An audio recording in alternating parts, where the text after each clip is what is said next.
my time. Won't let a hater block my shine. I'm just living my life. Too busy chasing good vibes. Chasing good vibes. Chasing good vibes. Chasing good vibes. Too busy chasing good vibes. I'm feeling good, feeling great now. A hater can't play with my day now. Get that negativity out of my face now. In my city, I'm the man of my state now. Yeah, I'm living life to the fullest. Baby girl, you talking to the realest. Energy and joy, you can't steal it. Good vibes all around. Baby, tell me, can you feel it? I woke up, so I'm blessed. Just another chapter in the test. I know I'm doing better than the rest. Got a smile on my face, showing teeth for the crest. It's no sweat, I'm a vibe in my own right. Go time in the sun, yes, I'm gon' shine. So fine, got a baddie on my phone line. Feeling good, feeling great, chasing these good vibes. Feeling good, feeling great on my time. Won't let a hater block my shine. I'm just living my life. Too busy chasing good vibes. Chasing good vibes. Chasing good vibes. Chasing good vibes. Too busy chasing good vibes.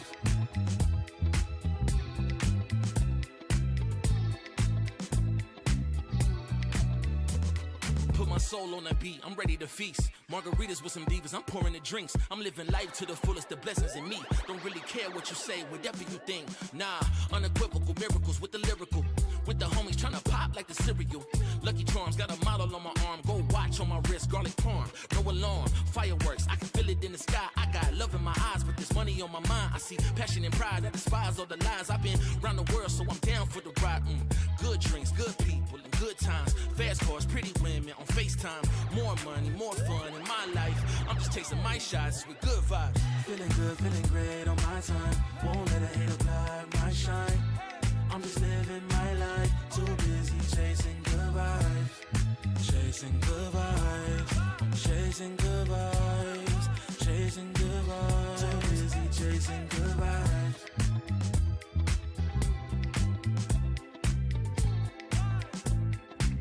Too busy chasing good vibes.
Elevate, level up, way to the top, headed to the peak.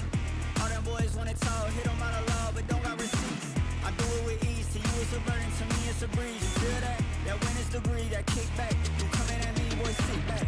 Came out the womb like this, hit the pedal and room right quick. Gotta get it, we going up, way up, might land on the moon. Who step in a room like this? We breaking the rules right quick. They killing the mood and up in a few, might land in a tomb. I ain't gonna lose it now. Gotta keep it moving now. Elevate, level up, way to the top, headed to the peak. All them boys wanna talk, hit them out of love, but don't got receipts. Elevate, level up, way to the top, headed to the peak. All them boys wanna talk, hit them out of love, but don't got receipts.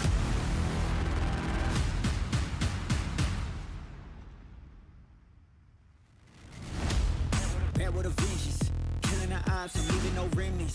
They all in attendance, gotta go big, I aim for the fences. It's mine, I sense it. Back in the scene, I'm back to the business. Back on the front line, gotta grind, it's time, let you be the witness. At the time, turn a repeat to a 3P, yeah. Got the franchise on me, you more like G Lee, yeah. 21st century, you all the way BC, yeah. Old boy been washed up, I'm notched up in TT, hey. Came out the womb like this, hit the pedal and room right quick. Gotta get it, we going up, way up, might land on the moon. Who step in a room like this? We breaking the rules right quick. They killing the mood and up in a few, might land in a tomb. I ain't gonna lose it now. Gotta keep it moving now. Elevate, level up, way to the top, headed to the peak. All them boys wanna talk, hit them out of love, but don't got receipts. Elevate, level up, way to the top, headed to the peak. All them boys wanna talk, hit them out of love, but don't got receipts.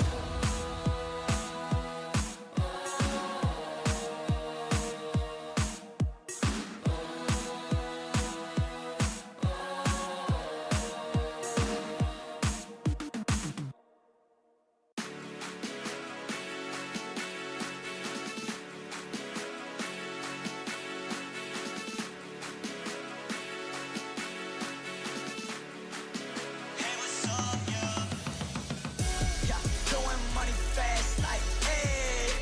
Yeah, my foot up on the gas like, ayy.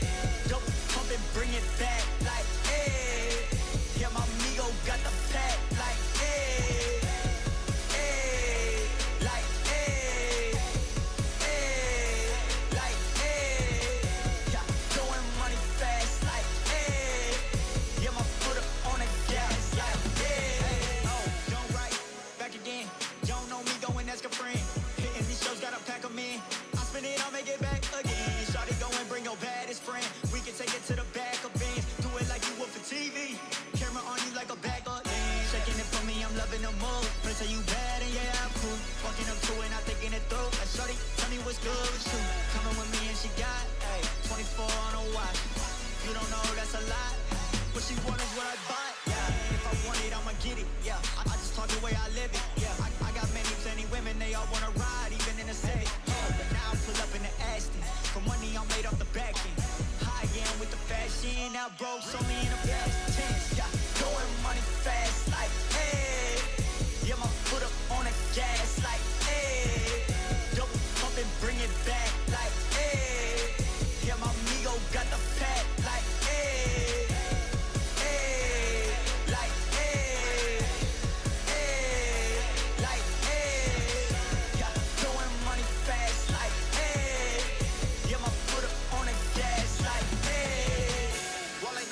Check, whoa, VVS all on my neck, whoa. We talking power, respect, got me blowing on gas and I'm high as a jet, like, whoa. Shorty can't breathe no air, yeah. Red bone body, long hair, yeah. Everything I do real rare, yeah. Can't buy one, need pairs, yeah.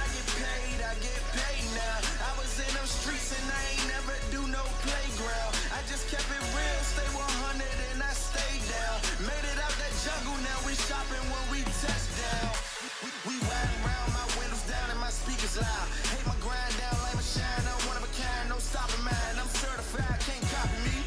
Got the bank like Monopoly. My tie fly, that's all design. I'm dripping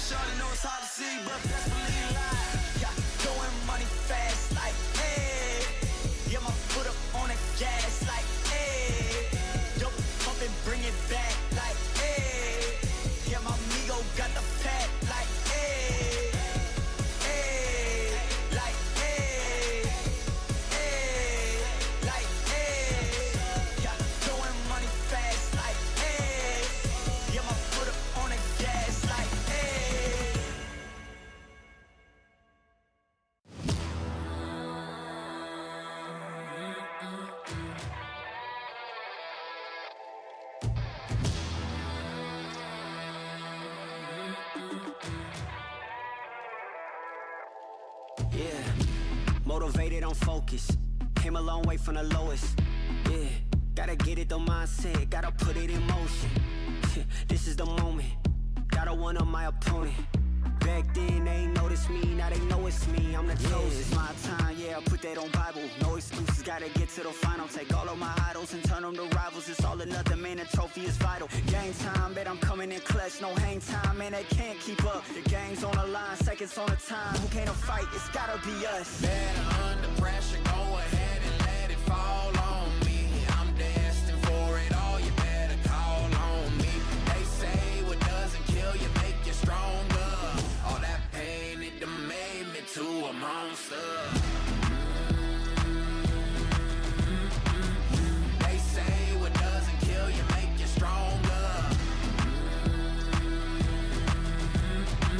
All that pain, it done made me to a monster. Yeah, whole lot of times they doubted I wouldn't be who I am without it. Sleepless nights, I counted.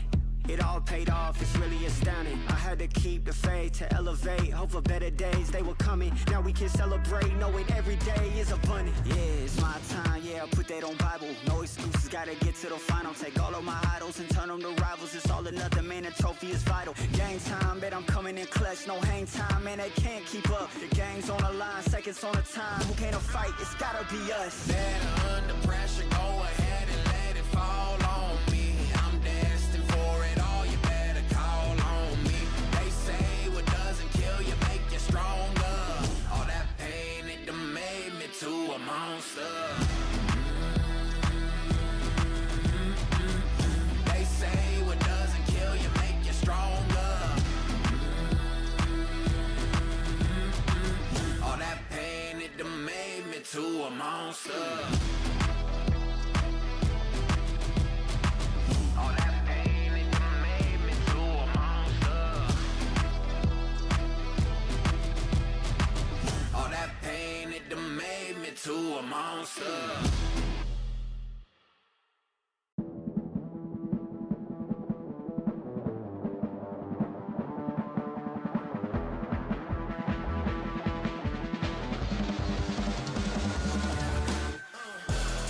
I told my mama I make it, I make a couple mistakes, but see I stay in my lane. I keep my feet on the pavement and don't you ever mistake it, no this ain't never been a game. Tell me where the competition. Seem like they all been missing. Never made a wrong decision. It's got me walking different. I stay gassed up. Please point the opposition. No scope, it's no joke. Just know I aim with raw precision. I went and got my bid up quick, 100 figures. They once was competition, now ain't sitting with us. Been on a wave since we've been away.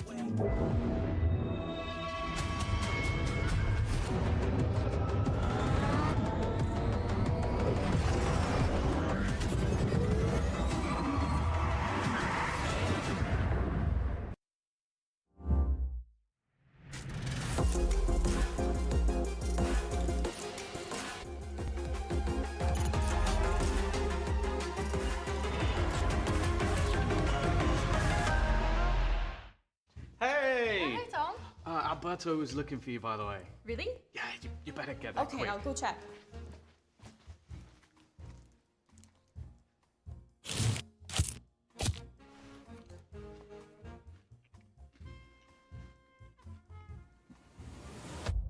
Have a break.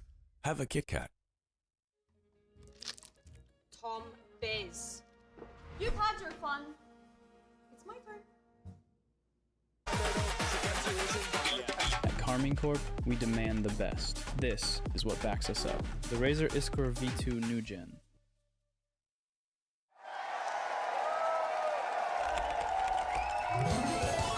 Red Bull gives you wings.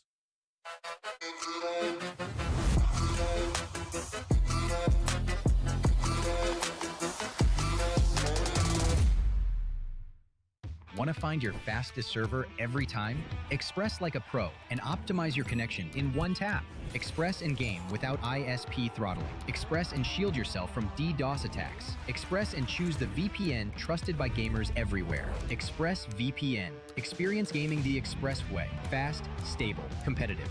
Outplay the world. It's time to Express. Unlock free cosmetics, including Lightning Kicks Buddy and more. Scan to subscribe.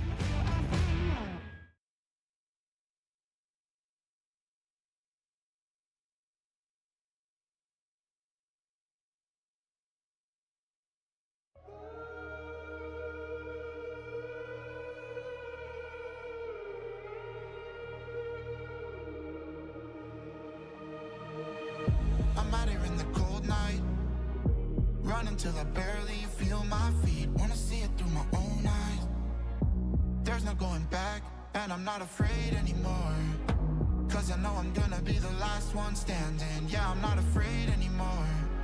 Yeah, I don't wanna wait anymore. I'm ready to fall, I'm ready to rise up. I will do what it takes, I'll run blind straight into the flames. Watch me burn, alone in the shadows. I'm carrying you home on my back. If it's you or me, then I'll take the shot. Still they say I'm the villain. I scream and nobody listens. Still they say I'm the villain. Too bad you can't take me down. See that I'm surrounded by predators. It's critical, they got me in my element. It's dirty how you trying to keep it elegant. Keep my eyes open wide when everyone around me is an enemy. See my life cross my eyes. I'm ready to fall, I'm ready to rise up. I will do what it takes. If it's you or me, then I'll take the shot. Still they say I'm the villain. I scream and nobody listens. Still they say I'm the villain. Too bad you can't take me down.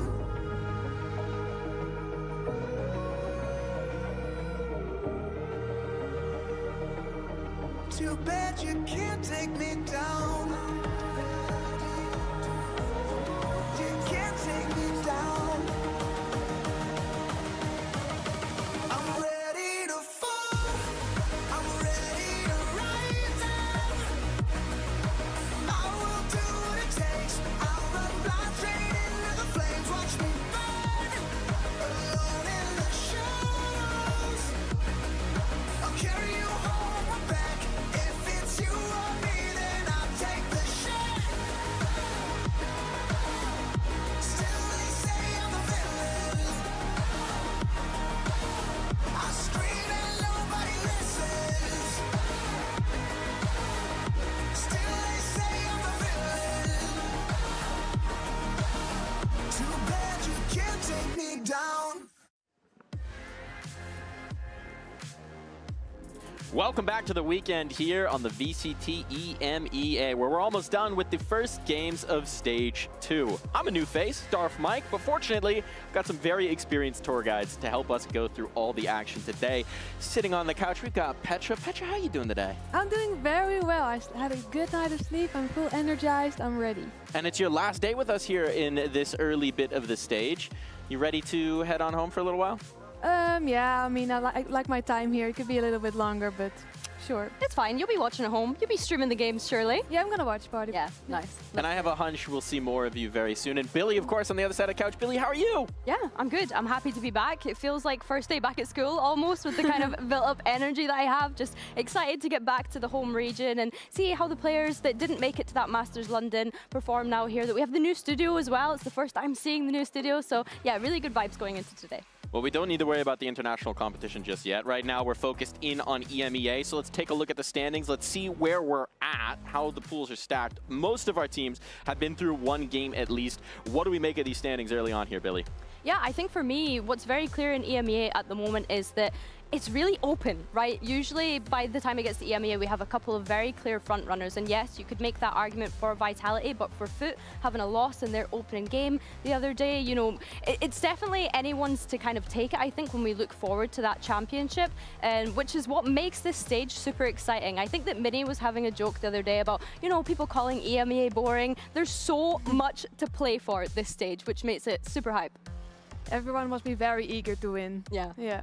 And we're giving our numbers guys a serious workout as they work through all the potential scenarios and permutations from every game. Speaking of every game, we've got 2 for you today. Let's dive into today's schedule because it's an exciting slate of matches. We do have one debut on the day. That's Heretics. They'll be coming later on. But in the meantime, Gentlemates taking on Foot before Heretics challenge Liquid with the new father in tow. Yeah, hopefully that's going to be a dad buff for them, having Nats come back to play for the stage. Lohan obviously gave it his best shot, but it's nice to see that team come back together. I guess from your perspective, Petra, it's an exciting day because you get to see 2 of your favorite teams on the stage. Yeah, Gentlemates and Team Heretics are both my favorite teams, so it's a good day today. It will be exciting indeed as we get to it. But first, some more exciting games as we dive into this matchup between the Mates and good old Foot. Now, the Gentlemates had a little bit of a nicer start here to this stage. What do we make of the Gentlemates here, Petra?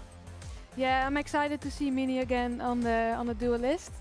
He's been doing very well, so I'm curious. Maybe he's going to bring the same power he had yesterday, day before. Yeah, he showed a lot of versatility, I think, which is what impressed me. He played 3 different agents throughout that series, a Waylay, a Jet, a Neon. The Neon was the thing that impressed me the most, I think. We saw the energy that he had on the stage, the smack he was talking as well across the stage. Against Pacific, maybe shouldn't have been doing that much smack talk, considering they're a team that are yet to pick up a win here in VCT EMEA. But yeah, I think his transition to that duelist role has been really impressive for me so far.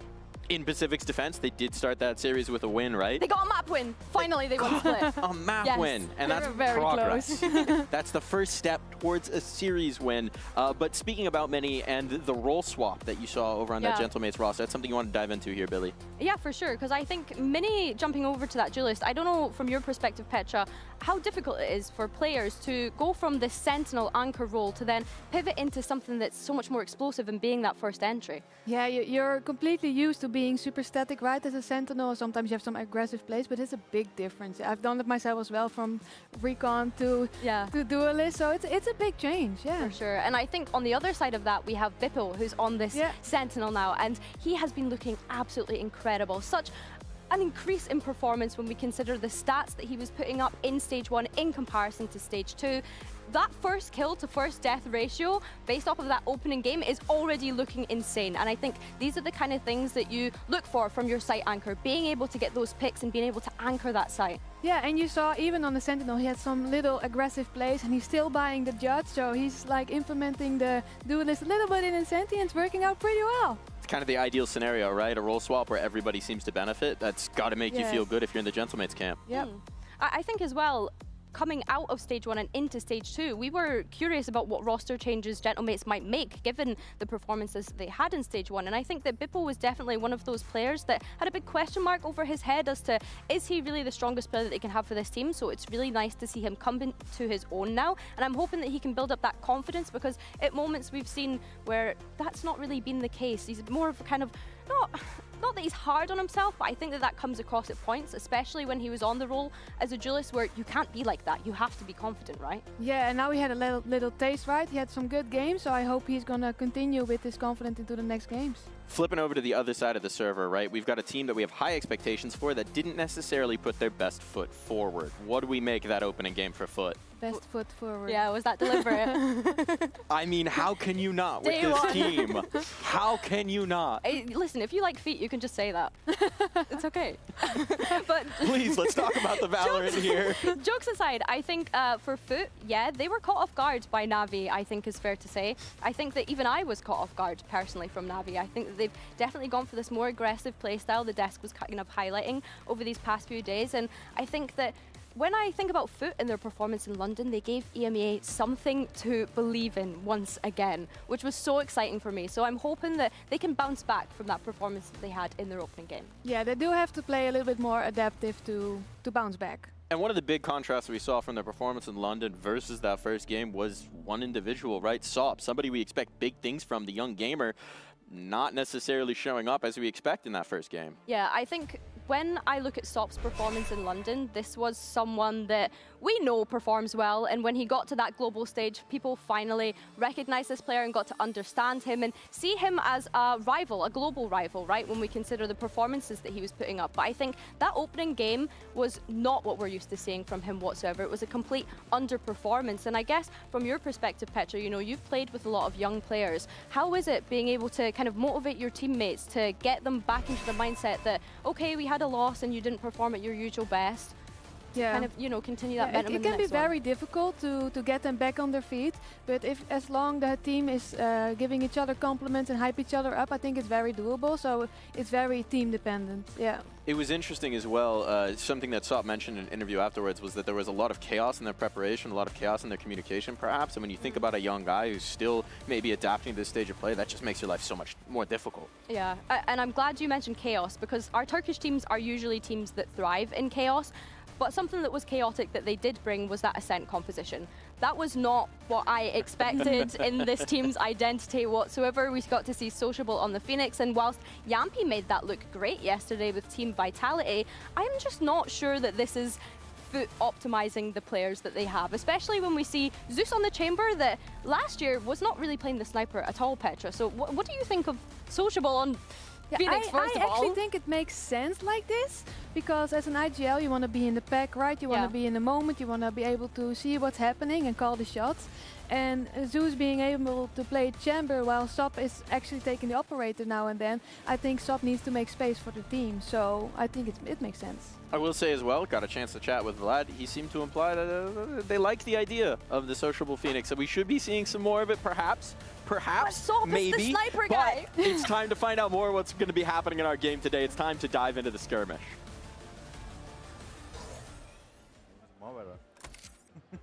Ready? Yep, you are. Fight. Ah! Oh. Oh, you know better. Oh, that was a good shot. I'm not gonna lie. I'm coming. I quit playing. That's why. Ah! You got me. Okay. Better Odin, huh? Yeah.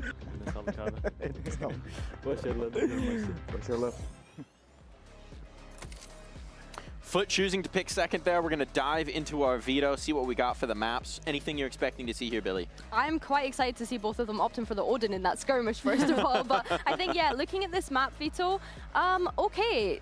Ascent was floated until the end, but Foot decided that they didn't quite want to go there. I think Mates picking up the Sunset, that looked good for them the other day, especially if Mini can put up that great performance on Neon again. Yeah, but I do think because they didn't play against the Sentinel, they got a little bit more freedom. So I don't know what Footballist composition is going to be. So depending on that, let's see. And the Haven from Foot, I love that selection from them. I think that they looked so great on it regionally and in London, and I can't wait to see it here today.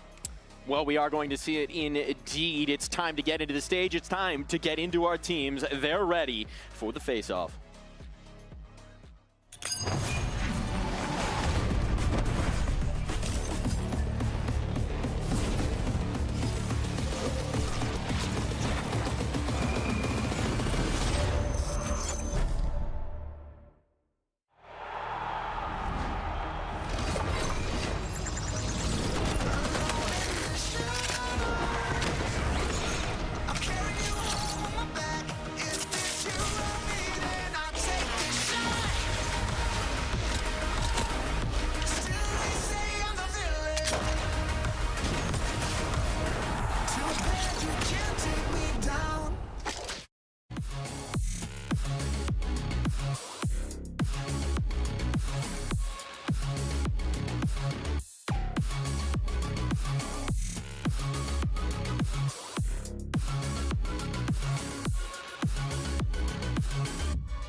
versus Foot Esports.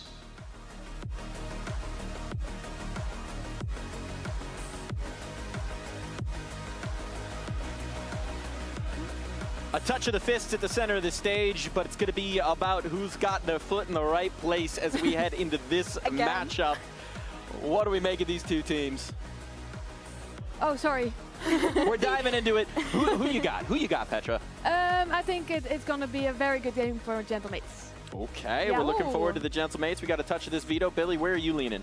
Ooh, honestly, I think that Foot definitely have a lot to prove coming into today, especially starting this season on a loss. I think for them, I want to see how they bounce back from that. When we think back to Stage 1 regular season, they were on track to go almost flawless until it got to that very last game of the stage. So yeah, for me, it's just how can they bounce back from having an initial loss, especially when we're playing in such back-to-back days as well. This isn't something that Gentlemates are maybe as used to as much as the Foot roster, I think is fair to say. So yeah, it's just how do they adapt in the moment. Something that you had mentioned, Petra, was Foot struggling to adapt in those moments when they played against Navi the other day. Yeah, they wake up a little bit late and they don't realize what actually the enemy is playing exactly. So if they adapt fast enough, they have a chance. Well, as the players settled into their Razor chairs on this stage, we'll settle in to see the composition for this first map. Anything wild and weird? We know Foot's already been mixing some things up with the comp. Anything you want to see here? Oh, I don't know what to expect. I know that they've had a bit of time to prepare, obviously, with Sunset coming back into the pool. They, of course, made it to a pretty high finish when we consider back to Masters London, a top 6 performance for them. So I'm curious to see what avenue they actually go down, and nothing too crazy, honestly. No, and they have a Sentinel footballist, so I wonder how Gentlemates is going to adapt to that. Yeah, for sure. And Yetajay has been great on this Sentinel. Let's not lie about that. We know that he is so great on this Cypher in particular. I'm really happy to see Zeus on that Waylay. I think that we could probably expect the Waylay to appear on Haven as well when we get to that map next. But I think that the synergy that Sop and Zeus have with one another is something that we were kind of lacking on that first series, and I want to see that coming into today. On the other side, Gentlemates, we saw how great Mini looked on the Neon. Martine as well, jumping onto this Phoenix, looked really, really impressive for me. I think starting on the attack is just how much of a priority they put on mid control with this composition going up against Foots. Yeah, and I saw Starshell is very good lineups with his shock dart, so I'm not worried about the wires at all. The key point of focus for you, but all eyes are definitely be on that double duelist after what we saw in their opening game of Stage 2. Eyes are going to be drawn to it. I liked your highlight about it's about the synergy over for Foot. That goes back to what they were talking about after that first game, right? Preparation maybe off their kilter. It's all about getting started right here. Yeah, for sure. And it's not like Sop to have an off day. You know, we've already touched on the excellent performance that he was able to have on the global stage. So you would think that coming back to your regional stage, it should just be light work for you, realistically. So yeah, I'm looking at him to see how he mentally bounces back from that loss to not get in his own head about that very first series.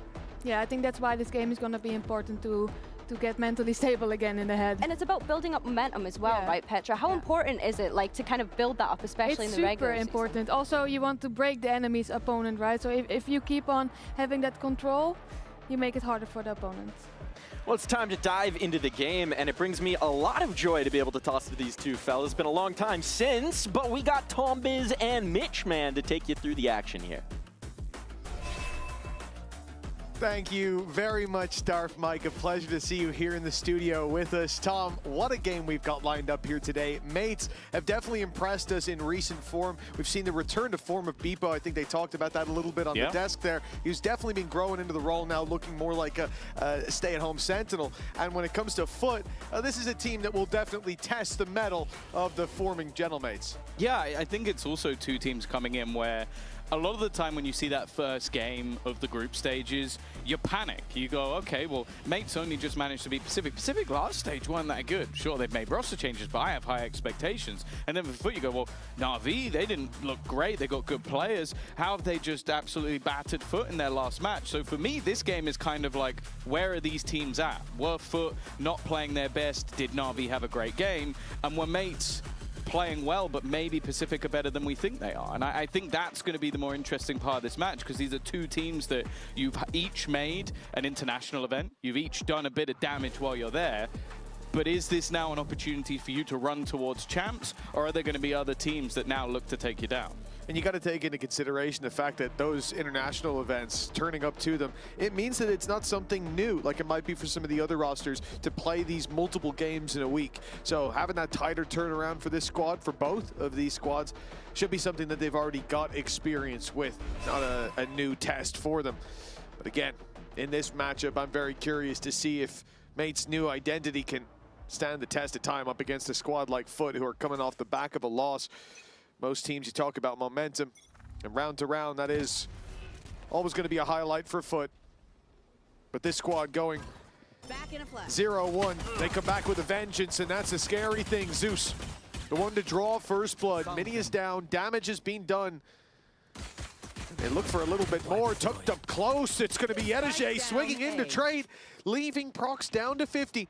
But the advantage already secured, not so firmly now, but with the flank taken down, it's only a sliver of HP, a single shot onto Prox, and it's 1-0 for Foot.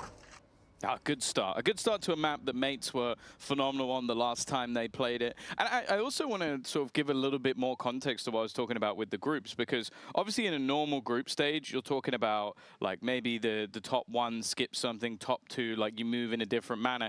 In this case, it's actually a little bit different because technically in the group stage, and people can correct me if I'm wrong, no one can go out. You just go further into that plane. So like if you finish first, you manage to skip quite far through. If you're right near the bottom, you're in a much more troublesome spot and you have to play an extra couple of weeks and you have to play even longer if you finish at the bottom of the board. So for Foot, if they don't win this series, getting towards the top of the group is actually going to be very, very difficult because they'll already be 0-2. Yeah, so not just coming back for vengeance, but with a purpose as well. Foot, they started this out with a win. Now they face the Eco Classics in the hands of the Gentlemates. But it's dangerous having to fight back into the site. A lot of nooks and crannies these players to jam themselves into. Prox, the one to try to get the jump. You can see they're already cautious of it, but not worried enough. A big turn up for Prox. He's got 3 more to take down an ace with a classic, and he won't even get to the weapon without being tagged down to 8. Yeah, they get there in the end. Decent damage by Prox at least, but for Foot, 2 players lost. I think we hit sort of the minimum bar for the damage Mates needed to do. Yeah, they'll at least manage to retrieve the additional rifle that they had, so though they've lost an SMG along the way, it's not the end of the world, but yeah, Prox definitely made that a little bit scarier, and I think he's been a good addition to this team to what we saw earlier in the week. Don't even know. Round 2. Yedajay has got to be in a fantastic mood. He's always the hype man, but I don't know if I've seen him dancing after winning an Antica round. I don't know if it was the shot through the smoke to start it or what, but it always feels good to see a Neon slide into your trips. But a trap now. The 3 players wait in main. Well, 2 wait in main. Sup went running in. The TP back from Zeus as he gets to safety, but the trades aren't looking too hot. They're not ready for Sociable! He's taken 3. Fighting from the shadows, the side not checked. They'd already killed 3 players. They thought there couldn't possibly be a 4th rat in the corner, but they're down to a 1v1, and Beepo is already tagged heavy. Well, if he was dancing after the last round, if he can take this one home, he might just be breakdancing in the center of the stage. But for Yedajay, it's going to be easier said than done. Doesn't know where the last man is, and Beepo will be that safe pair of hands. Definitely not a safe road to victory for Gentlemates with their first round onto the board. An incredibly costly round versus the bonus, and all of that came off of Sociable in the corner. Again, they dealt with so much, and it's that bait, the wide swing that came out from Cristalli that made them think, okay, we've got the guy that was in the corner. It's clear. 3 players down. No problem, guys. Seemed like a bit of a problem. It could definitely end up being a problem. Sociable 7-1 to start this. Probably the player you want to have their ultimate early, if any, at least on the side of Mates. That's a silver lining. Sup is playing a risky game hiding in that cage and has to give it up. Look at the pace of Mates.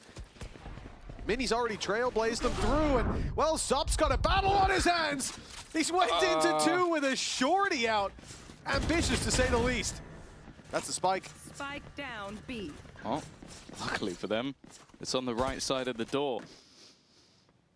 A maniac down on either side, it seems, but for now, I was going to say things are even, but that didn't last long. Trades back and forth. Convergence path thrown in. But are they going to be able to react off the back of it? Wary that maybe some of the players didn't hit and they weren't, but Zeus hits the shot anyway. His third of the round, leaving just 2 remaining. Cristalli caught with utility, and then the trip catches another. That leaves Martin all online, but not a great place to use it. Needs to be another instant shot, but he doesn't realize that that player was just around the corner. Step heard, ready for the fight, and he will hit the headshot anyway. Only needed a single bullet to the chest. But Martin never does things the easy way. It has definitely been a shaky 2 rounds for Mates. Left down to 1 player alive in both. But they've gotten it across the finish line. Maybe some moments like that from Sop helped out. But that there for Martin. Being able to take the first, catching Cristalli with the arrow out was the first mistake from Foot. And from there was no recovering. Mates 2-2.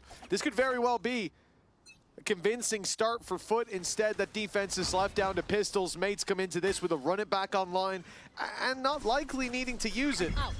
And we can even, well, they're going to use it, and the pressure comes towards the side of the map where there is only 1 player, and not for long. The only real danger is Martin when he goes back here, when the ult fades.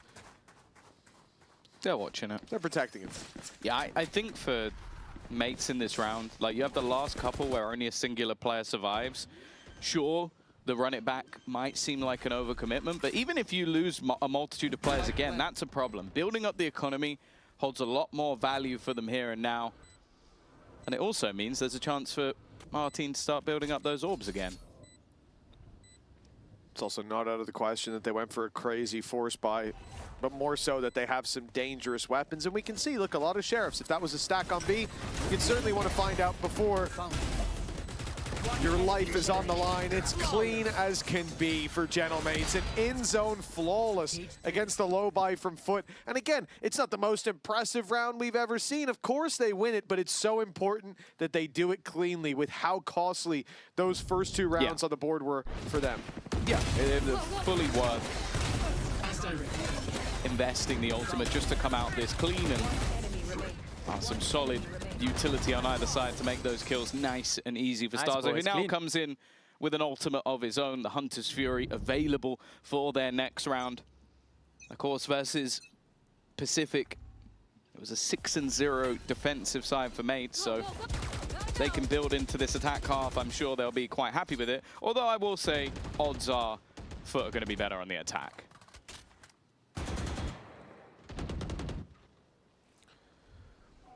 Well, Foot trying to create some space for Sop. The smoke on top mid, send him back towards the door, but now he stands ready and waiting. Up close on top mid. Mini, is he about to make a play? They're waiting for this. Foot are sat back after the trip was broken in the market. They still have 2 players top mid. Mates knowing that they've pulled that rotation over, but not ready perhaps for this many players to still be in position. Now, this rotate pulls numbers towards the A site. They're ready to defend this with their lives, and it's down to a 3v2. Rotate in from Zeus to lock off that site push. And Starzo doesn't really have much safe space to get this plant. They could try to go for it. And I would imagine even in the corner, this is a little open. Vulnerable to the spam, but they'll get away with it. I like the dart as well. Meant that nobody wanted to take the risk. Looking like they're going to try and fight towards Zeus. If they can clear and this becomes a whole lot easier, but it's always easier said than done. Nice shot from Beepo. And now he'll know where both remaining players are, but they know where he is as well. Hoping to try and clear one of them, but Yedajay just takes the 1v1 instead. It will be a 3rd round onto the board for Foot. And Yedajay's up on his feet again. What's going to him today? He seems so excited to be here. I don't know if he's got extra energy from the sunshine or what it is, but he is certainly looking like he's having a good day. Even in such a tight game, it's a big round for Foot to get onto the board. Good reactions on the defensive side. What's that? I know what it is. So last week, he was made to play only controllers. Well, not last week, this week. It's screwing in my head there's more than one game a week. He was made to play Viper and Omen. Yeah. He's back on Senti. And he's having a good time. It's a good day to be alive. He's changed up his trips as well. This time it's reinforcing the A site. This has all been about market and B main control for Yedege so far. Now looks to block them as they come in towards A short, a kill trip. And Zeus there to bait them in. Trying to force the fight, but the trap a little further back. Hasn't been detected just yet. Okay, so the lurk around won't really be profitable for Beepo, and if he steps too far forward, he'll be taken down, but no longer as Yedege falls to the Hunter's Fury. Still, the man advantage there for the side of Foot. They've broken a trip in B main, and now for Mates, they know there's no way back. Their flank is under threat with an Omen still alive. They could have already bypassed it. The only thing to do is to take the site, but they need a safe haven to fight from. A look towards the spawn. Beepo baited in by the steps of Sociable. Didn't know that he had backup, and Starzo's got to do it alone. He knows there's two players on short, and the paranoia's landed perfectly. Still, the arrow not catching gave a chance, but Sop removed that instantly. Yeah, it felt like an almost identical round in terms of how that played out with the 2 versus 3 and the attempted aggression failing miserably for Mates in that moment. And just Foot get into these positions so quickly, like swarming back around to this side of the map, even with the Hunter's Fury there, Sop's operator in hand, and he's had a very quiet start to this game. Quiet in terms of kills, not in terms of how he's been playing. He's been very aggressive. We saw him try and fight a whole team with the shorty. But if he starts building into this defensive side, definitely becomes scarier for the Mates. Well, last 2 rounds, we've seen great reactions, like I was saying, from Foot. The rotations out of Sop, moving from mid to B, but them still having 2 ready there. The retreat from Sociable and the immediate pounce from Zeus to help out retreating Sociable. Now we see aggression, and it's Sociable gone down on mid, positioned to strike from an angle they are not expecting. They're droning in a vulnerable spot. They're TTing and giving him freebies, but now the pressure can be applied, but Starzo's got his back to him! Where did he think he'd gone? Big mistakes as Martine falls, and Foot thrive in this round. The snake in the grass, a surprise to start, but the second and third, they should have known, and they should have known better. Beepo has to take down 4, and to say they're defending the spike is to put it lightly. I like this round from Foot. Not just the Sociable push, but I agree with you. They weren't looking at him, but they threw, I think it was 2 ults at them at once. So I think Starzo was just in a full panic. Yeah. Like you had the convergence path and a Hunter's Fury. So he's kind of like, they're definitely coming from here. Maybe the guy behind's a little bit later, but it's Sociable. He's never going to be a little bit later. He's on you like a rash. But yeah, nasty stuff. And it is interesting that Foot are one of the teams that will happily just go, oh, our IGL is making an insane play, and then just commit everything in behind it. And that's exactly what they did in this round. As well, the timing of it after 2 defensive rounds where they allow Mates to fill in some space and then cut off the overextension. It was really nice to see them then throw in this extra layer, because Mates are going, okay, we tested top mid, that didn't really work, we're going through market, they had that tight corner. Let's slow it down, let's play the space, let's drone from mid and wait a moment. And in that time, Foot have set themselves up to completely dismantle the play. That being said, Sociable getting 1 there is granted. He gets 1 almost every time. But the ultimate's being thrown through to cause that chaos where, yeah, Starzo knows there's a guy there, but just hopes, and as well as worried about 2 other angles being pushed from. That chaos coming off the back of such slow rounds, it's really hard for Mates to adjust to that pace in the moment. Yeah, I think it's what Foot are masters of. We saw just there that you look back at the matchups and it has only been that sort of singular victory going in the favor of the Mates, and that was at the event where they managed to make it all the way to the Masters. Other than that, Foot have always been the masters of chaos and something that they have struggled against.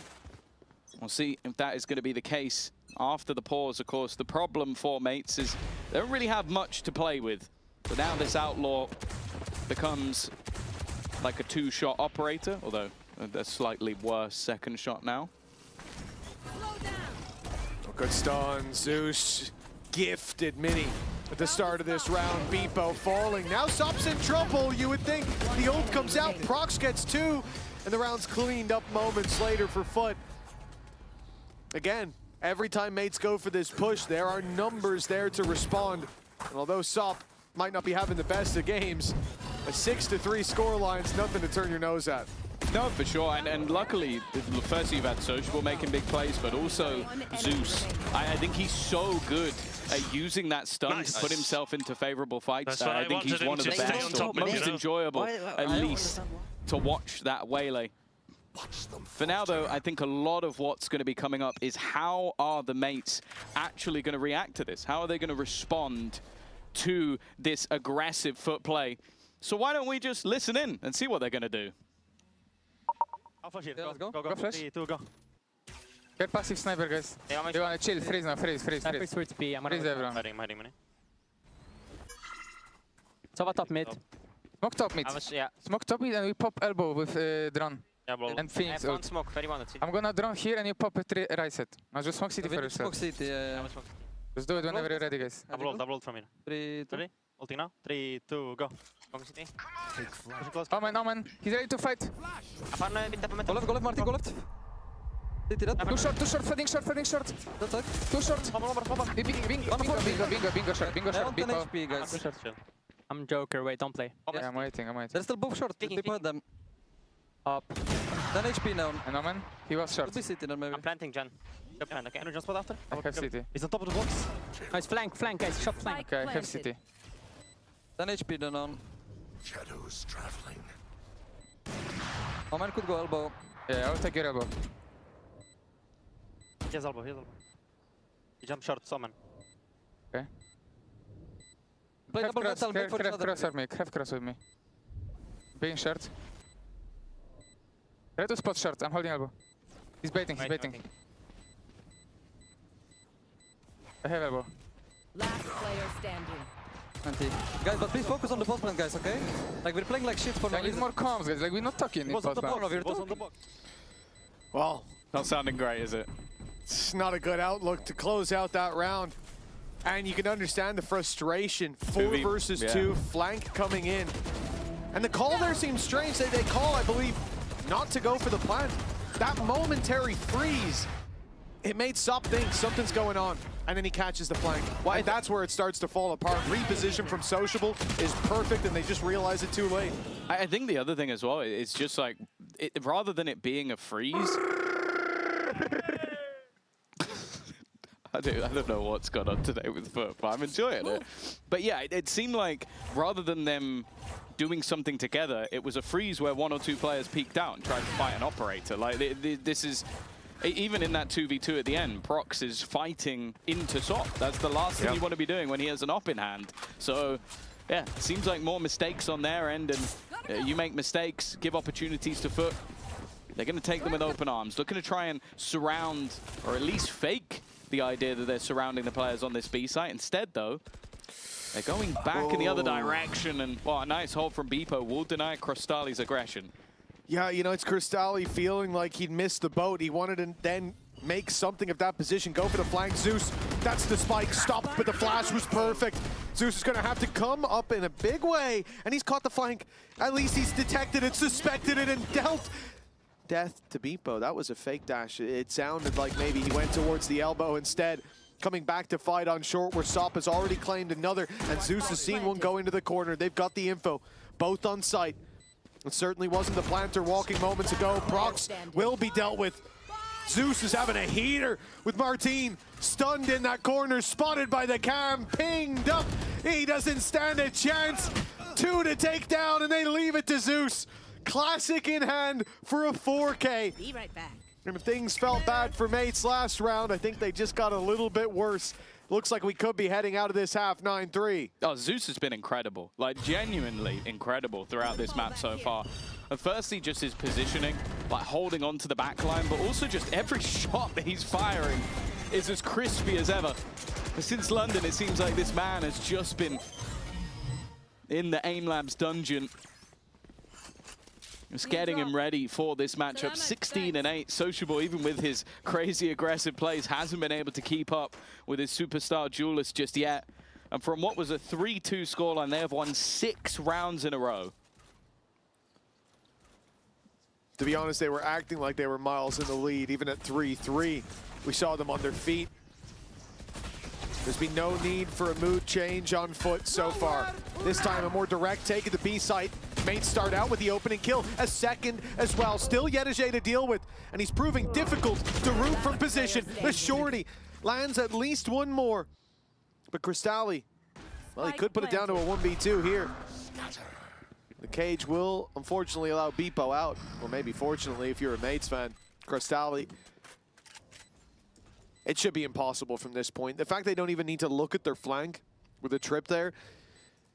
3 players on this kind of angle. Hell, they could even smoke it and just spam you down. Yeah, there should be absolutely no way for him to get out of this scenario alive.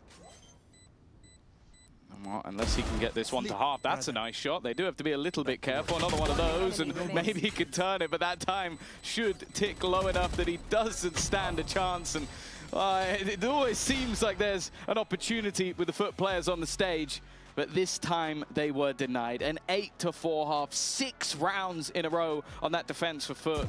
And heading into the attack, I'll be honest, I'm a little nervous for Mates. Nervous for Mates indeed, but excited, not even for the next half, but for the halftime break, because you know we got Petra in the house and we just had to see her back in the server. So check out this cheeky little skirmish between her and Mini. I'm mentally prepared. Do we have rules? Just the street rules. Street rules? Yeah, just the street rules. I have no pressure. The pressure is higher than ever. Oh! Did the bots load in the server? Ah! I gave you a chance. Oh! You don't want to look at me? Aye!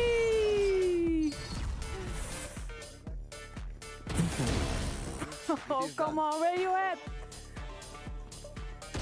Oh, shit. Headset was not headsetting. No, I have one in ear. Everything comes from the right. Shit! Where's my other in ear? Now it's gonna be a mind game. Oh! No! Did I lose? GG, or is it one more? Oh, it's GG? I think it's GG. Oh, I was so close to winning. GG. GG's.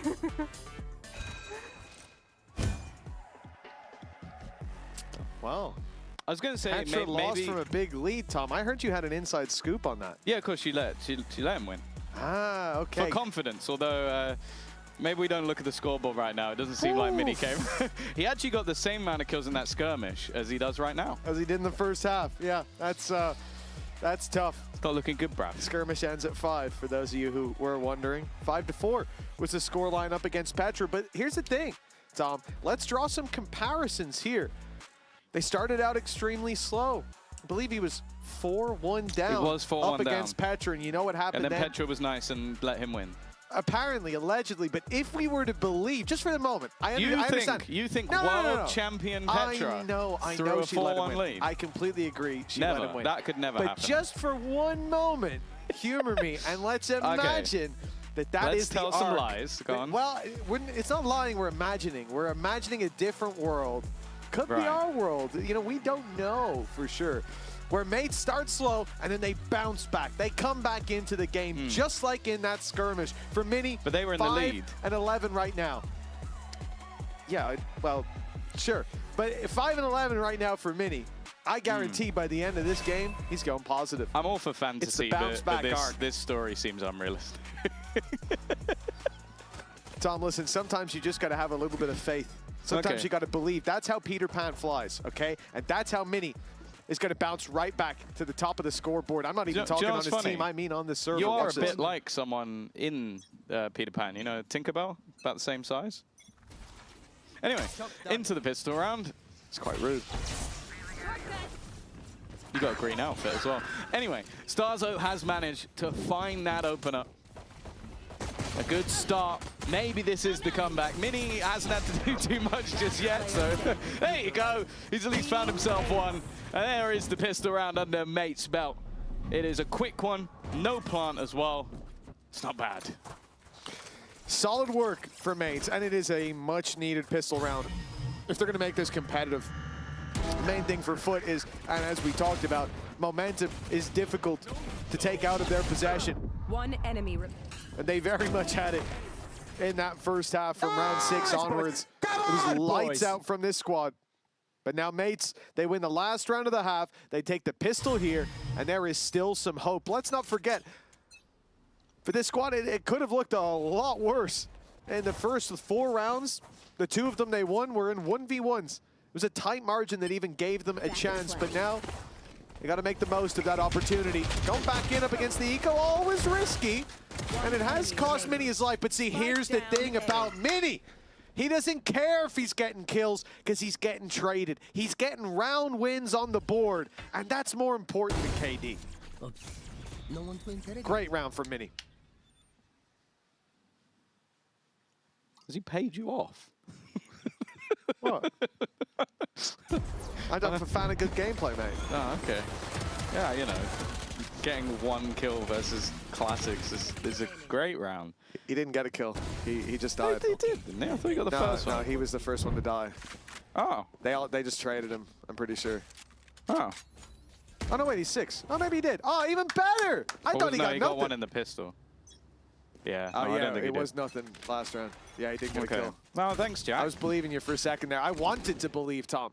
Yeah. I could feel myself flying for a moment. I believe he's going to step up into this game. Good. I've Mini never has, well, no, based off facts of his last game. You know, his first map was rough. The next 2 he was great. Been shut down immediately in this one, though. Oh, that was unlucky, though. Yeah. That was really unlucky if you think about it. Bonus rounds looking pretty good for Foot. Planted. Martin's alive, though. He's also got his ultimate online, which he's probably not going to use. If they get a kill here, he does. But now they're split up as well. I don't even think they're going to go for it now. If he used his ult from this point, they may genuinely run out of time before they get to the field. Last player standing. And they won't get a kill either. Martin's stuck in the spawn. He's certainly not fighting for orbs. Perhaps fighting to keep the economy a bit more modest on the side of Foot. Or for KD. Everyone cares about KD. We just had that discussion, Tom. Mini doesn't. Wait. It's about a lot more than that. Oh, sorry. I wasn't listening. I do that a lot. Zone out sometimes. Martin might not have been listening to the save call, and he's given himself away. Luckily, it is a genuine concern for Foot. Look at their economy, 500 credits, the most that anybody's got. So keeping 4 players alive here, kind of worthwhile for that attack side, just to give them that extra safety net of a round to buy in. Yeah, look, I mean, they were staring at him the whole time. No way he could have gotten anything from there. That's tough. Well, redemption still being sought after, but only 3 rounds behind. This is the purchase coming in now for Gentlemates. Run it back online. Prox has been having a great map thus far, and obviously I feel like seeing him at EWC makes it easy to forget that this is only his 2nd match back with the mates. You can see why they opted to bring him back. Either way, Foot already getting full control of middle. It gives them a lot of ground to challenge for. It also forces the defense to have players towards top mid. Be careful of joke's over that market area. And in fact, so much so, they're going to try and ult into mid with the run it back. Damage has been done, but can Martin get a kill? No. It looks like Foot might siphon back into this setup for Mates, though. So often the traps have been in these positions, and they've been broken right off rip by Foot. This time, Mates pull them back. Beepo wants to have kill trips, catch them as they get into the site. The rotation here, huge as well from the defensive side. 3 players waiting just outside B. They have to be concerned about the mid fight, about the market cross. They'll at least have 2 in position by the time push comes to shove. First trip's already being destroyed. The second is for the jump up. Zeus goes down, but it's a slide around from Sup that's completely erased this setup. The shock dart's deadly to some, but that damage won't be dealt where it's needed. Foot, 4 versus 3.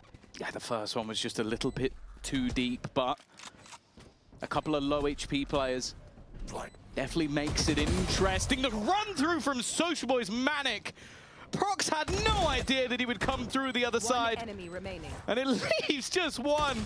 And it's going to be Sociable taking over. He was 32 HP as he started each of those fights, and he took no further damage. The IGL taking the top of the board. It's like a Gears mission. You know, you see Sociable and Sop go in two different directions from main, but they meet back up. That push looks insane. It looks like he's a madman, but he did it because Sop was coming through mid. Sop was there to strike if Sociable fell, but well, that backup was not needed yet again. They met back up to a field of bodies and double digits for the attack side. Now it's a pause from mates as they feel that pressure. The map starting to slip away. Yeah, and the unfortunate truth is, we talked already a bit about Prox and how individually I think he's looked good coming back into this roster. And I think he's a player that maybe needed that little bit of additional time going back down into the tier 2, but versus Pacific had a very good game overall. The question right now, though, is less about him. It's less about Martin. I feel like Martin is consistent, and it's the other three players on the board. We know that this role swap between Mini and Beepo, for the most part, has been fantastic. The issue they're having, and it's kind of a funnier issue, because I was even speaking to their performance coach earlier that was like, hey, if we can perform in the first map, it's going to make our lives a lot easier. Well, right now, those three players, Starzo, Beepo, and Mini, are having a slow start to this series. It doesn't mean they're out of the series, but it is a little bit more worrying when you're on your own map choice. And the next map is Haven, where over the last 3 months alone, we have seen Foot go 8-2, and that's versus some of the top opposition in the world. Track them down. Yeah, so signs of a bounce back on map 2, a reverse sweep. Not looking too great. To be fair, mates are also pretty good at that map at the moment. They beat NRG, beat Nongshim, beat XOG. Good But it does depend how this one closes. If Foot can run away with this. Talked about momentum already and how important it is for this squad. We've seen in that first half it play out for mates. Slowing down Foot becomes the mission. 4-round gap between them. A great start by Starzo. That flash has gotten Martin back through for 2. And they're keeping this even, doing damage to Crystallion, almost taking him down. That could be the difference maker. He had Spike. Oh, Beepo.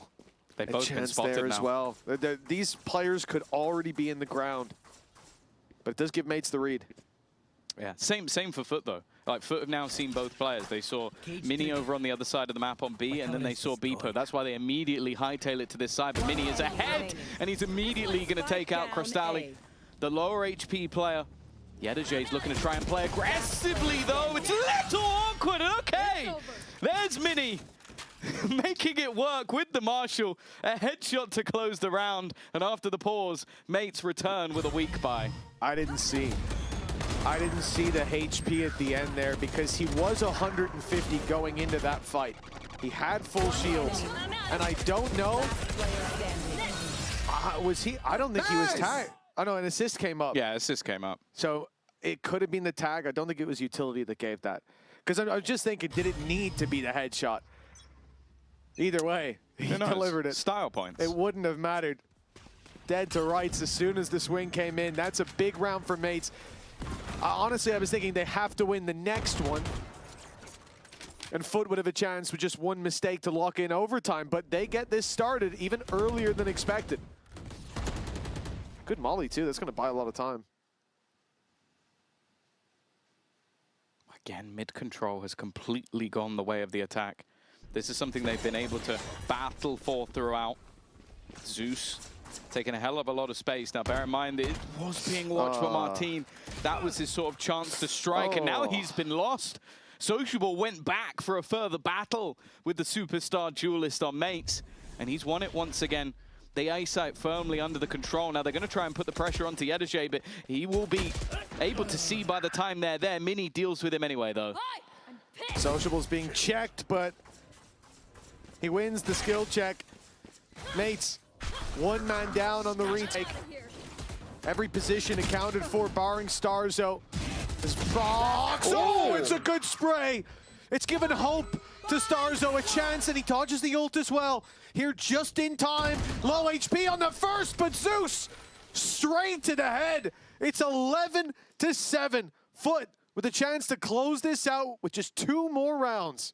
I'm sure I said this initially when Zeus first joined this team, that it felt like the lower his HP got, the highest his headshot percentage got. And I feel like the more he's come back into form, the more it's felt that way. It's like the lower the health is, it's like the higher the chance. He's just going to dome you the second you come around the corner.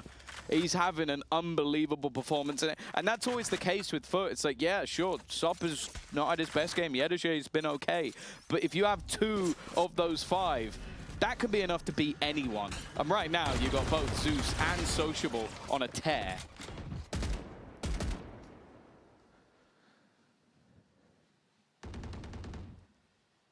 Oh, for mates.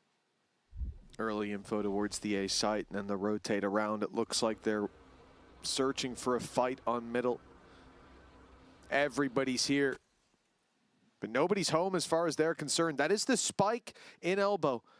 They have a chance here to drop the most valuable piece of the puzzle for the attacking side. Cristalli has to stay alive, and of course, this is the moment he hits his shots, gets out, plants on the A site, and all the while, Yedajay's been filling in the blanks. Just damage done to Martine, but it's enough with Starzo falling. It feels like everywhere they step, there's a landmine. Mates have only Martine left to save.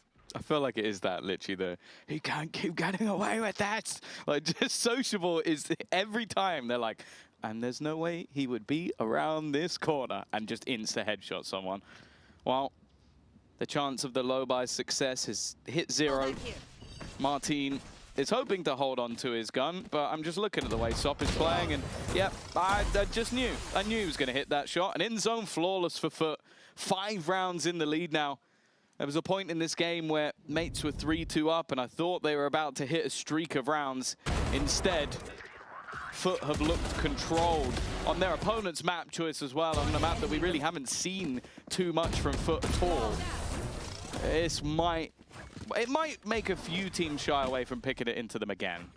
Yeah, it's quite possible. I'm not sure Sociable's going to play like this every time we're on this map. Yeah, but then maybe Sop will. That's maybe exactly. Will, maybe. That's exactly my thought. He doesn't need to every time. Well, the clock starts ticking, and Mini's already pushing. He might have been spotted on the crossover there.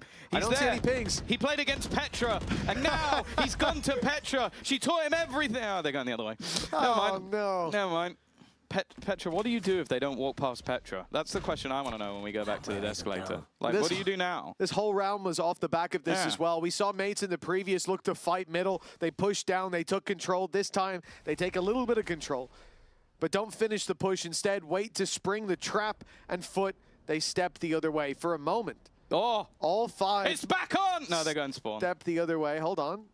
Are they all going spawn? Even one of you want to go to middle? Take a little look, take a peek? No. And I think that's because But if they run near the B site, then he'll hear them while in, but also his whole team's on A.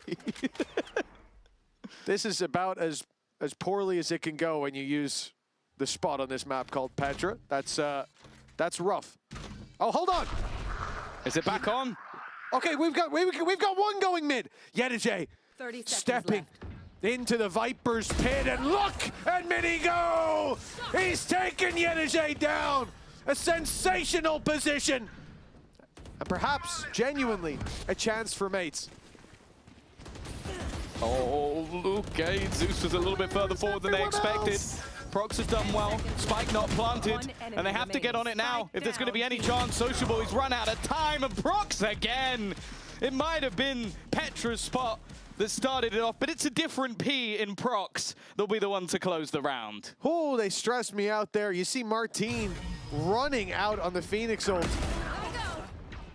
And nobody backing him up. Yeah, you know, every angle. Let's get every single angle. Wait, there must have been at least 4 more angles we could have got that from. And this looked like a bit of a mistake for mates, not taking full advantage of that Phoenix ult, not trading out the player that can go down. But then Prox came through. Oh, yeah, this was just a sloppy round. Yeah, sloppy. It was just a sloppy round. Sloppy round, you got to give it to Prox, though. It was his round. He's now sat there neck and neck with Sociable on 22 kills. And a timeout coming out of Foot with 4 rounds in a row needed for Mates to push to overtime. And the important thing is, this is Foot's first timeout. They still have another one to use. So for them to lose this map still feels like it's a long way away. Do you know what genuinely might be one of the funniest things possible? Is that if you don't check Petra when Petra's on the desk, is there a part of your brain that goes, she sat right over there, like, how did I not think of this? Like, you can I reckon she's just looking at them going, really? Really? I'm right here. Like, I'm literally sat here. How have you forgotten my spot? So, yeah, Yedajay, shame. No more dancing until you learn where Petra is on the map and in the studio. But nonetheless, 12-8, very, very far ahead still. And although they've taken this pause, it seems like they're less worried about what Mates are doing and more worried about what they are doing instead. There it is. There it Where's is. the graffiti? That's all I'm going to say. 4 rounds in a row for Gentlemates, and it starts out with aggression. They're pushing towards the spike. A lone man, Sociable, now has backup. Zeus has come to his aid as the smoke fades. Here's the swing, and Sociable goes down. So too does Zeus. A beautiful paranoia delivered by Prox. And although that might not be the kill, it should be good enough. Sop down to 35. That sliding neon will be easier to hit. Now I meant Sop, but Mini goes down before. Always a dangerous player to leave alive. I know exactly where you are. And well, playing this nice and safe. All 4 players able to get into position. Dare I say it, from this spot, it almost feels unlosable, and I think that's why for the remaining 2 players might just opt to try and reset this one, because fighting into 4 players that know you're there is going to be tough. There's 2 lined up, ready and raring to go, and it's perfectly played by Starzo and Martin. 12-9, 3 rounds the difference now, and it seems like they might not be out of this just yet. Yeah, after the timeout, no success. This push towards A main coming out of Mates, definitely not expected. I'm not surprised. So much of their round has been about taking that mid space, fighting for it heads up, or setting traps. And this time, they throw a curveball in. And before the flash even leaves Phoenix's hands, the round is pretty much theirs. Bump in the road for Foot. 12-9, still a timeout to use. It might come in if they lose this round. And they've still got an investment, but there's definitely a piece or 2 missing. Yetaje with a Sheriff is not always that much of a detriment, but I think they're willing to risk this because of the ults they have in tow, but their opponents have exactly the same ults, and they're taking the same space as the prior round. Cover going out. Well, the spike won't be left defenseless this time. Instead, Foot look to take that mid control again, this time together. Rotations being heard.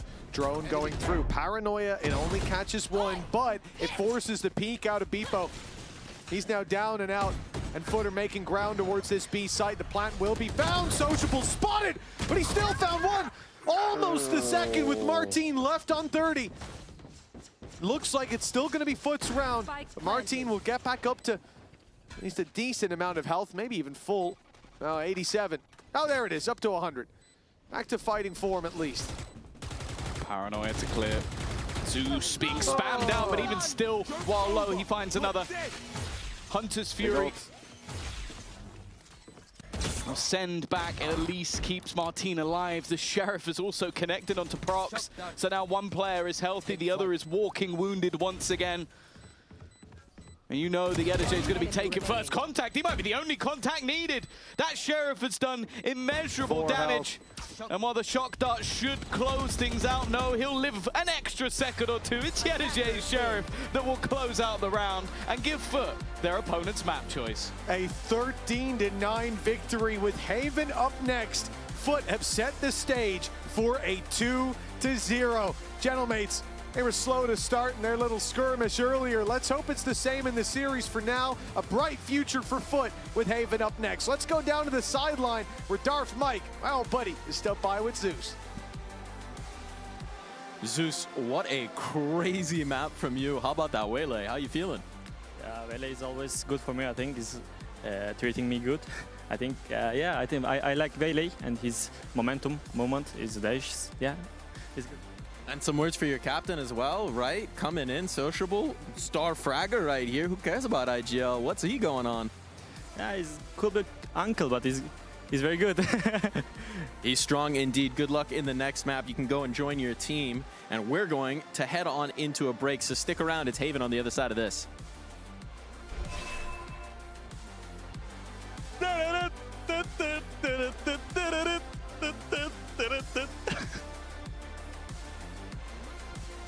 Starzo! I love you, Starzo! Hey!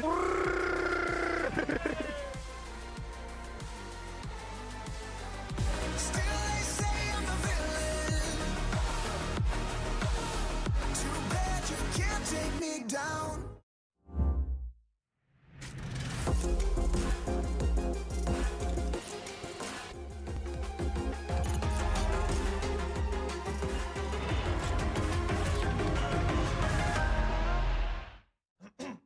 Wingman World while what?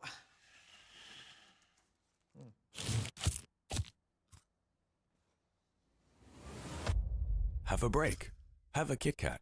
Wingman World while wanting a well, one break. Let's go! At Carmine Corp, we demand the best. This is what backs us up. The Razer Iskor V2 New Gen.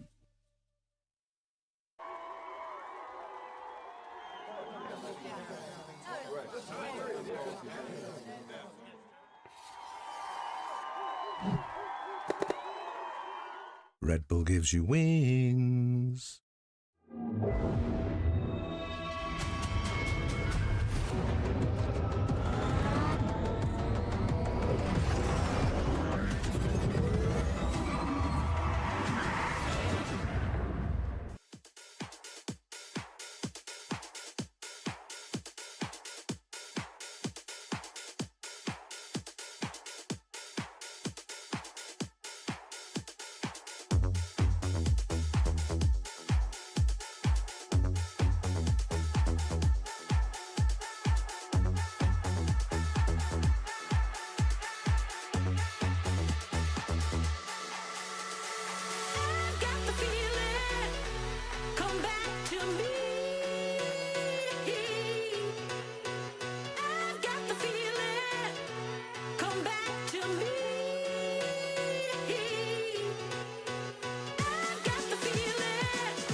Yeah, some fundamentals, communication issues. I think we were in pretty good positions, then we kinda lacked ideas and plans, I think, like micro plans. What to do in those rounds, and then we lost some rounds we shouldn't, key rounds. and then it's kind of rough. Yeah, this Valorant. Always a little bit concerning when your coach starts a question about your struggles with a long sigh, long pause. Definitely some struggles coming through there for Gentlemates. I think a lot of work cut out for the coaching staff in this break.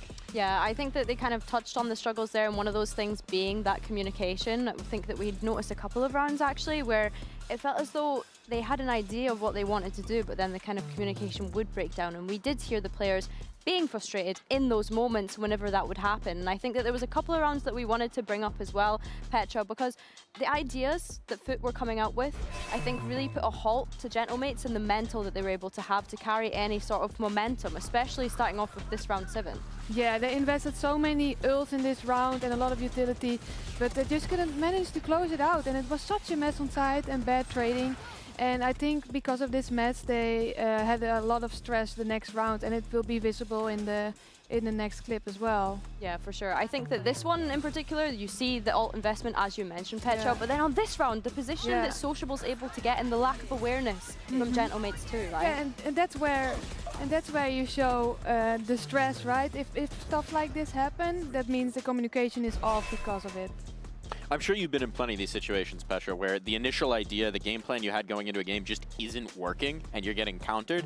How do you rally the troops? How do you sort of settle things down when that chaos is coming in, when maybe the comms aren't flowing? Yeah, I think maybe a timeout, especially after the ult round loss. You should take a timeout, take a breath and talk about it, but it was a bit too late. Yeah. And one of the reasons it was too late, let's flip over to talk about Foot, because there's a lot of nice things that we can say. This is the Foot that we were maybe expecting coming into this stage, and it was maybe coming from some unexpected sources, right, Billy? Yeah, I think that people forget that Sociable is an IGL that's really good at fragging, and I kind of laughed when Zeus called him Unk in that sideline interview there, because let's not forget, he was a 30-year-old rookie coming into VCT EMEA last year, and I think if your IGL is putting up an ACS over 300, I mean, Petra, that must be such a confidence booster for the rest of the team. Yes, of course. When you see IGL take the lead, and the plays he made was incredible. Like quickly out of the smoke, being unpredictable, doing the stupid shit what works. It was the positions he was in, right? Like he was always finding himself in weird positions. So active. Gentlemates are going to be trying to sleep tonight and just be picturing like Zeus, Zeus Sociable like around the corner from them tonight. Maybe both of them, to be quite frank. And I mean, this is an ideal situation because we also had impact coming through from SOP, somebody we really wanted to highlight coming into this matchup. It feels like the win cons for Foot are all going the right way. Yeah, and that's what we wanted to see. We needed to see that confidence back. We had mentioned at the start of the show that how can they bounce back from a loss, and can they get a bit of rhythm and momentum coming into this stage. And I'm glad to see Zeus performing on the Waylay. I'm always really happy to see him on that map, because when we look ahead at Haven, we're expecting Zeus to be on that agent here as well, which I think for me is great. This has been such a tried and tested map for this side of Foot, which is going to be really difficult for mates to be able to dismantle. When I think about Foot in London, they were 4 wins and 0 losses. They were flawless on this map. Yeah, Gentlemates definitely have to step up in this map. But when they switched roles, Gentlemates, it seemed like they were getting better at Haven, so who knows? I will put a silver lining out there, which is that the Gentlemates looked terrible in their first map against Pacific and then found some footing. Maybe we expect a little mini pop-off? Yeah, but it was Sunset that allowed them to bring it back in against Pacific, so I don't know. I don't know. It can't be a perfect situation, but we'll see how they can make good of maybe a tougher situation. We're going in to look at the agent select that we've got going into this map. Yeah, I think just to touch on some of the things that you mentioned, Petra, about Gentlemates figuring out their team identity and switching up the roles. Last time we saw them play Haven, it was a Phoenix and it was a Neon, I believe, that they were playing in the EWC. So I'm intrigued to see if they stick with that, since it looked so great for them in that tournament. Yeah, I think they will stick for it. They didn't have much time to crack a different comp, I think, and it was working well, so why would you change? What do you think of Martin on the Phoenix, actually? I like Martin on the Phoenix. First, I thought he was a one-trick Euro, but since he's been playing Phoenix, I'm like, damn, he's a very good duelist. Well, you're going to get to see a little bit more of it as we do have the agent select coming through. Any surprises here? No surprises on either side. No, it looks as though both teams are going to stick with the compositions that we saw them play last time they played this map. And I think for Gentlemates, starting on this defense, I'm looking at Beepo. I think on that first map, he was the one that was left to kind of clean up the rounds if they were even able to be cleaned up in that last map, and I think that that puts a lot of pressure on him that's moving into this role. We highlighted him at the start of the day of being such a great player, so I need to see that step up from him. When I'm looking at Foot, I've already spoken about Zeus being incredible on the Waylay, but it's also Sop on the Sniper, on the Outlaw, on the Operator that I'm looking at here. He's been such an incredible player when we consider those weapons. Yeah, I think when Gentlemates have an early, a good start and they take control of the game, it's going to be better, because at last map we could see that they had zero control and they didn't know what to do anymore. So I hope it will go better for them on Haven. Well, we'll see if they can gain a little bit of control. Two guys are going to be well in control of all the action. We got Mitch and we got Tom to take it away. Thank you very much, Darf Mike. Yes, it's time to jump into map number 2, and what could be the final map of the series. Foot, after upsetting Mates on the first map 13-9, now they look set to close it out 2-0. Tom, you had high hopes for them on Haven, but do you believe in the redemption arc of Gentlemates? Statistically, no. Fantastic. Like, I'll be honest, like they did very well at EWC, beating NRG, Nongshim, and XOG in this map. However, in London, Foot were just destroying everybody here. Like they did it versus the best of the best, like obliterating him in EDG. So I think this is by far their best map, and I expect them to act as such. And I think starting out as well on the attack side, this is their favored side of their favored map. It leaves Mates with a lot to be desired going into this one. That it does. Well, the barriers are up, and away they go with Foot already taking space towards short and long. Mates look to fight one of those. It's short for Prox, where he's tucked in, but he's given away his position. The Paranoia's caught him as well. Sociable and Zeus both deliver, and Sub's there to clean up backside. Mates, full control. And a 2 versus 4. For Starzo and Martine. Martine even looks to get a bit ahead of the action. He's already looking for a fight on site. Of course, they just planted, so he wants to catch them as they get into different positions. But he doesn't want to overextend and get caught off before his buddy's ready to fight. Flash sent out. But they didn't go in the back of it. Now they're going to have to do it dry. And, well, looking the wrong way is certainly not the way to do it. Sop with a 3-piece pickup. It's 1-0 for Foot. Yeah, great start from them. I think as well, even though they dive straight past a person, I do think, I will say there are very few players I have enjoyed watching on Waylay. I think most EMEA Waylays have kind of sucked. Like, I think people have attempted to do things, realize it doesn't work, and then just go back to a Neon or a Jet or whatever they played before. Zeus is one of the few exceptions. I think the way he takes space is fantastic. I think the way he uses his stuns is fantastic, but also he dives in, gets a kill, and his teammates just get to trade out the guy that was trying to react to the stuff he's doing. He's so irritating to play against. And I think on this map in particular, when you're trying to react to so much going on across the map, if this guy is able to take space and then disappear back out of there again, you have to be so aware of everything that's going on. Do you want my silver lining, though? Okay, I'd love to hear it. The last team to beat Foot on this map was Gentlemates. Oh, when was that? That was in the EWC qualifiers. Okay, well, yeah, okay, recently enough. It's not looking like they'll beat them here in the eco. No. That's fine, that's expected.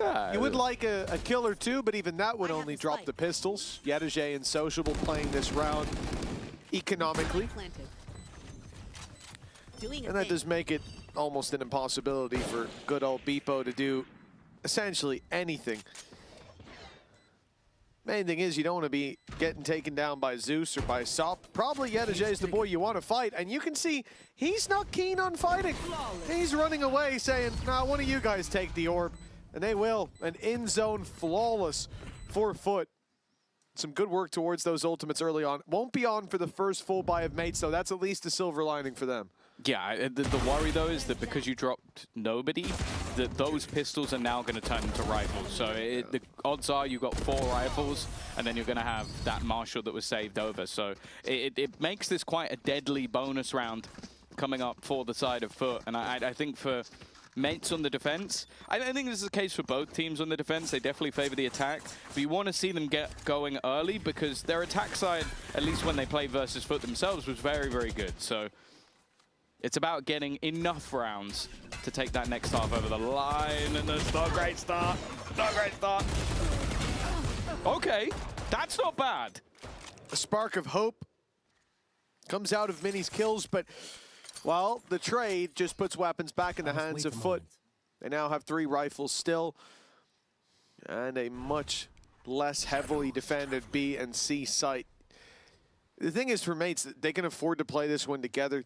The trip that they have on B, the camera deep on C. The only real gap is the walkthrough on Garage, so spotting that every so often on the cam will give them the info eventually, and they go pushing up to try to fill in that flank early. It all depends on Foot's timing.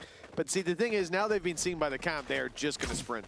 Yeah, I think that's the moment where you either realize that there's one player here or no players here.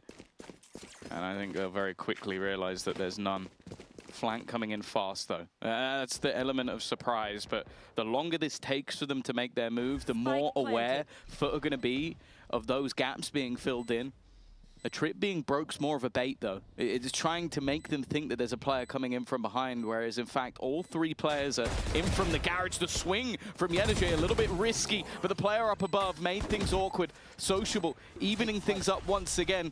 And now the drone's going to fill in the gaps. Nice shot from Beepo, though. It's left all onto Crystalli. Tag low already. There shouldn't be much of a chance. It looked for a moment like he had an opportunity to get both, but it won't be the case. Mates are on the board. I think Starzo jumped in and soaked some of the shots up for Beepo. Almost soaked too many up. Yeah, it was a bit close, but luckily Beepo's shots went straight through him. Back in the other direction. But it was Mini giving them a chance with that double. Yeah, it felt like the numbers on Foot would be enough with what we saw in that first map. Nice, let's go. But that's just the first challenge passed. There is another obstacle in front of Gentlemates, another full buy coming out of Foot, 1 orb away from Zeus having the convergence path. And I don't think they're going to go for orbs. This looks like a very direct play straight into Garage. The stun is heard, the noise towards A long. Foot realize that a play is coming in, and if they are going to split C, they're going to go even faster now. But this is, again, the value of being able to refract back out of there. Zeus just walked into Garage. Like, if there's anyone there, I'll just disappear. And so they've got this C site for free. It's going to be a full-on retake necessary. But that does also mean that the Mates have held on to a lot of their own utility. They still have flashes on Martine. They still have the wall that can go up from Neon and the Paranoia. So they've got a lot to play with here. They are being flanked, though. They're being flanked twice.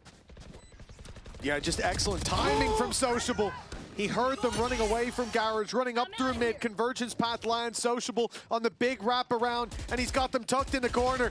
Dead to rights, you think? But Sociable falls. The flank heard of Yedige, but he strikes just in time before they can react. Before anything can be done to stop Foot from pushing up to 3. That's how you perfectly flank. Like, what you might watch from that moment of Sociable is just go, oh, he played that quite aggressively after he knew he was there. It's because he's selling that second flank. Because why would you expect there to be another guy? He's like, yeah, I'm just going to run at you. And they're like, oh, he made a mistake. Now we retake. Everyone turns their back to Yedige, and he has 2 of the freest kills of his life. That is beautifully played by Sociable. It would have been nice if he got the kills, of course, if he just kills them. But instead, he sets up that very loud man to clean up the rest of the round. 3-1 for Foot.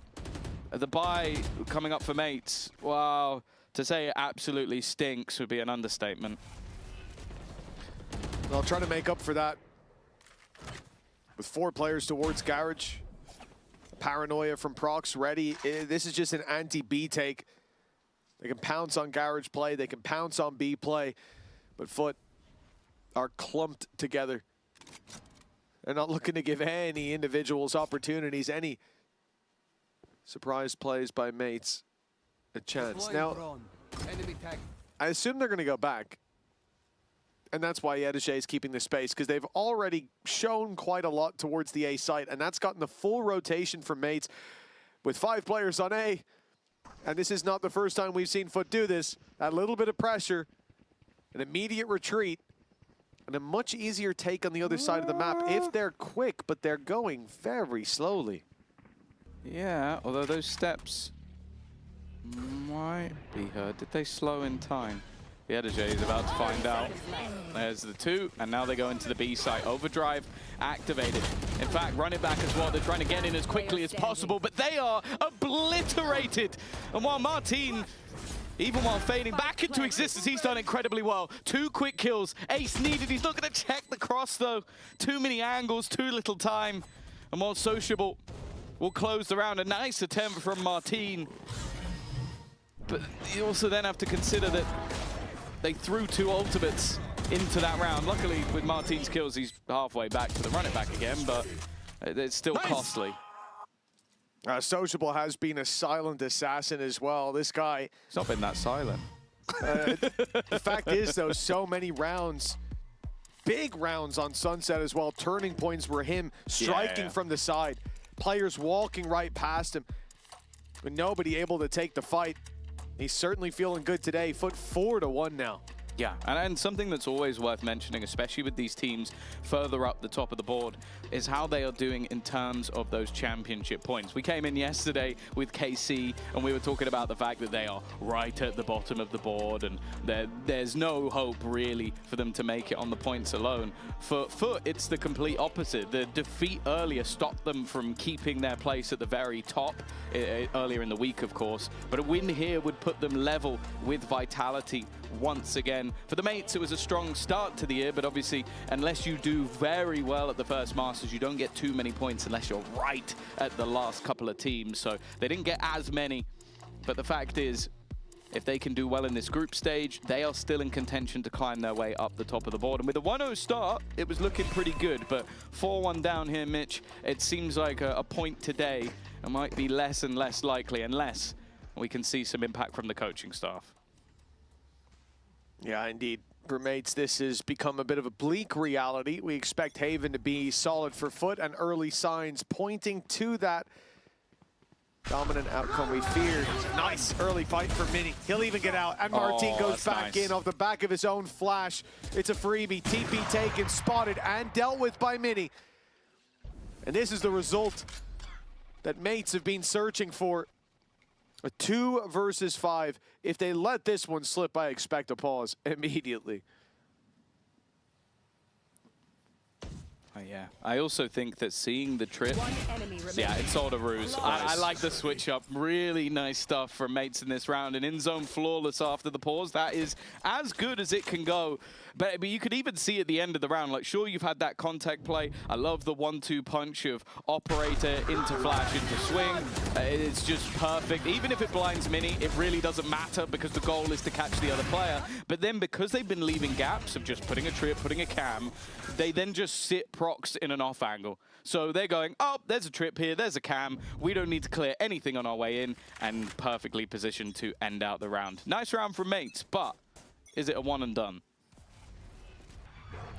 Well, it very much can't be.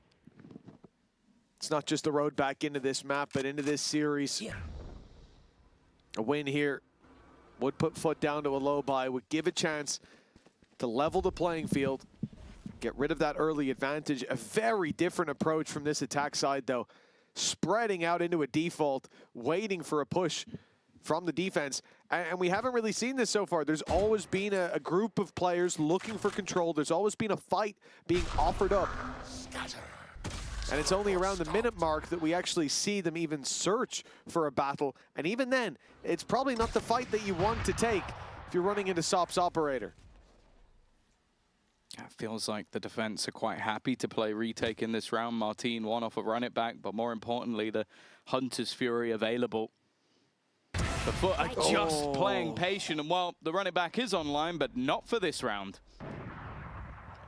They got curious, not knowing the danger that was lurking around the corner. Mini in the same boat, but it could be a freebie handed to him. The shot doesn't land. The numbers stay in favor of Foot.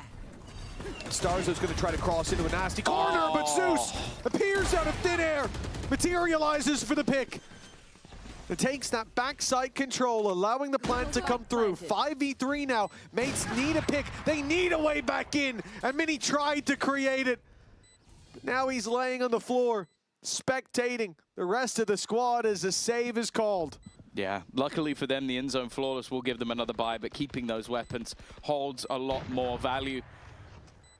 But it's just a nice round from Foot. Incredibly patient. It's not something you normally talk about with Foot. We talk about aggression and flair and fire, but this was all just about, okay, eventually one of those duelists has to peak. They don't have enough information gathering. They even used an ult to get them just enough over on the other side in the form of the From the Shadows from Omen. And so once they start spawning that, they just wait it out. And now Zeus looking to finish the job he started. Maybe doesn't even realize how right he is. He will close out every single member in the end, a third for him. But again, it's just another display of why I love his Wayland. Because he's happy to commit, because he knows either Starzo turns to me and he's dead, or he doesn't and he's dead. My ult's ready. You'd think at least the trade would be found most of the time, but Zeus was so quick getting through that angle.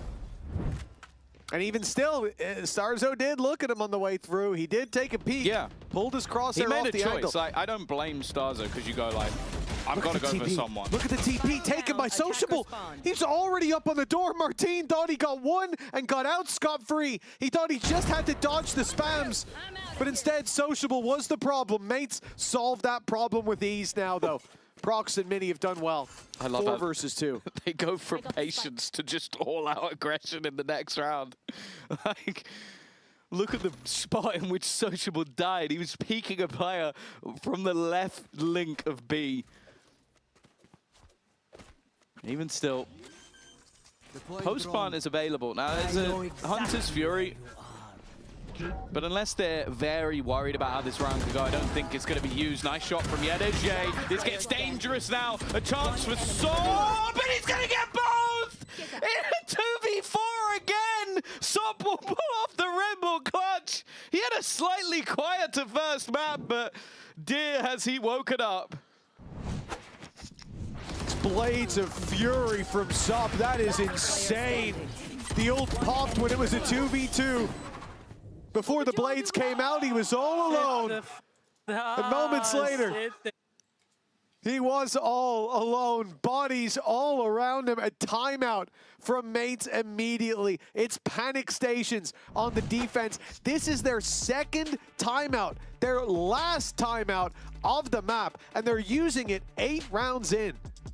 I wanted to talk about this earlier. We went into that first map today, saw Stop have a bit of a stinky start, and I was starting to get worried for him because in the first game when we saw him versus Na'Vi, I'll be honest, I could have gone without seeing him get too many kills at all. He had a horrible performance. And like for some players, you might look at these stats and go, oh, it's not that bad. For Sop, this is awful. Like this is a guy that frequently gets up to that 300 ACS level. He was also playing Jet, a young Turkish star on Jet, not playing well. It almost feels illegal. Well, he's back on the Jet, and you've just watched him clutch out in a 1v2 with a 3K. And he's 8-3 right now. So I guess we don't have to worry anymore. Bambino's not going to end up with the same hairstyle as me. He can keep his long, luscious locks for another day because I don't feel like he's going to be too stressed right now. No, I imagine he is calm and relaxed, doesn't need to go to his happy place. Where would his happy place be? It's not any of his previous teams. This is his happiest place, let's be real. Foot is the happiest place Bambino has ever been. If I had to guess off statistics, I'd say anywhere with a fruit platter, but that's I have fair, no way to prove that.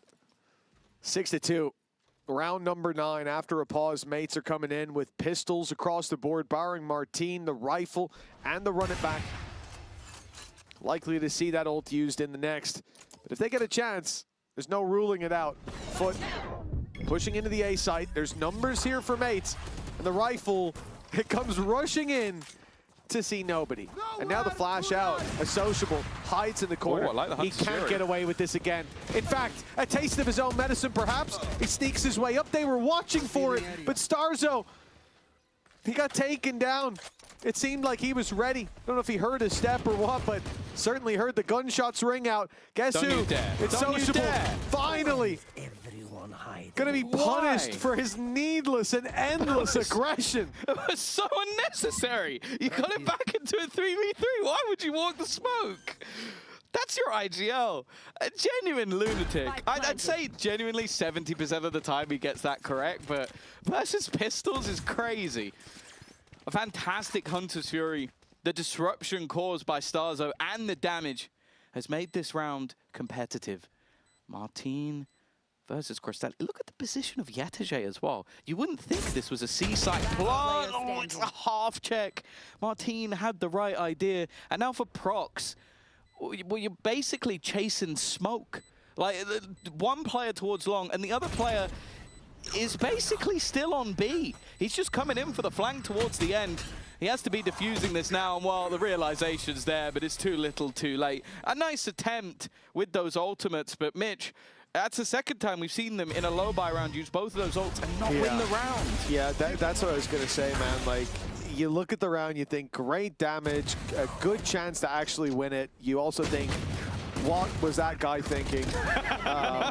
And you know, all of that added together sounds great. And then you realize they use a run it back in a Hunter's Fury, and yeah, that's not a great round anymore. You don't get consolation points when you throw everything at it. You were getting that because it was a low buy, but a costly low buy in terms of what really matters.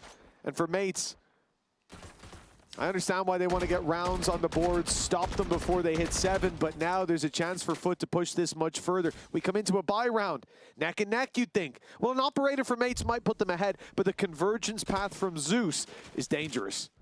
Is he going to use it? Oh, might Straight be very upside. soon now.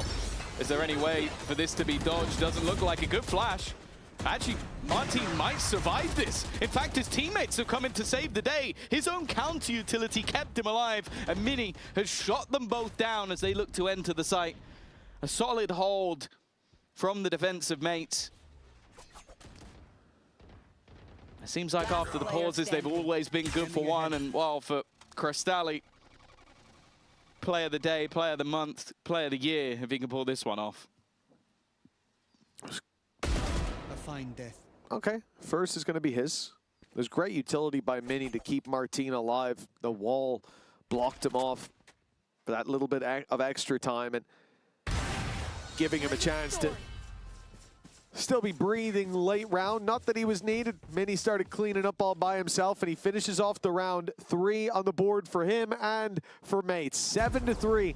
And look, they have fallen behind, that is for sure, but it's not too late to recover the half. Yeah, it's whether or not it's another one and done. That has been the case throughout the match so far. Singular rounds, one here and there, and it's gone right back to the Foot show. And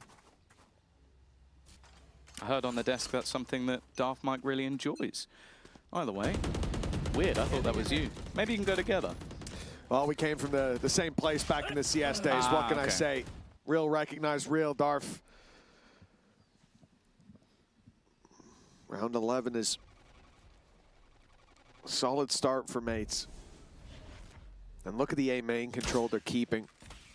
Mini locking it down on the operator, and that's going to free them up to rotate a little heavier to the side of the map where Foot are putting a bit of attention towards. Full Cypher setup towards C.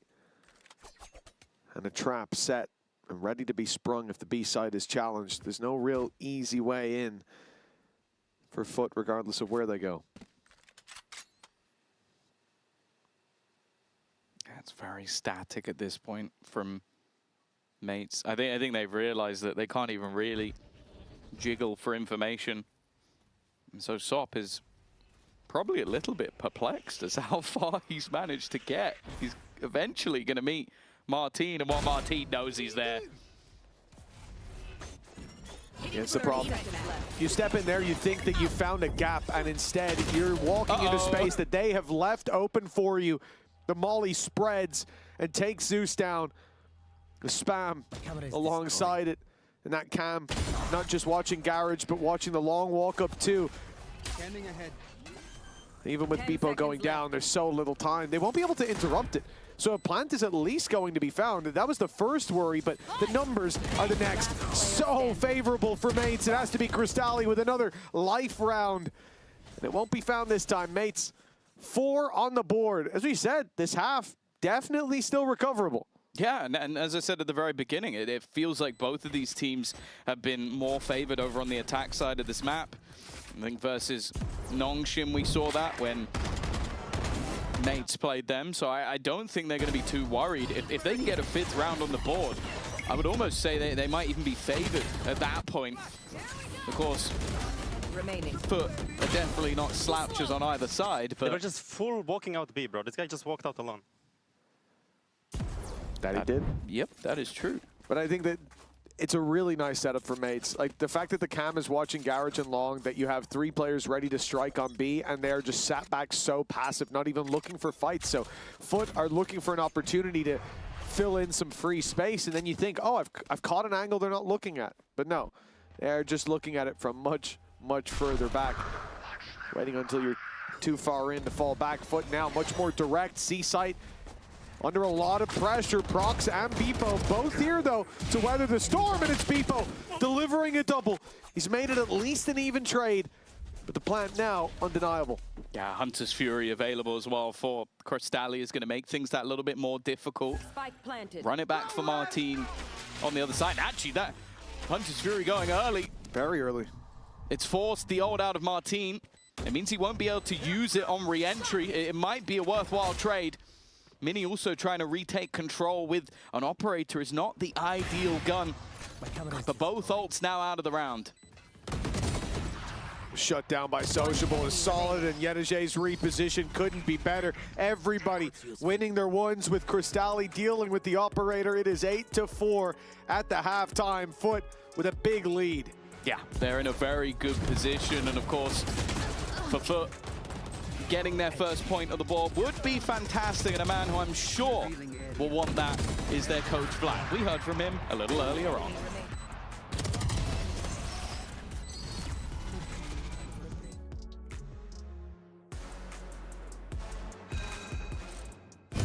Now, Vlad, before we get into today's game, we got to talk about that opening round. What happened? Like Navi game, you mean? Yes. Yeah, it was like unexpected actually. Like coming back from like an international stage, we didn't expect this result, but we had our talks within the team, and hopefully we will deliver today. Now, a familiar opponent on the other side, you've traded series with them back and forth. It feels like you guys trade, and I think that means it's your turn. So how are you going to secure that victory today? Yeah, I think on this stage, it's always fun to play against them, and respect to them. They went to EWC as well, but today we will be the winning side. Now, how are you going to do that, right? Let's focus on Sop. Your young fragger didn't have a great time in the last matchup. What do you do to get him activated early and often? We discussed some internal runs, of course, like some of the runs where we lacked of delivering the result, and hopefully we fixed them, and we will show that on the stage. But yeah, today is going to be like a lot of firepower. And I got to ask you about that Ascent comp, right? Playing Sociable over on the Phoenix, is that going to continue? What's the idea behind it? Yeah, we got to see the map veto first, and we can talk about it. Okay, give me a little hint. Why do you want him there? Why did you want him in that last match? I mean, Ascent used to be our kind of like relaxed map pool, like one of the maps that we always deliver, and we just wanted to give it a try, considering the Leviathan comp, and like Sociable was kind of, yeah, he was really good, and he did good in the end, but we just couldn't finish it. Well, I look forward to seeing it today. Good luck. Thank you.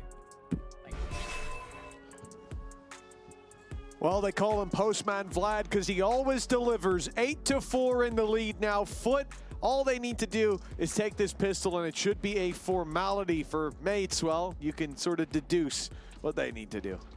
Yes, pistol round is a necessity. But as I said, going into this attack side, if they can get that momentum rolling, it's definitely not a death sentence, but being on Foot's favorite map, a map they've been incredibly comfortable on. Let's have a little listen in to how the pistol goes. Adamlar back cross'tu. Önce cross koysanız biriniz bait atın. Evet benim ligim. B'yi bırakmasın diğeri. Aldım B'yi. İyiyiz la şu an. Şu an iyiyiz. Neon'a 50 vurdum. Bir daha body atarsam bayılacak. Okeyiz ya. Kal böyle. Ekstra bir durum olmadığı sürece. Long boş hala.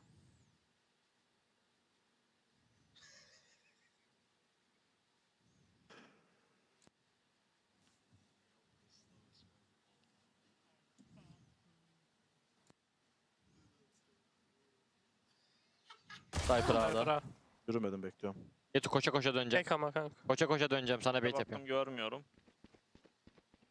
2B'ye kalsanıza, Okan B'ye git. Ya da double door window'unda kalmaya devam et. Orta kem attı çocuk. Var kemi var zaten. Double window'da kaldım mid.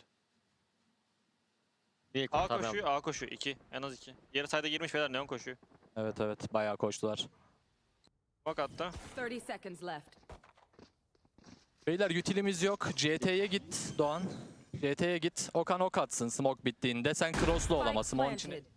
And it's a plant for Mates. Foot have to fight their way back in. Cage thrown behind from Yedije. A bit of misdirection, but Martin's close enough to realize it. And stun has caught Zeus, and it's a death sentence for him. And whilst they wait for Yedije to group back up, the round seems to have slipped completely out of their grasp. As we said, a much-needed pistol round for Gentlemates. A loss here would put them in an almost unrecoverable position. The bare minimum achieved momentarily. If they lose this one, I would be, oh my goodness! I start to get worried. The jump around there, one more shot could have turned the tide, but luckily it will not go the way of Foot. Mates have bought themselves a second chance. Jeez, there was a second where it looked like they could have won that. Yeah, I think it wasn't quite the overhunting of orbs we saw back a week or so ago, but no, I think that ultimately getting the job done, a few orbs built up as well, of course, with it being Yetije on the other side, you're not too worried about those ultimate orbs going into enemy hands, especially when you're trying to get them for Martin, who has been having an okay game so far, but obviously expectations on him are always to be, well, ludicrous if we're being totally honest. Starzo walking up with the spike makes me a little bit nervous, but he's not going to go any further, thankfully. Yeah, it's back out of that A control. Avoiding the stack. I'm not sure whether they have a read or whether they just wanted to make some noise to cause the rotates. Either way, the stack Guys, there's has no been one avoided. Box. There's no one box. There's no one in this corner, and there's no one in the wall. There's no way. Oh, well, no the Cage. It's given him a good gap to play in. Okay. Oh, unlucky. They checked it eventually. Don't worry, there's no one inside that box. Oh. Well. See, I saw this before, and Beeper had a rifle, so now he doesn't have a rifle. He only had a Marshall, so not so bad. Although he has given that Marshall to Sop, who's quite good with the Marshall. It's been tagged, though. They know he's coming. Free fire should be waiting, and it will be. Great stuff by Starzo. Double swing as well, just to lock it in. Go. You don't want to see too many more players go down. Martin is low HP, but you wouldn't mind him hunting just to get closer to that ultimate. So it looks like Prox is going to be point of contact. Martin still gets away with the kill, so 2 away from a run it back, and Mates seem to have a way back into this series. Yeah, that's not bad at all. They only lose the Marshall, which of the weapons is the cheapest. You can potentially even reinvest if they wanted to. Maybe try and get something additional for Martin, who's now only 2 away from having his ultimate online. But this is where things should get that little bit tougher. Rifles across the board for the side of Foot. If the road to recovery truly is there for the Mates, they can at least make this round costly. That would be a pretty big deal.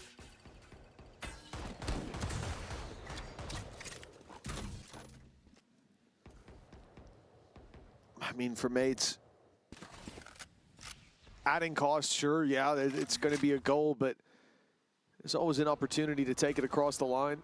No real weapons in their hands definitely makes it more difficult, but they're going for the group approach. It'll be Sociable that has to stand and greet the pack, the first taken down, but the tip of the spear is still sharp as ever. Mini wrapping around will be caught. Sociable, he could have fallen back, he could have retreated, but he stands his ground for 3. And now making this a costly round. Should be hard! Martin makes it look easy. Zeus has 7 health, and he'll have to kill Martin twice. He won't even get a chance to shoot at the king. Never mind to miss. Mates, up to 7. That is an insane round. Honestly, gobsmacked. Like, this was insane enough. Shooting the dart and then going, right, I'm just going to fight them all. Because they run through this choke. Martin just decimates them. And yeah, you know what? Fair enough. Stand up, flex a little. Because he's now moved within just one of Mini, who's at the top of the board. And he's just put them right back in contention in this map. Standing ahead. Well, you always know Martin can have one of his rounds, but it's something special to see him happen. That's him back positive on the scoreboard, and Mates almost back even. Pistols in the hands of Foot. So far, Mates have done a pretty good job of avoiding those pistol stacks. Foot always running the group setup. And this time, Mini might be unlucky enough to walk into a few. I mean, he's got a one-shot capable weapon up against every single one of these players. But he hasn't got a lot of ammo. And he'll get no shots fired. An outlaw into the hands of Sop, and well, that could be a mistake that you end up regretting. Yeah, even still. Going into the post plant. The time now helping Mates along the way, and they're playing so passively that it now comes down to Foot fighting into the chokes. Molly will buy them some additional time, but over the top is Sociable again. Always seems to be good for at least one. Trade out onto Sop is something, and the disappearing act, but it's Martin going through, and he still finds a double. They look to make this uncomfortable, but they are more than comfortable fighting Foot with their own aggressive style. Mates, 8-8 from a hefty deficit. They are right back level again. It's a dangerous thing to see Martin start to feel confident, uses that paranoia to get up close in the smoke. Look at his health. Pops a flash through the blinds, or two, in fact. Didn't even realize that it had caught on to Sociable up top. That makes a bit more sense why he survived so long. A well-placed piece of utility, good target selection. And a solid performance again from Martin. That's 2 big rounds from him. And a timeout from Foot as they find their lead has disappeared. Yeah, it almost feels like they're being beaten at their own game at this point. To be honest, that multi-frag that we saw from Martin is almost a little reminiscent of what Yetege did in one of the clutches, probably of the season so far. Just fighting tooth and nail aggressively in a mass disadvantage. And the scariest thing is now, this pause could even just be as a like, let's let Martin cool off a bit. Because the fact he is flashing through a smoke with 30 health and killing 2 people kind of shows you where we're at.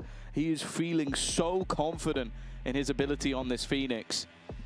And there's been moments that Foot could have won either of the last couple of rounds. They've been favored in them, but they are losing these late clutch moments.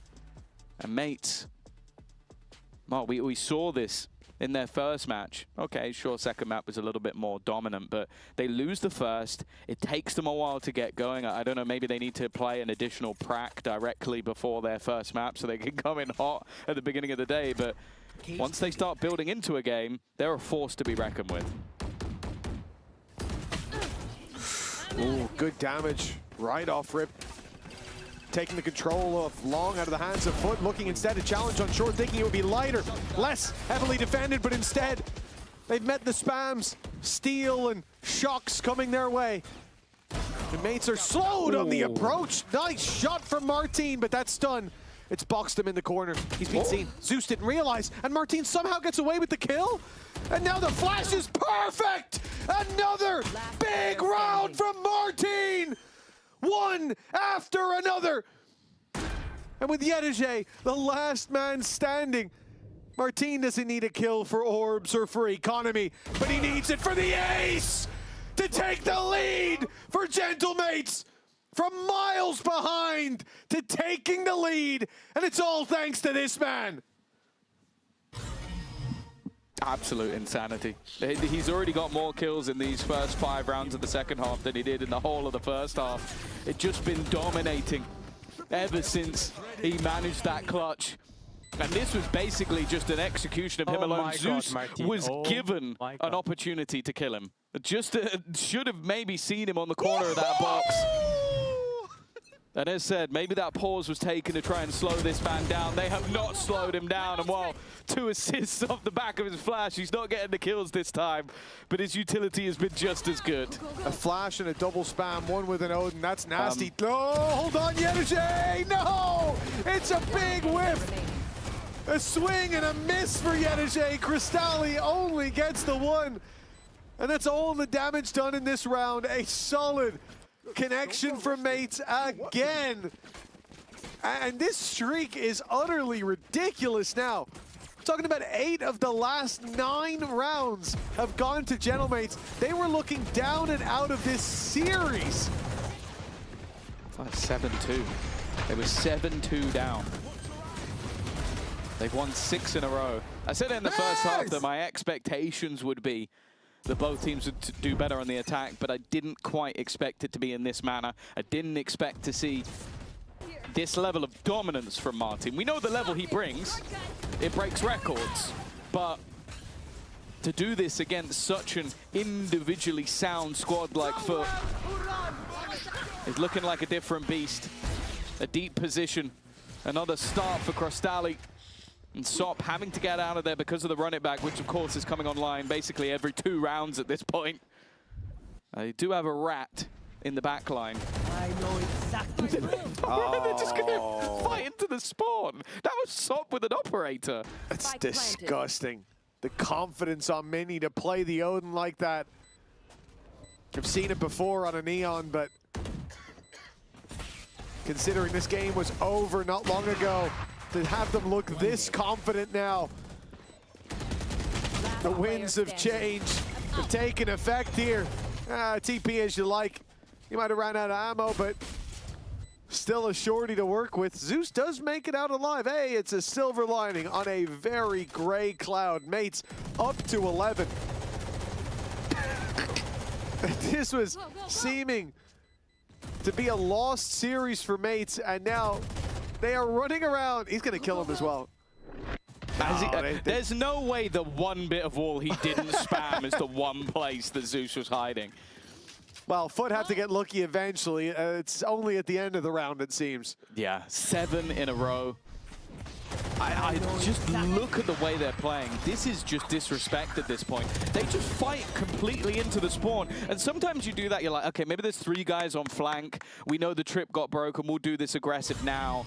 They did that just to try and shut them out completely. And while at this point, it's going to be very difficult for Vlad and Bambino to try and turn the tide here, because I don't even think it's necessarily that their players are just playing bad. It's that Mates have just hit a gear where it's like, okay, we're going to push everything all of the time and we're going to win every fight as we do it.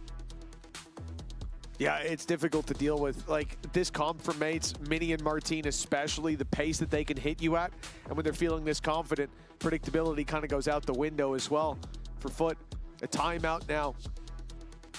This is their last one, and indeed the last one that we're going to see here in regulation. But take a look at that timeline. It's been mostly attacking rounds. The thing is, when we looked at the first half, we thought that the detractor was that Mates were only finding flash in the pan rounds. 1 here, 1 there. The most managed in 10 and 11, 2 back-to-back. But that seemed like a negative. Yet for Foot, they haven't even accomplished that.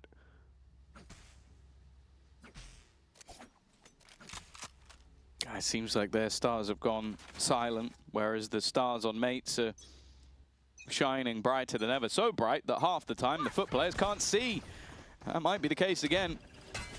Already fighting forward, but there you go. Sop, you got blades. How about killing them all? Maybe that's what the coach has said. It's a strategy that works probably more often than you think it would. And with a little bit of a help from his friend Zeus, I was going to say a ninth round looks guaranteed, but Martin's alive, so who knows? Yeah, you really can't count them out on this form. Can't count him out. Exactly. The others have been good. He's been a god. Cristalli, the first one to meet the challenge, and, well, it is time to flee. 2 to fill in the gap, though. It's not just Zeus there. He's got Sociable by his side, by his back, and, well, both go to him. 9 rounds on the board now for Foot. What was a massive lead. Saw them go silent, but, well, all it took was a big round from Sop.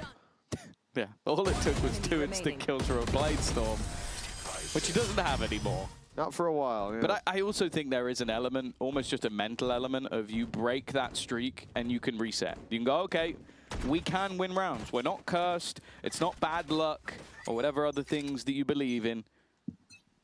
We can break their momentum. Well, let's see if they can now turn that into something a little bit more. If at first you don't succeed, try again! And while Sop delivers again! From getting decimated to destroying their opponents and in zone flawless. Maybe stop going C-long now. I don't think this is the case of 3rd time's the charm. Well, you know, I'm going to go ahead and say they tried their best to stop that from happening. The wall up, even the cage, that cage is Yedijay's. And, well, it was the walls of a barrel. Did they see anyone? Nope. Nope. It was all 5 kills from spamming down long. The walls of a barrel and the fish within it. Back in a flat. Turn to smithereens. It's an immediate retreat from Mates. Look at that pressure out of Foot. 4 players towards A main, but immediately Mates just go, okay, there's a lot of you there. We'll go somewhere else where there's not a lot of you. One is in. Oh, it's gone again! It's just spamming! And then people walking into the spray. Yedijay's got another double. Proc's almost gone. Out of absolutely nothing, they lose 7 rounds in a row, and then they spring to life. Sob looking like a different beast. And what Yedijay has taken some of that and added it to his repertoire. Where did this come from? 3 rounds in, well, literally probably about 30 seconds or less. This game has changed massively.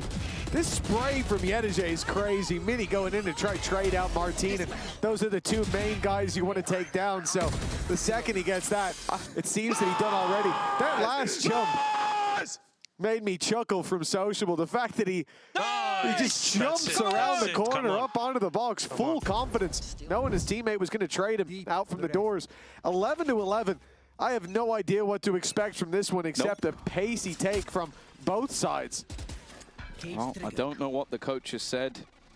It must have been a speech on the level of having a dream or fighting them on the beaches or something along those lines. But whatever it was, new life has been brought to the side of Foot.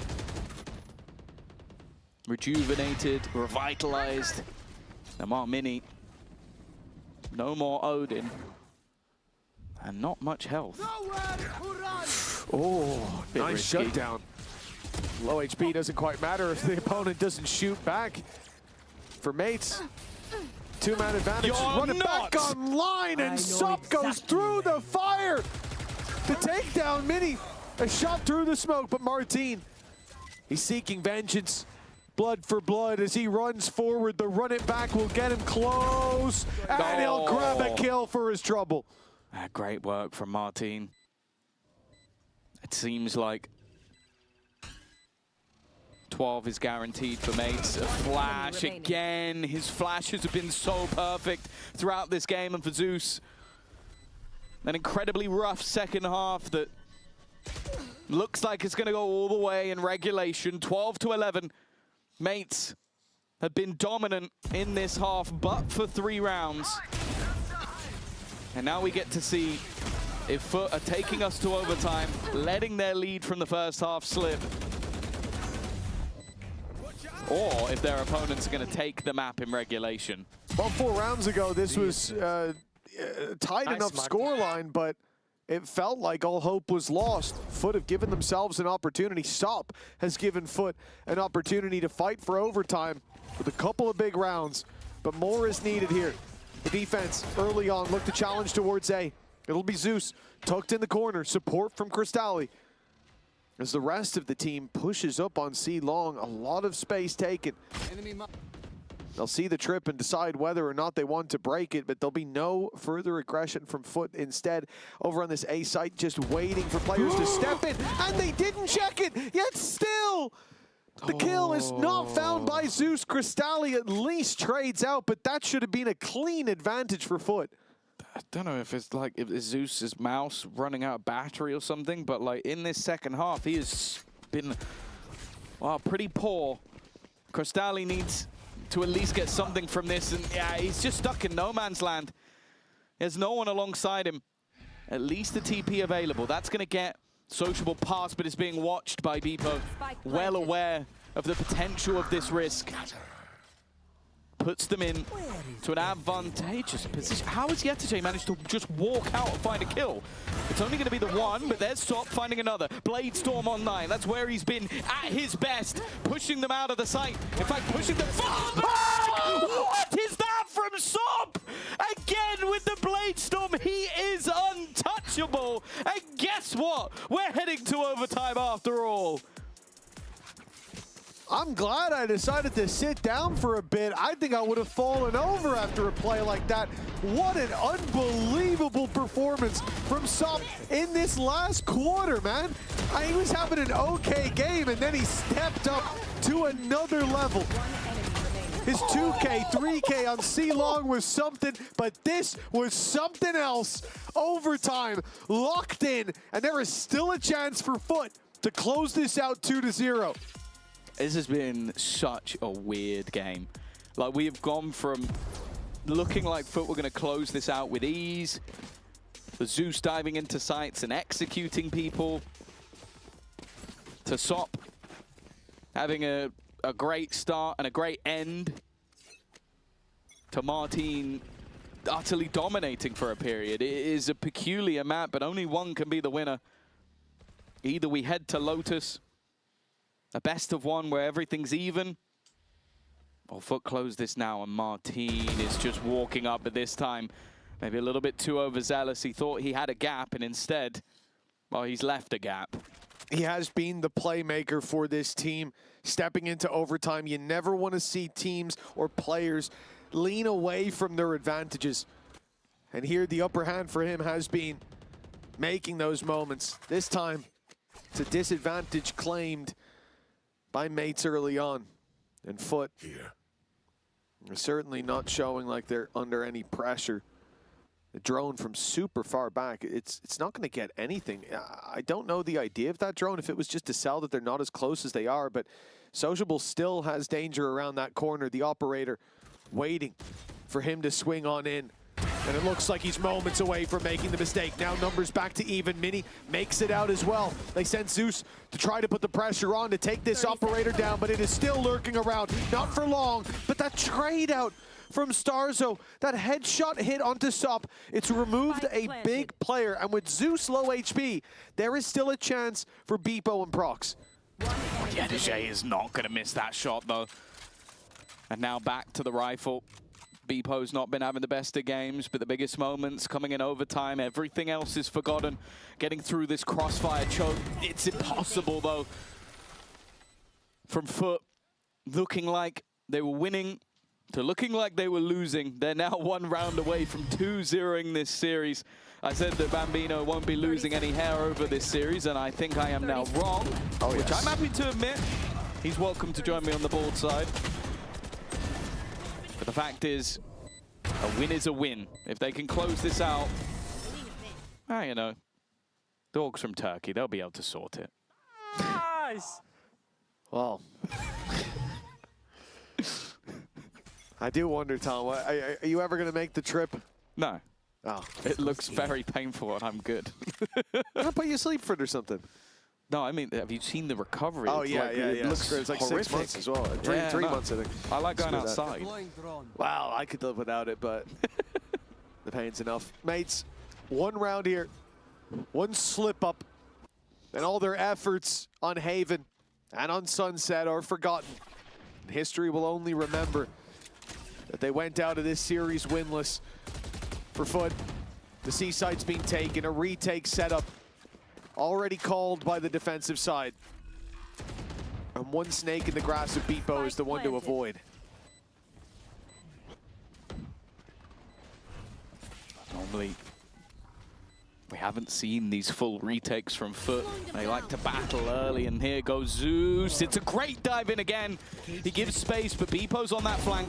He has been spotted, and Sop has cleared out his teammates, just like the last round. Beepo is a necessary hero, and he has to go now. They are defusing. There is no time left. Foot will close out their map choice just about, and a fiery matchup ends with Foot at the helm and their first point, an important point on the board. An impressive effort by Gentlemates. It looked like they were bringing us to map 3, but we couldn't get to Lotus as Sop bloomed early, right at the end of map 2. He hit a form that you don't normally see out of this guy, keeping them alive and pulling them back into the lead with a 2-0 for Foot.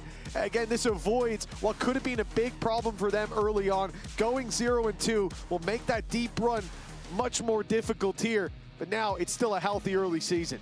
No, I think that this is showing good form out of the mates. I think that them battling and brawling is impressive, especially that resilience. But I do think that for Foot, this is so important. Like, you've had your sort of move to make it to Masters. You've shown that you can get to that top level. But after last week, I was a little bit worried about how things were going. The defeat to Na'Vi, maybe, and some of the moves that they swapped up roles and different stuff.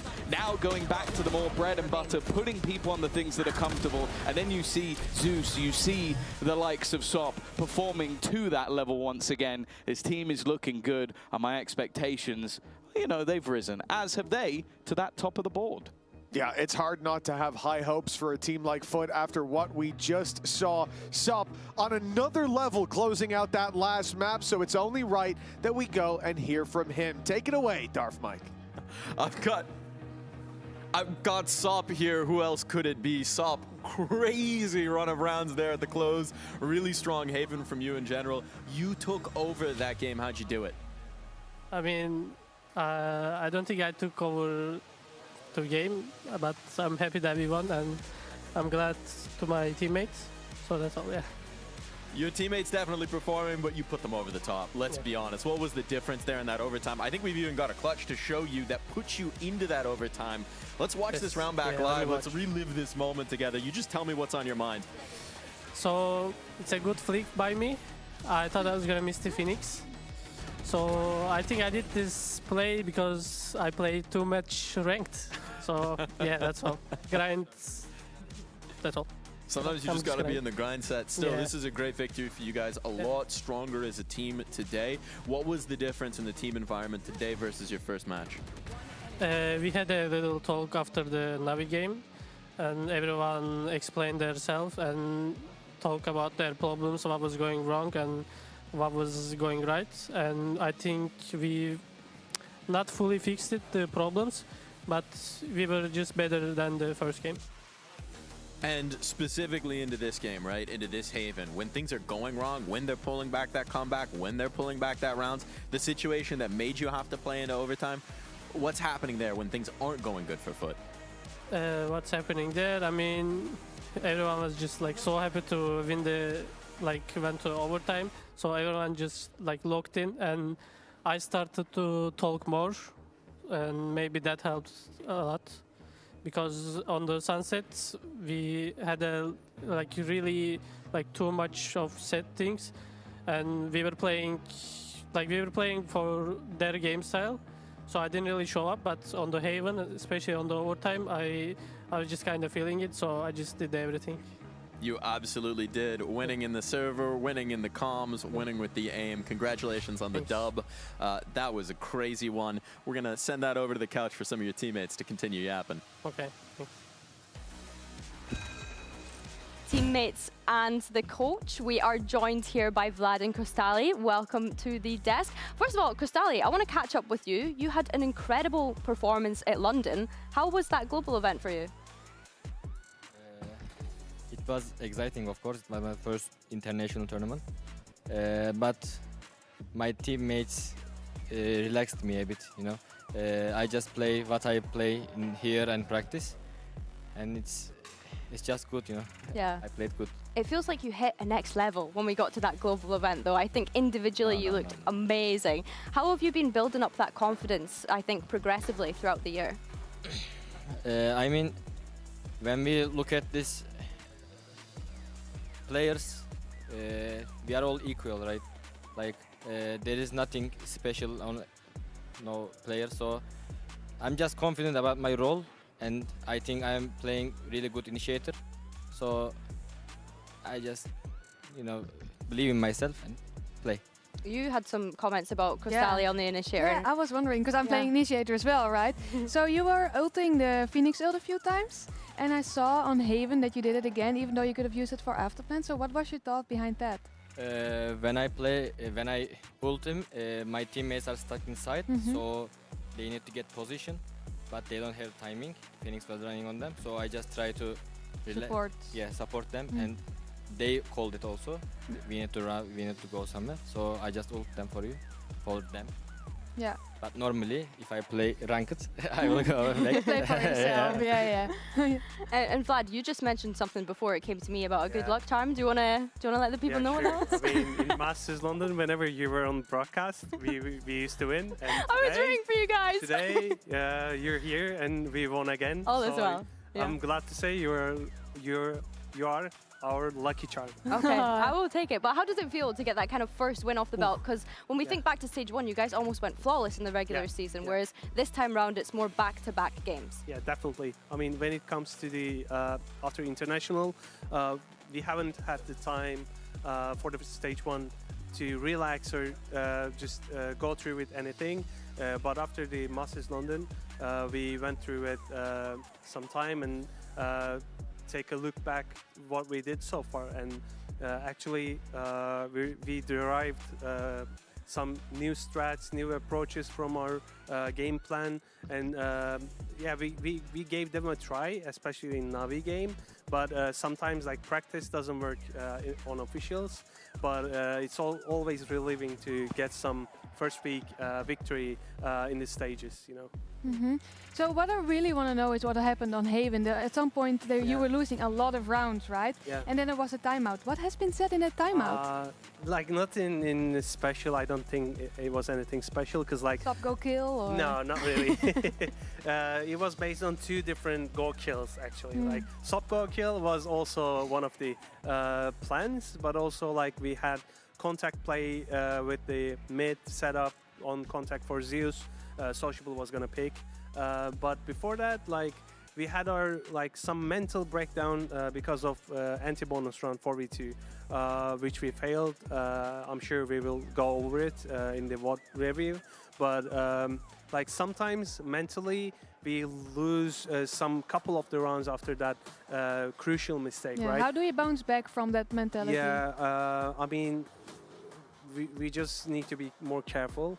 And like our approaches should be a little bit soft with the with in-game. Like people, like our players are kind of pushing themselves to the limit after they make mistakes. They wanna undo that mistake sometime, you know, like being hard on themselves, or yeah, sometimes I feel that way. But a mistake that has been made, there's no going back from that. Like you gotta focus on the next round. They just need to realize that. But some official, like in some official games, they kind of sometimes miss that point. I want to get you guys' thoughts on play-ins as well before I let you go, because of course we have that element this time around where we have tier 2 teams coming up and integrating into tier 1. Crystali, from your perspective, you played against Enterprise and Job Life in EMEA Clash earlier this year. Are you looking to see if they're going to be a threat when they come up and play against some of the EMEA teams? Yeah, maybe. I don't think Job Life can, but because they roster changed a bit. But I don't know their Full roster? No. I know their full roster, but I don't know their right now performance. Okay, Sorry. yeah. But Enterprise can beat someone in this league, maybe. Yeah, that's it. Yeah, and from your perspective, Vlad, obviously you've worked throughout the tier 2 scene last year. What's your kind of thoughts on the play-ins team that are coming up into the league? Like their first achievement to make it into play-ins, which is like of course everyone wants to do playoffs and then champs, hopefully, but only some selected teams will be doing that with the performance they give. So they will be, they won't be scared of anything because like it's their first chance to, for most of them, it's their first chance to play in this stage against like some of the VCT teams in official, and they should be like not feared, but take into the consideration nevertheless. Yeah, for sure. Well, thank you very much, guys, and congratulations on the first win Congrats. for the regular season. We're going to go to a quick break, but don't you guys go anywhere because we've got the second series right after this.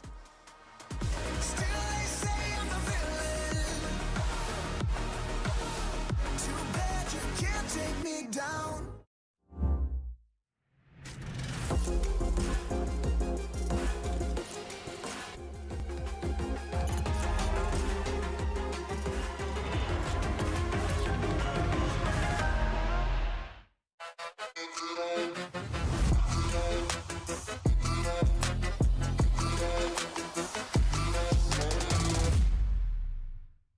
Want to find your fastest server every time? Express like a pro and optimize your connection in one tap. Express and game without ISP throttling. Express and shield yourself from DDoS attacks. Express and choose the VPN trusted by gamers everywhere. Express VPN. Experience gaming the Express way. Fast, stable, competitive.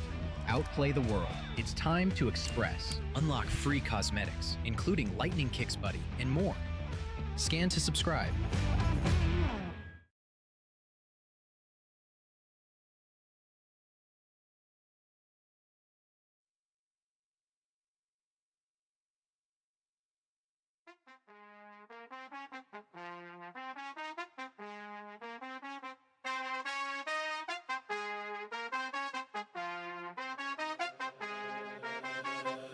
That's just the way it goes. That's just the way it goes. That's just the way it goes. The way it goes. That's just the way it goes. That's just the way it goes. That's just the way it goes. The way it goes. That's just the ballin', spotting, ballin'. Phone was dry, but now everybody calling. Good at taking risks, yeah, I always go all in. Swear to God that I'm deaf to the talking. I can't hear it, see the finish line. I know that I'm near it, yeah. Cut the check and I'ma clear it. Ain't nobody out here that I'm fearing. Hey, easy to see things I wanna weigh up. Used to think it's hard, now I feel just like a layup. I've been in the gym, yeah, I'm tryna get my weight up. That's just the way it goes. That's just the way it goes. That's just the way it goes. The way it goes. That's just the way it goes. That's just the way it goes. That's just the way it goes. The way it goes. That's just the way it goes. That's just the way it goes. That's just the way it goes. The way it goes. That's just the way it goes. That's just the way it goes. That's just the way it goes. The way it goes. That's just the. Hey, you ain't realist like you got a few disguises. Walk in the room, I know I'ma be the flyest. She like me, yeah, it's hard for her to hide it. One-on-one, ain't nobody like this. Got this far by doing me, I'm everything I knew I'd be. I don't care what we used to be, no, yeah. They try get close to me, you can't get what you want from me. I got this vision you can't see, no.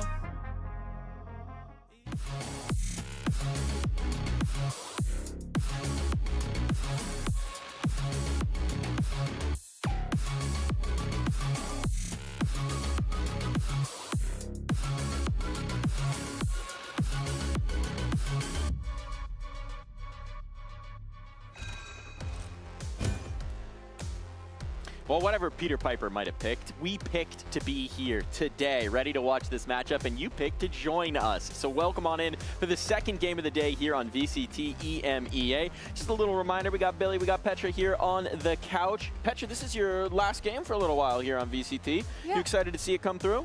Yeah, I am. I'm very excited to watch Heretics play. I just hope they're gonna have a good day. We'll find out. Let's touch on the standings really quick. Just a bit of housekeeping here. Nothing too revolutionary based on that last game. Foot continuing to stack the champs points. Yeah, of course. Being able to pick one up, which I think is super important when we consider how neck and neck they are with Team Vitality, for example. So I think it definitely is going to put a lot of nerves at ease, just being able to get that first win as well. Petra, we kind of spoke about them being able to get that first win and build up a bit of momentum. Yeah, it's very important to be a bit more confident after a win and keep holding on to that. About the champion points though, they're still not there yet. Yeah. I think everybody else in the standings is just hoping they qualify through so that suddenly they don't have to compete with the team that already has 11 points. But we'll focus on the teams that we've got in front of us as we dive into this matchup. We've got Team Heretics making their debut here in Stage 2 up against Team Liquid, a Team Liquid team that we could say this is like kind of their debut. The full roster debut. Yeah, I guess we could say so. The re-debut. Yeah, I think I'm taking their first series with a pinch of salt. No hate to Lohan, he obviously had to do what he had to do. Yeah, I'm looking forward to seeing Nats back in action today. But I think to touch on Team Heretics, like you mentioned, for them at London, I was very critical. I was very disappointed with the performance. I think that we didn't really see anything fresh come out from them, even though they had that first seed advantage. They had a bye through to playoffs. They skipped the Swiss stage. But in saying that, I'm pretty sure I heard from an interview from Benji recently where he had said that actually now that we've had that experience of being the first seed, I think we'd prefer to play through that Swiss stage and get those reps in rather than go straight into the playoffs. You're feeling cold, you're not feeling quite hot. And I think for me, Petra, coming into London, we knew that there was going to be neon nerfs. However, we kind of had an idea that they weren't going to steer away from that identity. I guess, from your perspective, were you disappointed with that London performance that they had? I mean, yes, with the outcome, it was disappointing. Maybe they were saving some energy for the second stage here, but yeah, I expect more from them. Yeah. I think if there's anywhere to spend your energy, it's on that stage, right? It's in the big moments. But I don't want to take, like, I'm disappointed with the performance. I was super critical in London. Okay.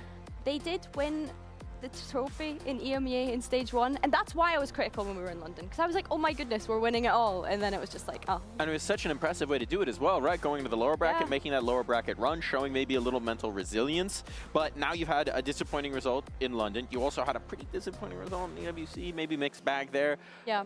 They've had a little bit of a break. It's only been about 9 days, I think, since their last official.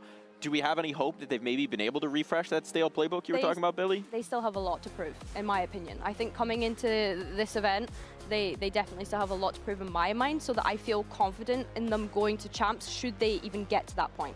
Yeah, I think it's no time anymore for inconsistency. This is now the time to step up.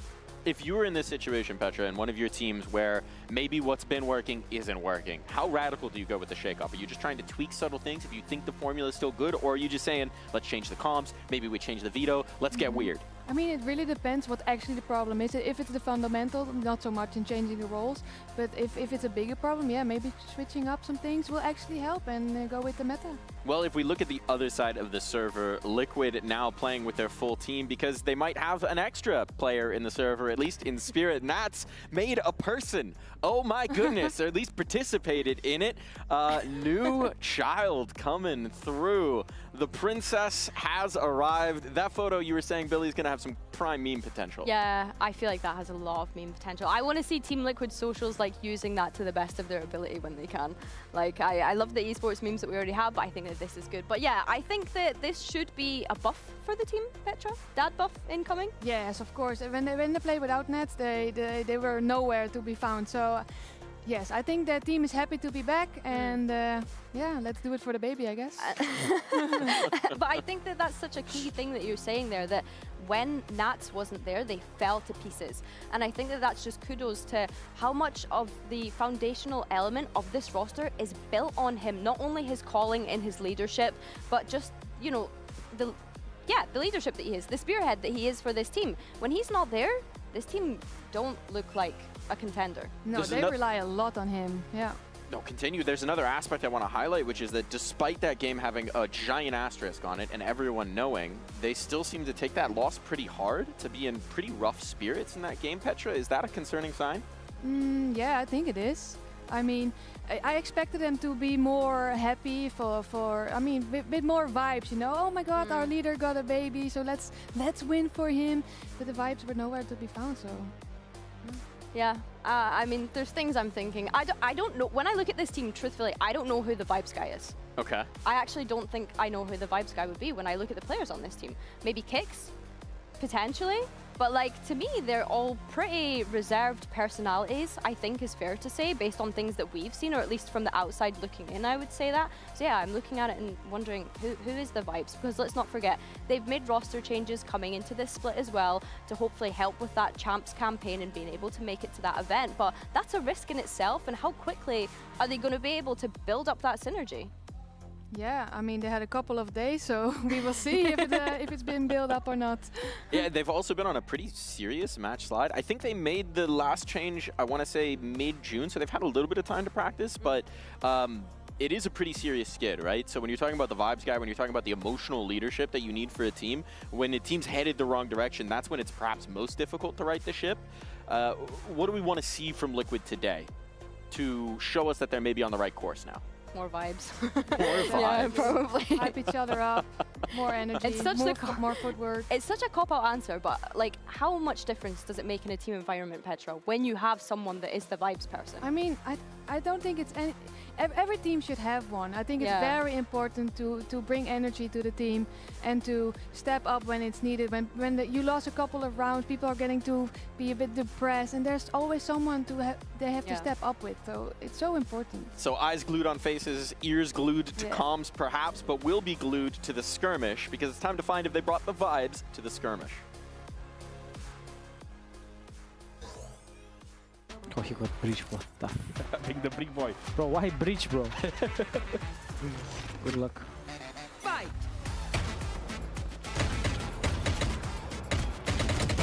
He gets sheriff. As a coach, he's egoing me. What the hell? Okay, I'm sorry.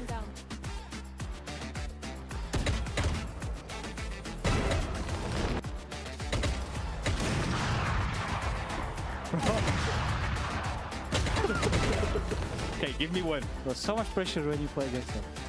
But it's fine. GG.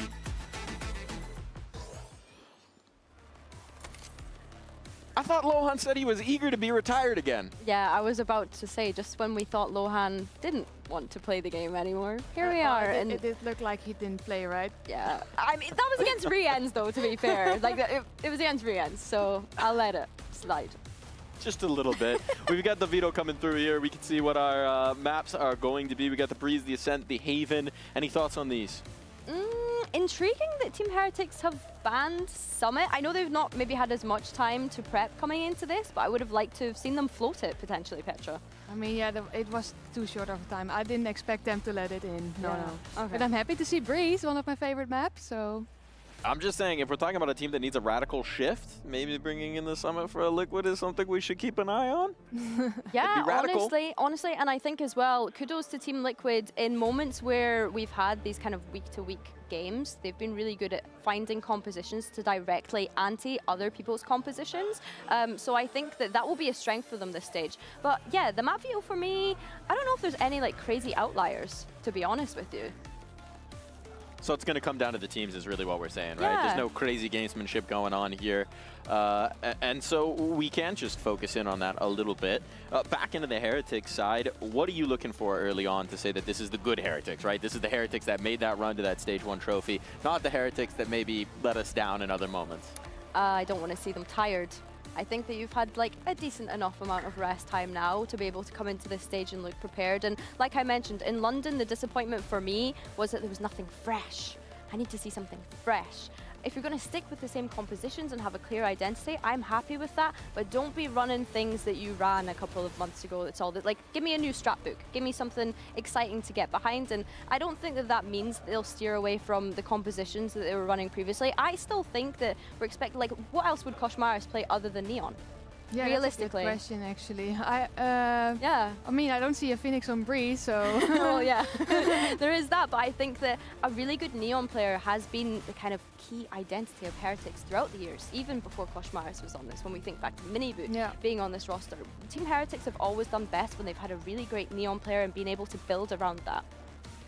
I guess they have to change up the playbook if they don't want to change composition. Yeah. There might be some changes in the composition. I did have a little interview with Benji Fishy before. He mentioned that if we were going to look for something to change, we'd need to keep our eyes on Rians. Yeah. So we'll see what happens there. We'll see.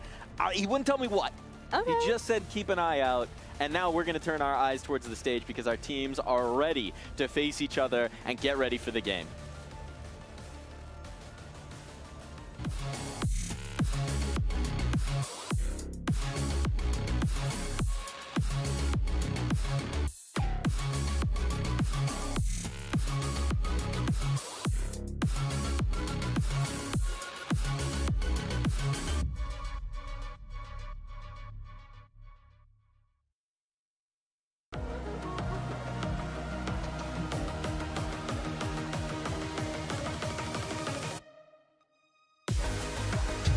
Heretics versus Team Liquid.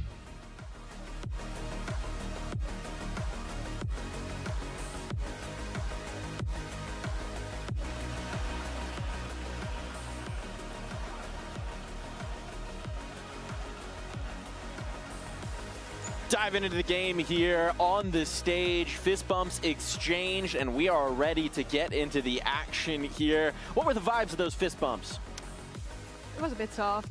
Oh, we're not starting strong here. Oh no, you can't be having Petra saying that your fist bumps are a bit too soft.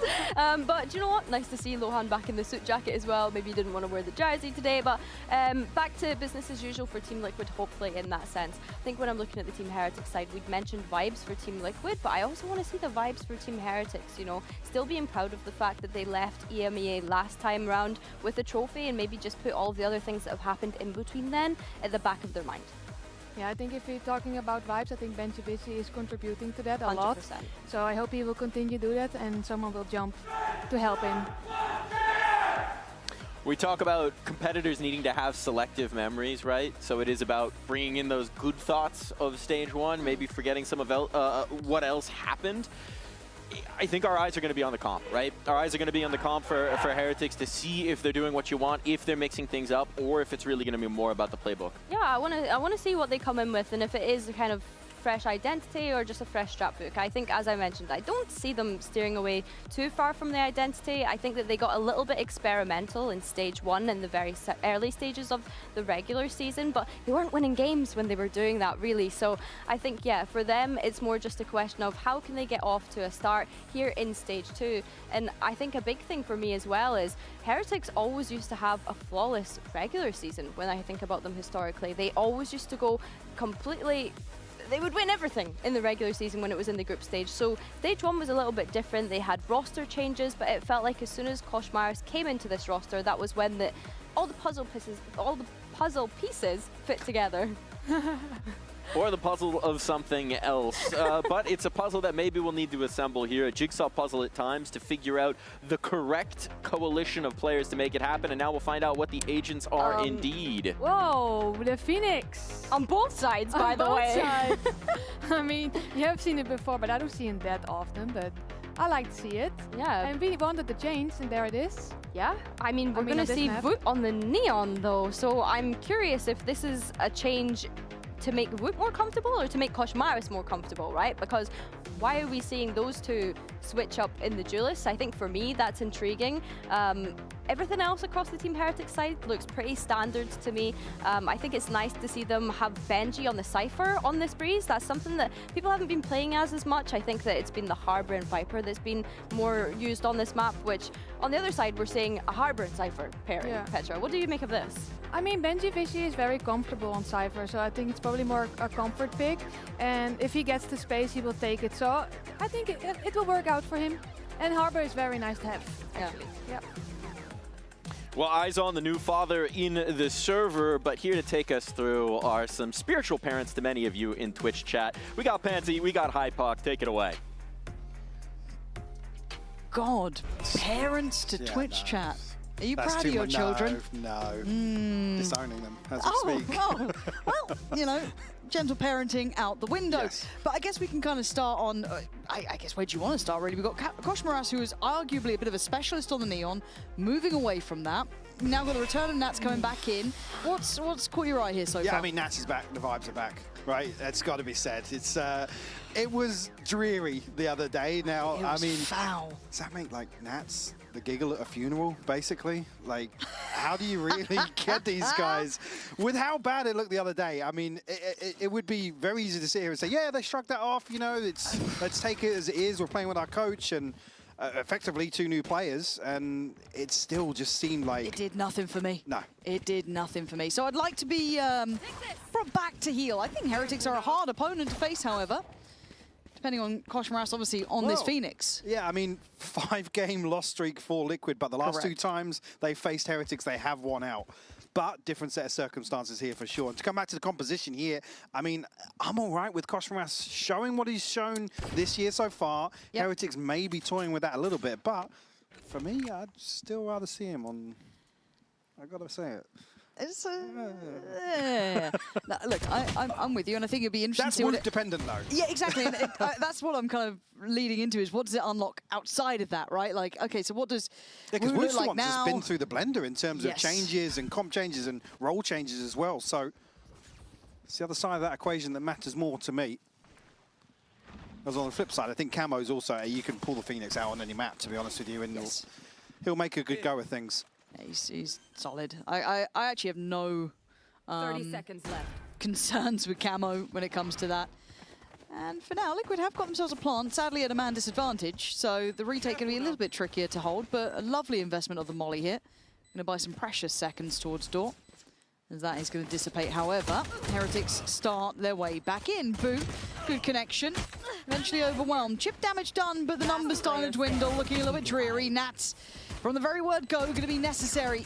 They want to try and deny, and it won't happen. Heretics, composure, looking key, and the first is theirs. It was just overwhelmed here. I mean, a chance for Liquid to really fight into double doors here, but it seemed that nobody was really committed. Maybe just a lack of understanding of the numbers, maybe, but didn't seem to take a fight either side of things. They were a man down, obviously, but see how Boo can catch Camo here for free.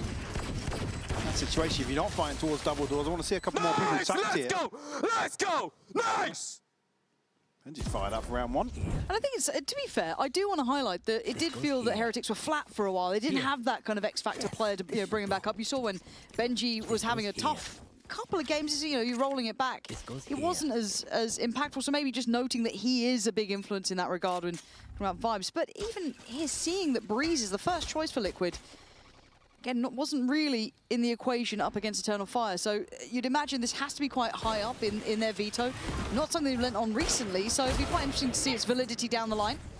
We're doing nicely here as Koshmaras by his side. I guess the other side of that discussion really is the way they approach the veto without Nats here and playing with Lohan and 2 new players. So whether or not this is something that maybe full roster in now, let's see what can get done. I mean, Nats finding 2 here makes things potentially doable with Woot down at 33. God.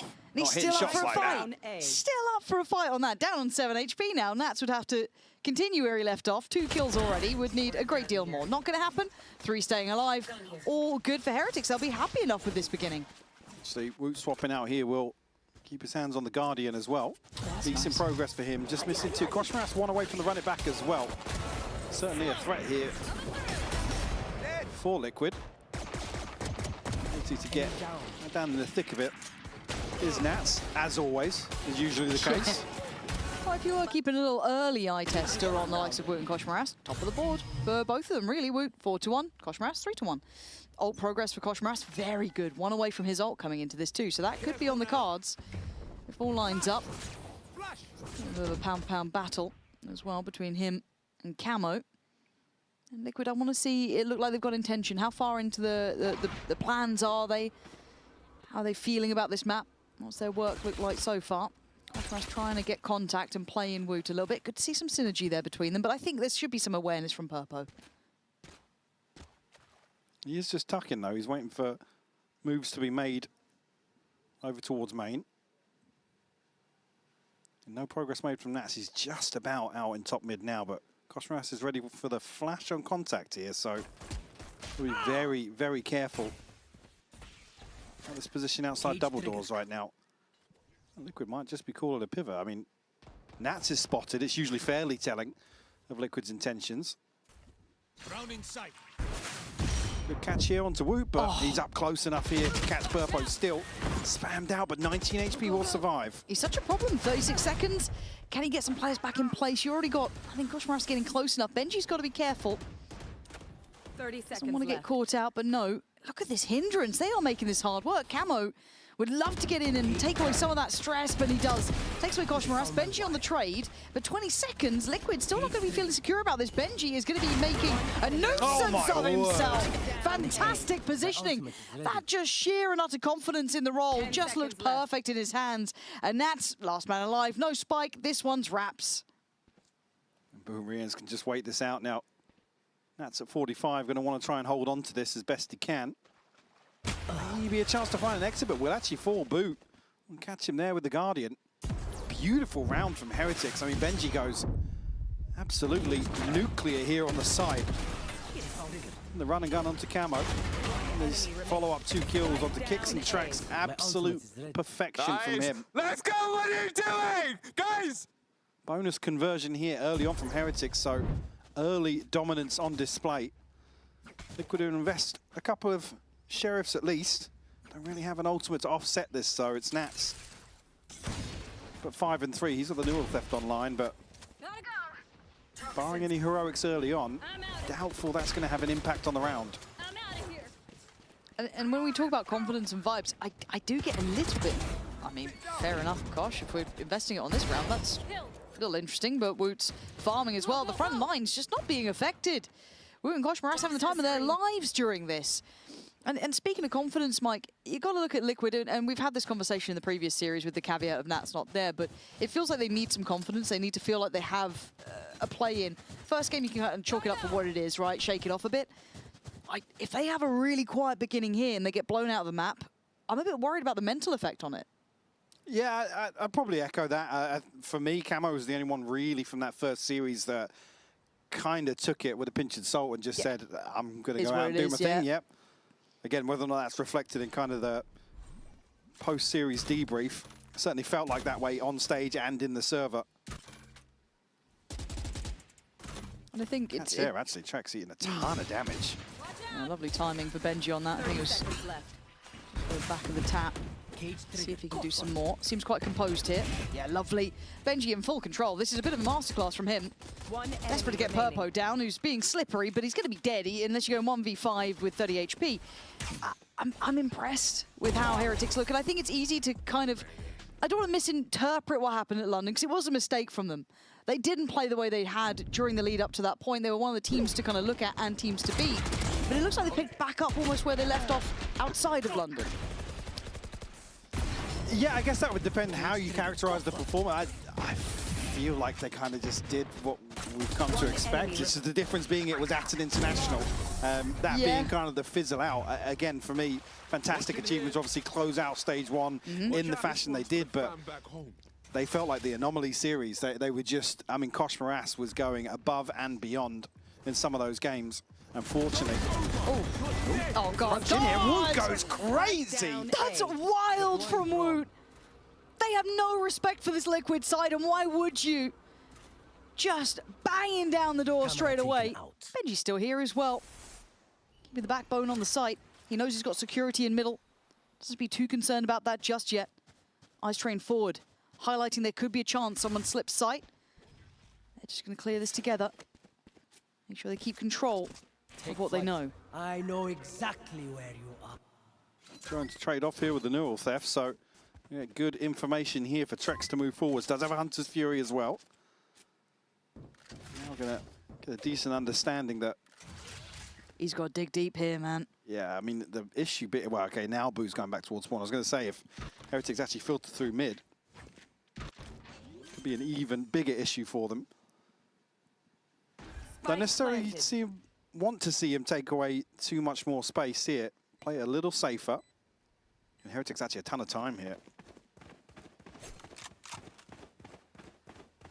Given that early exchange of information, Heretics are still going to be here as 3 fairly quickly. A decent amount of time on it. Nats just eyes off for a second. Needs to call that through to Trex, who's already turned.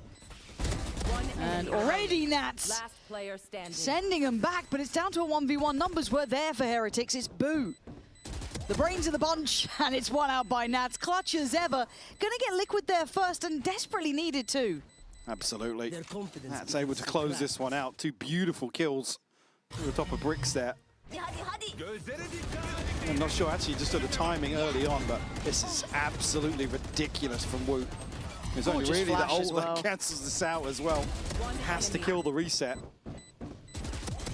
Boo, unfortunately. Look for a second there, maybe it took a second for the information to be relayed. Boo looking towards main initially. First on the board here. It's Nats leading the charge, 8 and 4. I think the next closest 2 kills for Liquid. Let's just go forward again though. That was messy from Woot there. I think he had too much freedom. Camo just gonna put him back in their place, but Rien's not shy from the challenge either. They've doubled, tripled down. They've continued to pressure this point. I think now, if that confidence has been handled, that they can't continue that sort of tempo. Not fully sure about that one. Toxin screen down. Maybe just unfortunate to win out that initial engagement. Nat's still alive, so there's still going to be some information here if Benji decides to progress through. Have a camera over towards mid pillar as well. Will be a safe plant. Who's not going to be able to do anything about this? Spike planted. It's Purple down to 47, but everything else very healthy. There's going to be the information across to Liquid. Hiding. Ooh, fancy a go at it. At least to the fact of Benji investing ult.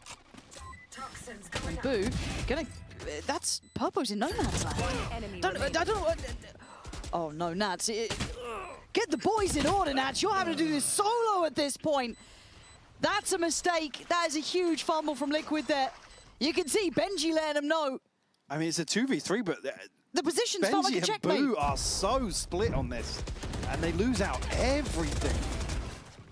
Initially, a massive gamble to commit here, even with Rien's going forwards again to try and, I guess, recover this situation.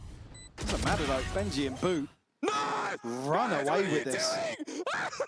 What are you doing? Guys, 3v2! Well, Benji was just checking they knew it was a 3v2. It's got to be a feel-good moment for them, especially after how it started, because it felt like it was a little bit, I don't want to say fumbly, that doesn't feel fair, but it just didn't feel quite right in that moment. Maybe just missed timing, again, looking for that comfort, but they were trying to be aggressive about it. But my concerns are still with Liquid. This has been purely off of Nats so far to even get around on the board. Looking at the faces as well, the Liquid guys, they don't look fired up, that's for sure. Looking a little checked out. And that's weird, because we've seen what can happen with maybe Camo, this is, right? I mean, some of the frustrations carrying across from scrims, prac, and some of the preparation time here. Not felt like they've really got themselves into a position to be ready for today's series, but I mean, this is pure speculation. I see a lot of talking. I'm seeing some stern faces.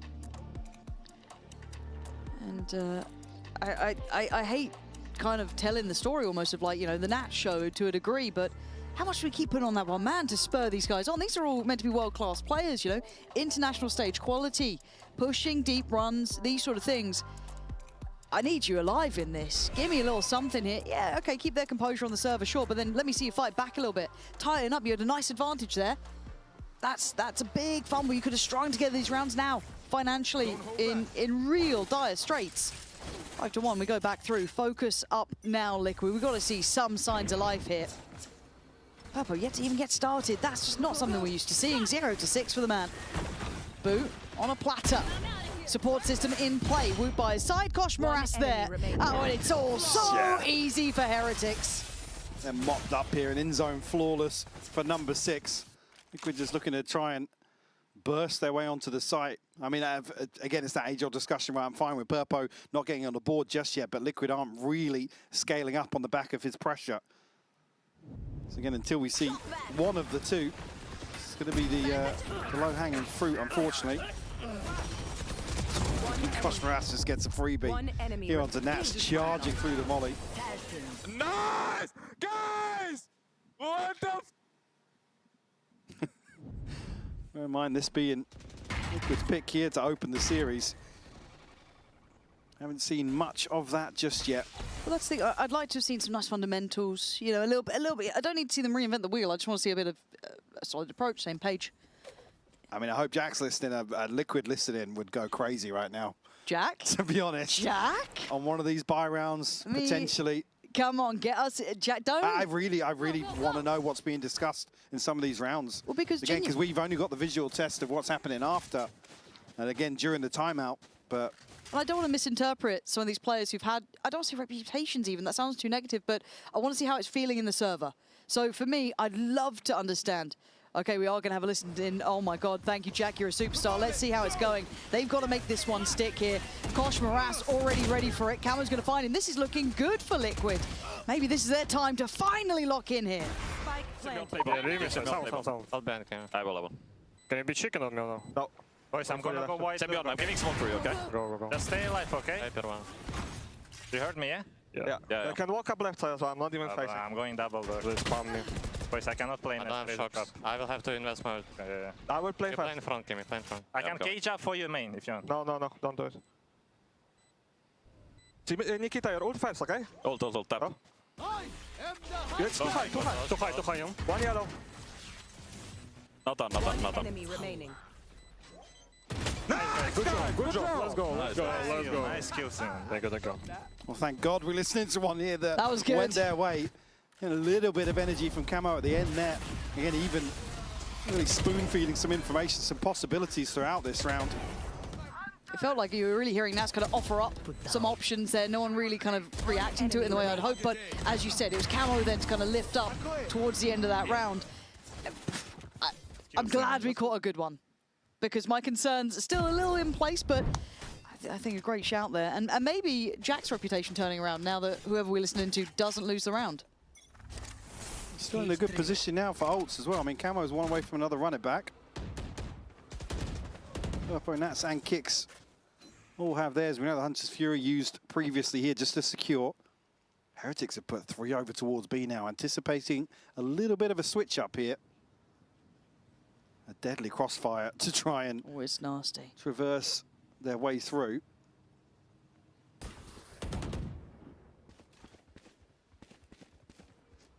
The investment ahead of time here. The drone's going to come from quite deep, and we'll get an early catch though. That was encouraged. Spur on this hit. Let's see how this crossfire holds though. Kosh Moras feeling up for the fight, but he gets 1-for-1 traded. Woot now played in on the other side, and they've held the choke point really well. That third player really complementing this nicely.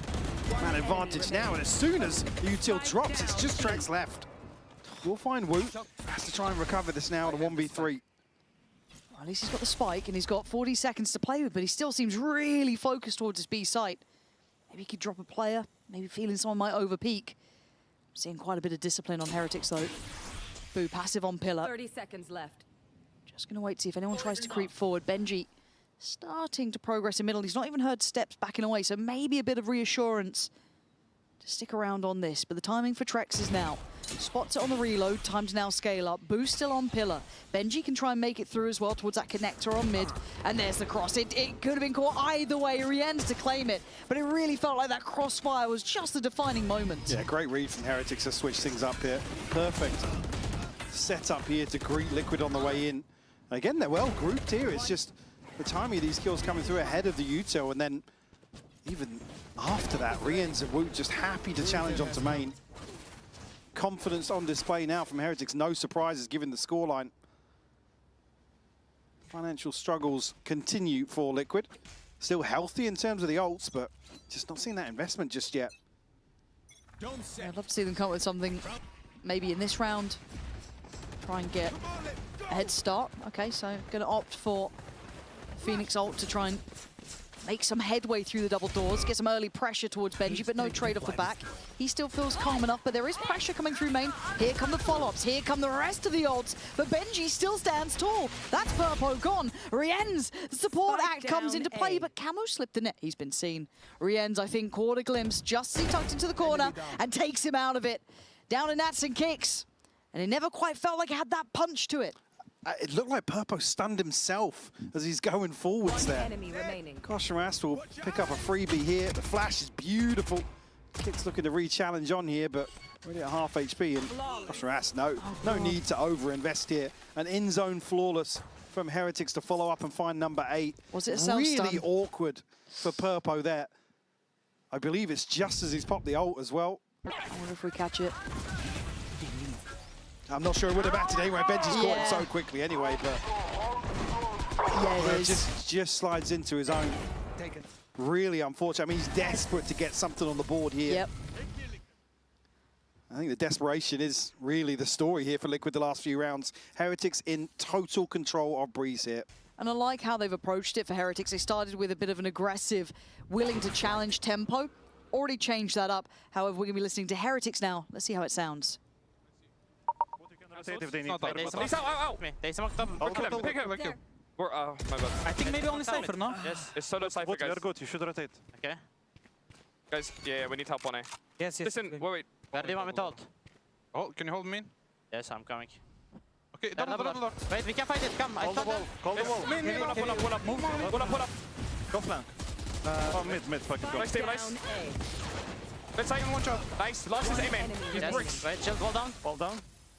We're gonna come and watch your right. He was bricks. I'm shifting a bit. He can get us. Just hold it now. What a difference listening to these two already. Obviously a very different round. Trex is going to be caught in the end, but Heretics, it sounds a bit manic, but it's all there. You could even see Benji saying, stabilize it, stabilize the round. Has a nice overarching voice to come through. That gives crucial info here that he's able to actually come through and contest this. I mean, Koshmaras does so well to stay alive, even just being forced back on that angle to double doors. This is all Heretics right now on the brink of a 10-2 half. Purpo will have an op-out for the last, maybe a curveball.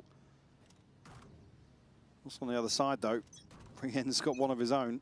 Well, Woot, that's the double op set up here towards B. You know you've had a good half. Yeah. There it is. Purpo. Again, put it back when he first kind of made it up into Tier 1. Love to see him on any scoped weapon. This feels like a bit of a different situation, though. Koshmaras playing out for info, basically.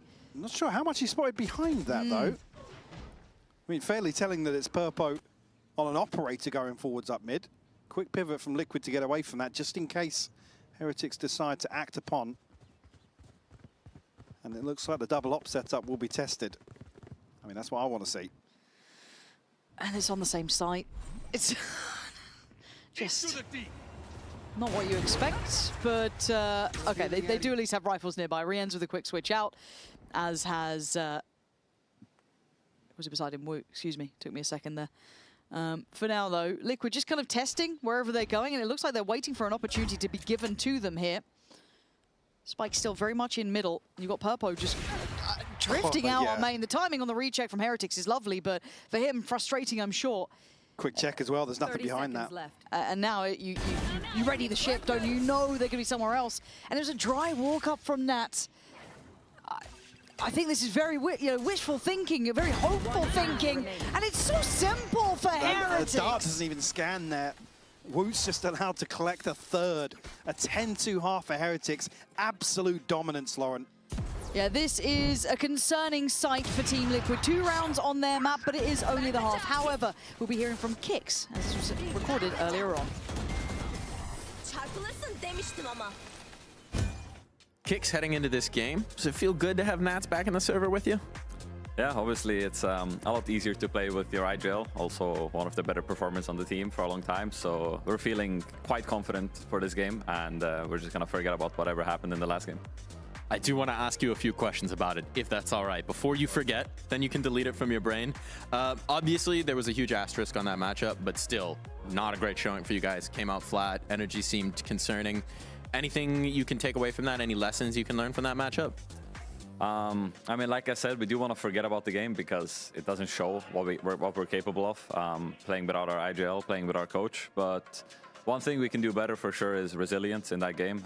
Even though we were in quite dire circumstances, we could have done better to keep fighting back. So it was a good learning lesson for us that even if things are not going our way, we can still fight back. And for you, you're part of that change, right? In the resilience and the mentality coming into this team, trying to be a shot in the arm for a squad that's been struggling. What do you bring into the table in that sense?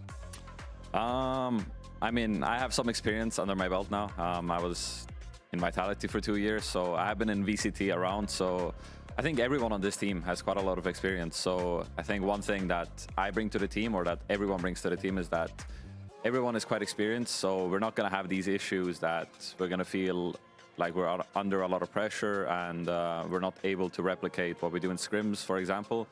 Everyone knows what their job is, and I think everyone is capable of doing that job in the game as well. And you've had good luck against your opponents before, or Liquid have, rather. You're now part of that. How are you guys going to win against Heretics today?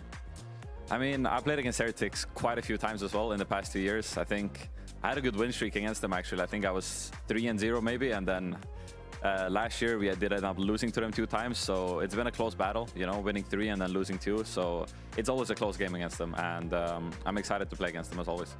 Good luck today. Thank you.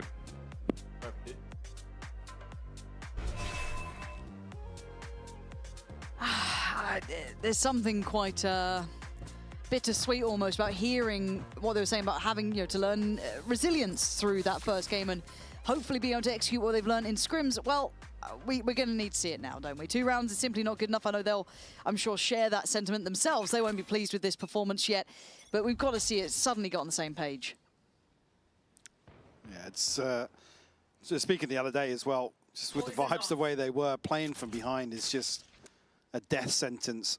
I mean, it's bizarre to hear some of the things he's saying, but again, we had a chance to listen into one of the more positive rounds, yes. So certainly do believe some of that. Careful now. Treks at least a chance here, and very quick pivot from Heretics, but Scrims and Liquid have taken space of, well, control actually of A main here, so Rienz, he's on a, what? Oh! I was going to say he's on a platter for them! He's got both of them! Get me out of this game. Get me out of this game. They're done. They're cooked. About the only positive of that situation was Liquid made the right decision. And even then, Rienz is droning in. Here.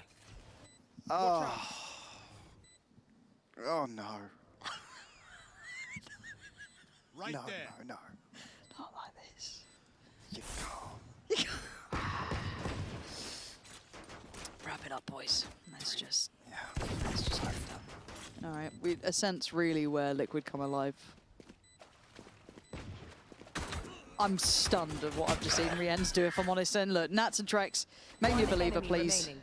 Rienz is just not losing this round, apparently. He's decided it's time to get this one. Oh. Yeah, thank you.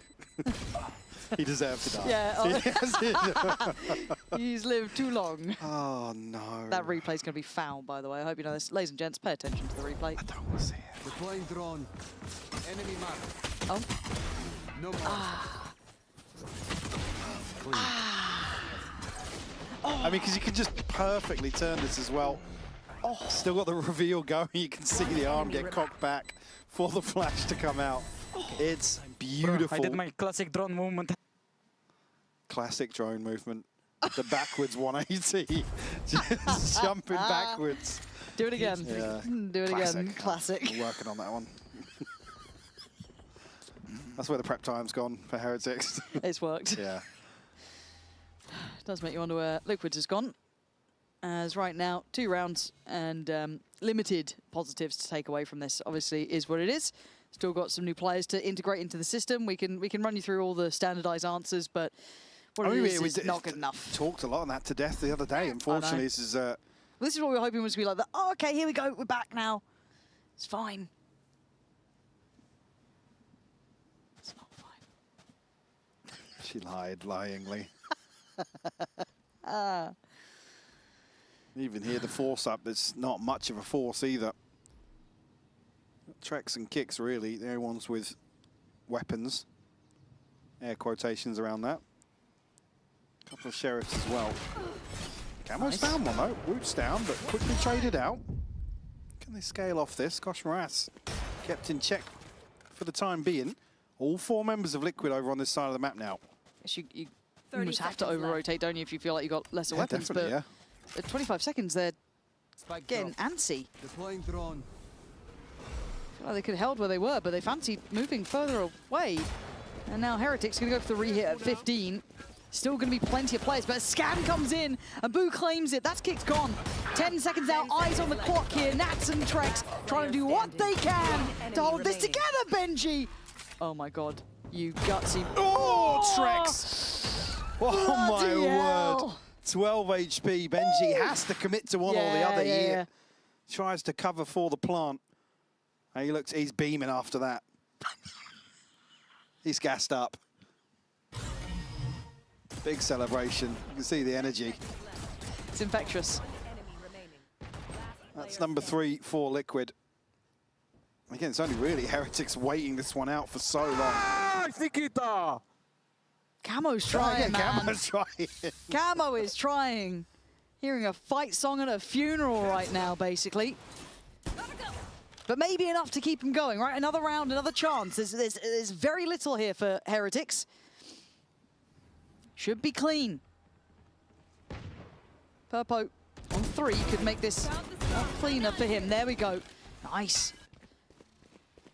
Flawless stuff. would be absolutely incredible for Liquid to try and piece together some sort of financial cushion.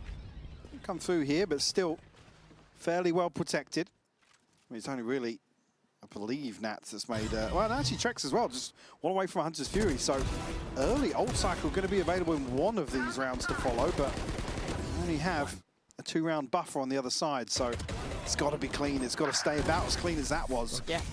Well, look, I'm happy to see Trex getting a little active, right? Be on the board, be in that clutch. Just before, Purpo getting a couple of kills, just starting to feel out the game a bit. Yes, it's way too late. We know that. We can see the score, but still, this is good. Good to see a bit of something, a bit of fire. Camo starting to build up as well. Doubling down, getting aggressive, punishing Koshmaras and not stopping. Goes a little too far in the end, but hell, at least there's some life in them yet. As we now look to see what remains, Liquid gonna mop this one up and show there's a little bit of fire in the belly. Yeah, it's about the benchmark as well. 3 left standing here. Again, very proactive. Camo just stringing together flashes to set things up, and a beautiful reveal over the top from Trex as well. That was really well timed. Let's get this ping here. Yeah, maybe things starting to fall into place for Liquid. A semblance of confidence on display there. Could you They imagine? can drill some of these set pieces over and over, but Heretics certainly a chance now to slow things down. This is doable. Couple rounds like this, some confidence builders. Scoreline starts feeling far more feasible. That's, though, that felt a little too individual. Wanting to maybe be the difference maker and get this round sewn up, but it has opened up a window of chance. It's limited.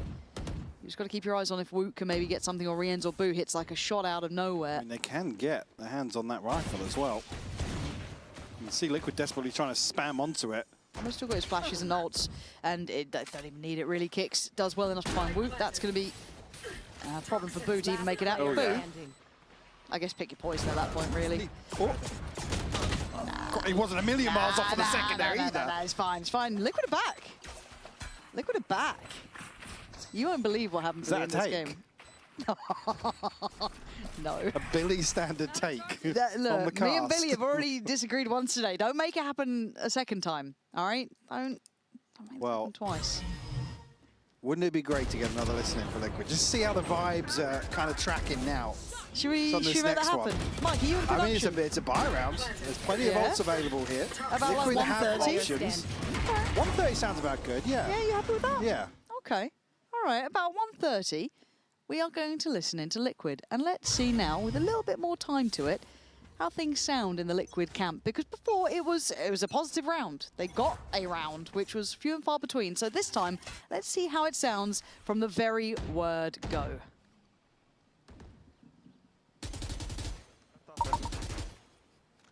I have double now if you I'm middle pick. Yeah. Running now. Take flight.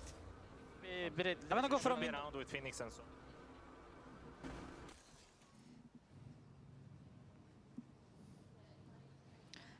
Well, something isn't working. Something isn't working. So we're back. We'll have to Would you like to do the comps? give our perception of the vibes. Pushing B. They're on B. I'm backing away. I'm ulting. I've killed at least 2 of them. Oh dear, this is getting a little bit coming back dangerous. through Yeah, hold on. There's only Camo's ult to fall though, so still 4 alive here for Liquid. Conscious of pressure coming through the back lines here, but as we can see, Liquid will just pause ahead of Heretics making another decision. We're probably waiting for a decent amount of toxin to come back here. A chance really for Woot to go forwards maybe on the back of that.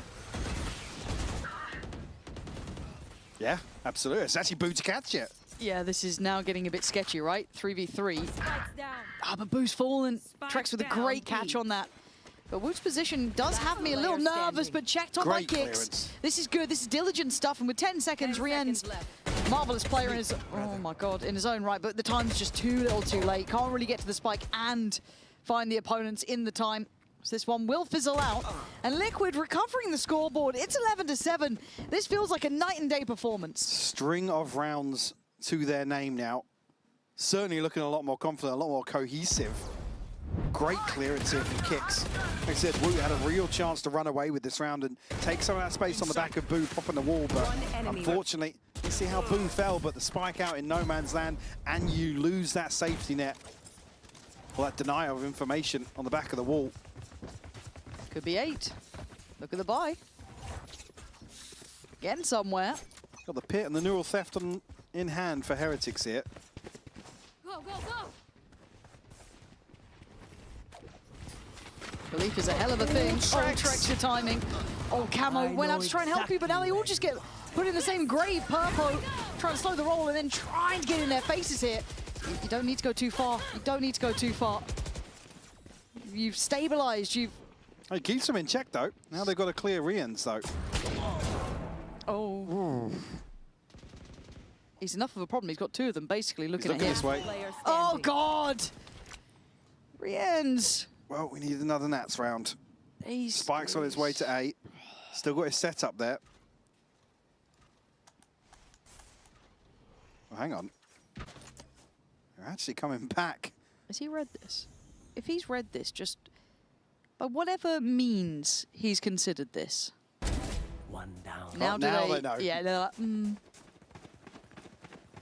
again, we obviously get to see the full picture of what's happening on the map. Nats is just putting it together as he goes. Now, a good catch, obviously, on 1. Now gets the information. I mean, he's getting all the info here. This is fantastic to see. Better equipped. Got to have a good idea. You can see the amount of respect he's commanding. Only Sheriff's on the other side. Keep that in mind. Nats does outgun them. But in we go to the pit. Spots out 1, sees a second. Oh my God. Benji with 10 HP. Just about getting up to 12. I mean, it was nearly a Nats round for sure. Absolutely ridiculous to even get it to that point. It's just awkward timing here for Trex in transition. Unfortunately then, I mean, Purpo able to keep them in check for the time being, but it's Rien's to string together a couple of crucial kills. I mean, Benji's very fortunate to catch that. Yeah, I think it was what, the 3rd shot coming out there. He knows it too. He knows he's gone away with something there. But a quick timeout as well for Liquid. Maybe just trying to keep the momentum up, trying to keep them with a game plan in mind, or whatever happened there they didn't like seeing. I'm sure Lohan's got enough to be able to be talking about. But again, for Heretics, if you're actually only looking at this half, it was a great string of rounds from Team Liquid. They actually started to really build back. And we saw that Heretics not having that same pop towards sight. And I guess this is where you start looking at, I don't say the viability of Kosh Moras to that extent. He's still a solid player. I think it's just, we know his capability when he's on that neon, that explosivity that he has. Does that become something they don't get to bank on as much? We'll see. I'm not so fussed about it yet. It's super early doors. He's still doing his job, but obviously a little bit of a critical eye on Heretics on this side. Yeah, I think if any other map here, given the first half, I take a lot of this with a pinch of salt. I don't put Woot in that bracket of the selfless duelist. You usually see him kind of going 1 for 1 in most situations. So for me, I'm still kind of okay with his composition. It's I would rather see Kosh Moras on the neon, but I think that's just because of what we've seen so far this year. Exactly. Better the devil you know, I guess, at that point. Comps and Heretics, though. We look at that across the pool. Yes. Cage triggered. This could be a mid-crunch. They're set for it.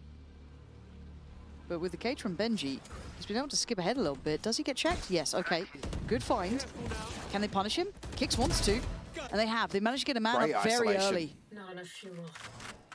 Nobody from Heretics able to have even a say in the matter. Now Liquid can sit a little deeper. The advantage of the head count now. Have Kix's ult as well to invest here if they deem necessary. Nothing on the side of Heretics. It's just going to be the guns that have to do the talking. Still got a decent amount of kit on the belt, so should be able to make good headway towards front sight. Easy on the timing there. Kosh Maras almost got caught on that. Shock dart. Ooh. Not sure where that went actually. Second it's one's just fine. behind the wall. Need to keep their composure here. Can't really lose a player too early. You want to try and get everyone back ready for this retake. I said Kix's ult could go huge here. Certainly could. They're trying to play on site, at least to some degree, right? Here we go. Pressure comes through. Wu trying to play into this, and he's rewarded. Good trades from Liquid. Clearing out on towards site. Rien's blinded, should be dead and buried. He is. And Boo left in a 1v3. Drop on the wall. Spots the player, needs to deal with this fast. Runs out of bullets. Might be running out of time, and he is. Liquid, well handled, good composure on the playback through then. Up to 8. Fantastic work from Liquid.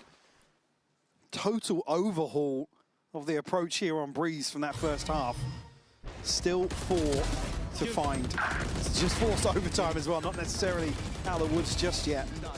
But they were talking about resilience, right? This is a huge tick in the box. It almost sounded jovial when we heard it in that interview on the half. Good job, good job. Vibes on point as well. It's really feeling it. Stringing together so many rounds in the second half. That's a neural theft here. I think Camo just one away from another run it back. So decent position, but just want to try and take this one away. Purpo will land what's necessary. Gets away with 11 HP. It's got to feel good though. Tip of the spear gets blunted. This round feels far less threatening now. Kosh Maras with that rifle. Everyone else on sheriffs or ghosts and odds and ends, and that's controlling good space on the site. Fortunately for Heretics, that shock dart didn't quite do as much as I thought it would, but the molly. Oh, it's so close to landing. Yeah, might actually stop them scaling through. Utility to allow the cross. Nats now wants to go swing. Gets handled. Kosh Maras there. But it's Kix. It's Camo.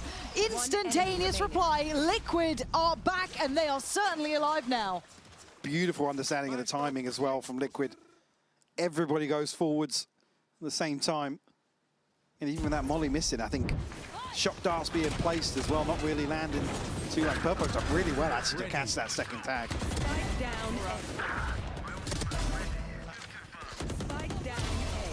The synergy certainly on display now, and finally round 22. Heretics will pump the brakes a little bit. Probably starting to feel the heat. I mean, should have done 5 or 6 rounds ago, but now starting to show. It always just feels like it's an impossible scoreline to come back from, and the way that Liquid look, I think it's a fair kind of, I don't want to say assessment, but a fair judgment from Heretics. They were in full control, but it does creep up on you, and it has 12-9 now. Liquid have got to start believing in this. Obviously, the problem is they are walking on a tightrope here. One mistake, one fumble, and it's done for, but you saw the investment coming out from Wu with his ult. Boo trying to invest his not too many rounds ago to try and maybe deal with what was coming their way, but by all rights, Liquid are still very much in the driving seat. Camo's got himself the ult here, but things could just fall apart in a second. Curious now.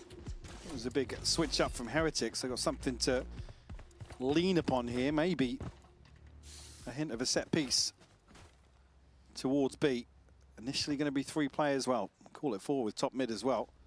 Trex has got good coverage and a good position to provide some support, but they're going forwards here. I'm seeing Yuto in hand. Yeah, with Camo's ult. But do they read this? Kix! Oh, you are an exceptional player, Kix. There to back up the side. It felt mistimed until now. Purpo let off the leash. They're trying to be disruptive. What a shot! And now it's all gone topsy-turvy. Thank God Nat's got there in time. That got far too close. Rien's had a couple of those there where you think he's got the first 2. He's lining up a couple more. Nat's very proactive in terms of that rotation. Get right behind this. Kicks does so well to get these first two kills. Hero. You can see the timing as well. It's not ideal for Camo. He could have been now in no man's land. Nice!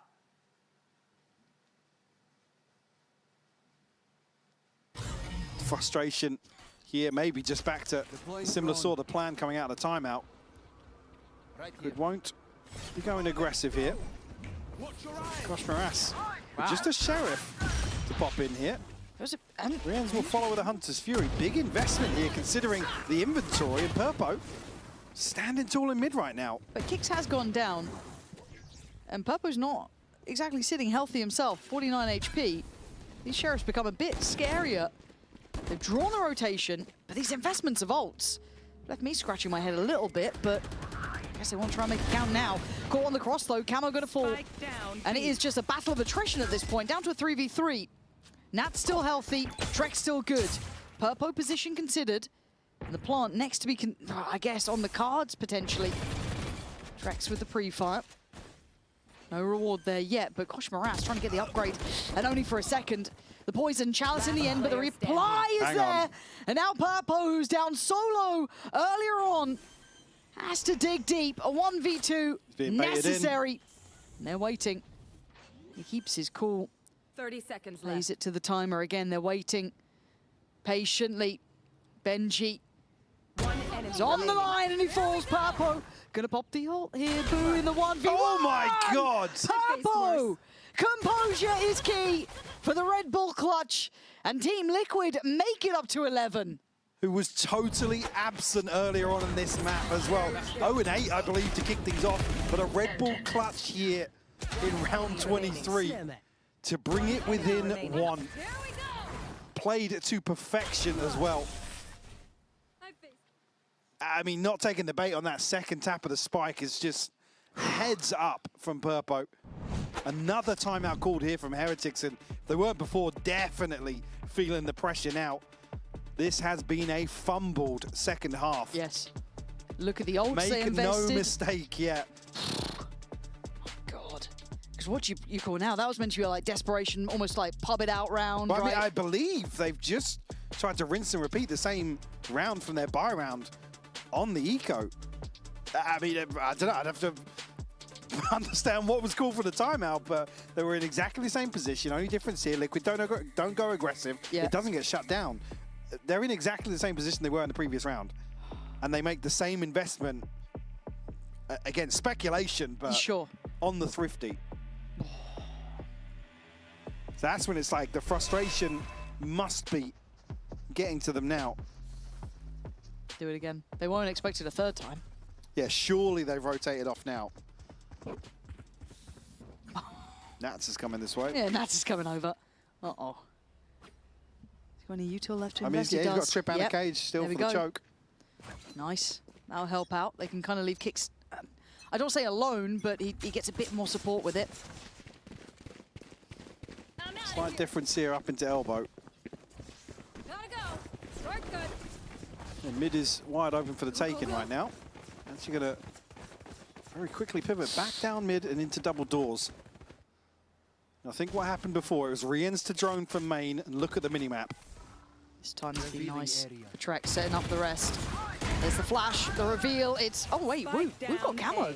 He turned around in time. I thought he'd be way too focused on getting towards side, but he's able to get back there. Gosh, Morass deep, trying to play on the timing of the drone. He's got him, he's surely got... Oh! Yes! An absolute savior! Gosh, Morass had him dead to rights. Trek should be 6 feet under and he's still standing tall. Woot and Riens. Oh, this is a shambolic half from Heretics. What a turnaround from Team Liquid. You thought they were done for, and I wouldn't blame you, we all did. We saw the scoreline. It was just fantasy, fiction at that point. And suddenly, it looks like OT is on the cards. Riens, you have been a marvel. You'd need 4. 30 seconds left. You need Liquid to throw, and they haven't been doing much of that. Clock ticking away here, able to avoid the reveal, but again, there's not a good situation the other side of that. Nats to close out with a third, and Liquid take us to overtime. what an absolute insane second half here from Liquid. Heretics unable to get the bare minimum in my eyes from one of these last 12 rounds. What an upswing from Liquid. I am so impressed at what they've done here today. Again, by all rights, you look at how they sounded, how they were playing, everything they were doing, I think we were right to be criticizing. And you can see the frustration on the Heretic side because they just pulled off basically the same half. Fair play to Liquid to have what it takes to bring a scoreline like that back. But can you get it over the line? Two very different situations now, momentum-wise. I mean, you're just praying that they do. To come back like that and then lose out in overtime. A massive blow. Purpo, operator in hand, he's very quickly up towards double doors. Does have camo in support as well. A spot there, and Purpo will punish. Oh, he's a different looking player now. Good pick towards Woot. Got mid control. Trying to re-clear with the drone, but limited vision. Where is that end goal? Right there. Right there. Thank you. Liquid just call a freeze. See if Heretics go forwards. Unlikely given what we're looking at on the minimap. So Liquid need to piece together a plan here. Final 45 seconds. Spike making its way over towards A. It's going to be Kosh Moras and Rien's tested here. Because they're set up for a perfect split. 30 seconds left. Eyes forward. That's what they're going for, but it gets pretty much done by the cam. Boost caught kicks though, which is a little surprising. Now it's over towards middle, but it's Trex and Nats to clear sight. They've won out on what they wanted. A site now gets the plant in. Benji and Boo a mile behind. We get the benefit of finding one, but full 2v4 with Liquid set up and util to slow down Benji and Boo. We're going to split once more. They had a miracle retake previously. This is a different kettle of fish. Boo. After the first test, though, Nats will fall. If he gets camo, I would have been all aboard. Benji's now got a mountain to climb, and he ain't got much time to do it. Yeah, Trex plays it really nicely. Team Liquid in the lead in what has been a very long time coming, and Heretics are going to be kicking themselves here. Definitely. You can see, obviously, a total contrast on the stage. Liquid still not making too much noise, but Heretics all but silenced now. Another timeout called from Heretics, who are desperate to just get a grip on the situation, but his last few timeouts haven't really amounted to anything. So lots to consider. Again, the momentum just overwhelming. Yeah. Heretics to try and put up some sort of resistance. Now, unfortunately, it's an attacking round that they need to force extension of overtime. It's been elusive, to say the least. It has been. You think they can take us to double OT? No. No. I mean, also, like I said, it would be so heartbreaking for Liquid to make that comeback and then just like, yeah, and then we lost an OT. Now, Liquid fans have been hurt in the past, but maybe they deserve something better now. Yeah, honestly, I hope you guys are doing okay out there. We'll get a helpline up on the screen. It's usually Liquid on the other end of this. The receiving end of a comeback like this. But as you said, wouldn't it be the most Liquid thing? But it's Heretics as well. Yeah, it's Heretics as well. Come on. They've been known for a little fumble here and there, haven't they? Fumble here and there. Okay, okay. It's all good. It's all good. Heretics have not been solid on this attacking side. They've struggled to make it count. Back to B. It's not been kind to them. Team Liquid here. Kicks. Tries to hold the line and he's... Oh my God. Second. Kicks has come alive in some of these later rounds. He certainly has. Woot finally takes him down, but is this enough for Liquid to respect them on site here, or do they want to be disruptive early? Good info here on the back end of the drone. It's not dealt with, so get a confirmation on second. Forces Woot out. Not caught on the slide. He's down to 75 though, so tagged up. Still very healthy, other than Camo now, on the side of Liquid. They just don't look confident on this side of the map They've been at all. caught in this sort of freeze as well. They get into side, they don't get the plant on that first wave, and there's an awkward engagement. Boo's now waiting, obviously, for Toxin to come back. I don't know how you even get Rien's involved in this yet either. That site just doesn't feel available to them. They can leave it so late, but again, the setup's still there. Nats is This confident pause gives Trex another recon. You're right. 30 seconds There goes left. one of them. Well, you got to be a miracle man here. 3 players just around that corner. When this flood comes, it is going to drown you at this point. Wu tries to get into it early, doesn't get what he needs. Bit of chip done, yeah, but that's only 1 out of the 4 players. That's slowly creeping closer. We have all 3 players now for Heretics on the site. Can they get these crossfires to lock in on this? That Toxin is going to be wearing thin at this point, and Liquid start making their stand. Cross is going to be controlled by Purpo. Woot now called in, doesn't get it either. Team Liquid, that is 1 for the books. Oh my word, You Lauren. do not see that every day. That is wild. Liquid close out 14-12. An absolute masterclass of when to come together and apply pressure here. Heretics just rattled by this. I think we all are. I think most of us are going to remember this one for a minute. That first half felt like just 2 different games completely. 2 different teams. You're bang on. Absolutely bang on. Unbelievable stuff here. However, we are going to be having a little bit of a check-in with Nats, and I'm sure he's got some rather sharp words to say about this one. Nats, after that first half, how do you even talk to the team? How do you spark this comeback? I mean, for me, that was the most important that we just start playing our game, because on the first half, you literally see that we don't even do anything on the server, just getting destroyed. And that's why, for me, it was the most important that we just fill out the game and we go for the next map properly. Then the boys just decided to wake up, and we were going round by round. That's the only thing. They woke up, you woke up. Was it the dad strength? I guess so, yeah. Has to be. Has to be. Good luck in the next match. Thank you so much. Thank you. Thank you. And we're headed into a break. On the other side of that, we'll hop into map 2.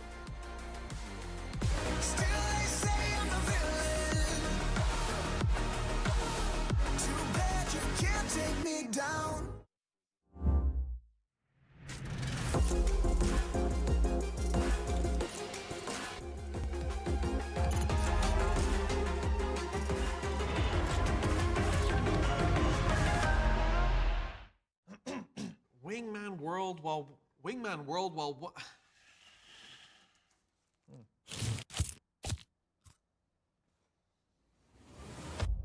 Have a break. Have a Kit Kat. Wingman World while wanting a well, 1 break. Let's go! At Carmine Corp, we demand the best. This is what backs us up. The Razer Iskor V2 New Gen.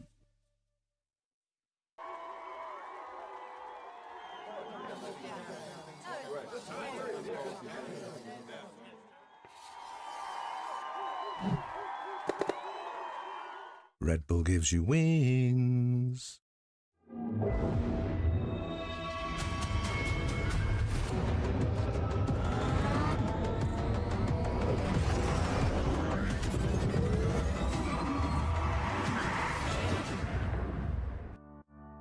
If I'm thinking about you, are you thinking about me too? A summer day, your sweet embrace is all that I want.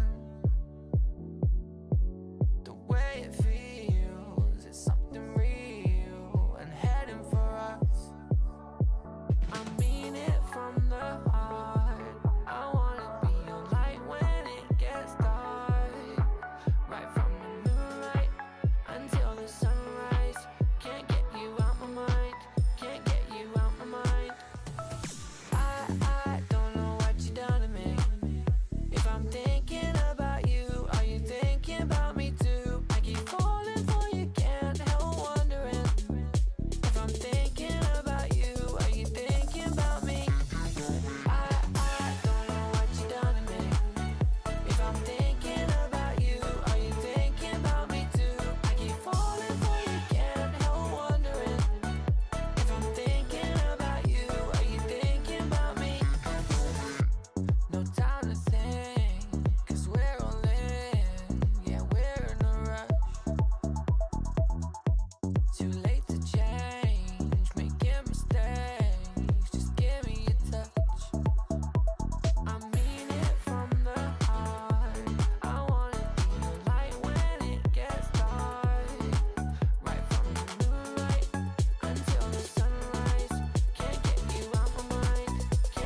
If I'm thinking about you, are you thinking about me too? I keep falling for you, can't help wondering.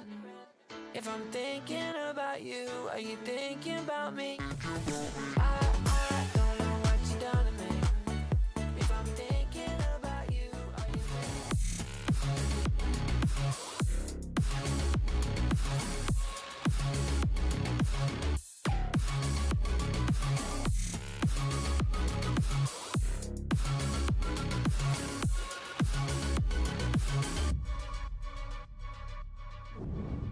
Is that vibe real? What's the vibes in the team? Like now that Nuts has returned. I mean, let's see. I think there's a buff there for sure. He's a very happy man right now, so that's good to see. What's the vibe in the team now that Nuts has returned? I mean, it's good. Honestly, I think we're still a bit attached to the previous game. I think our confidence got a bit shaken.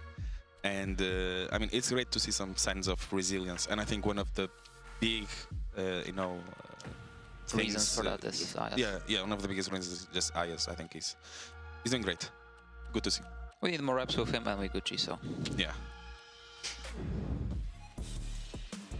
Look, we were asking for it going into this map. We were begging for it, something to show us that the vibes were improved, something to show us that they had a spark plug, a comeback like that, a performance like Nats. I would say that's exactly what we asked for. One word I want to pick up on that they used there, and we heard it from Kicks as well, resilience. And I think that that pretty much summarizes the whole of that first map. The fact that they were able to bring it back, the deficit that they were in, it looked pretty much hopeless for them when we consider it. And let's not forget, it was their map pick. They chose to go to Breeze. And thankfully, we're not sitting here and laughing at them thinking, haha guys, why did you do that?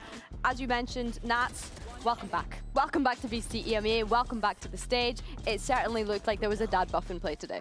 Yeah, definitely. And we were worried about the vibes and what would happen if they would have to come back from something.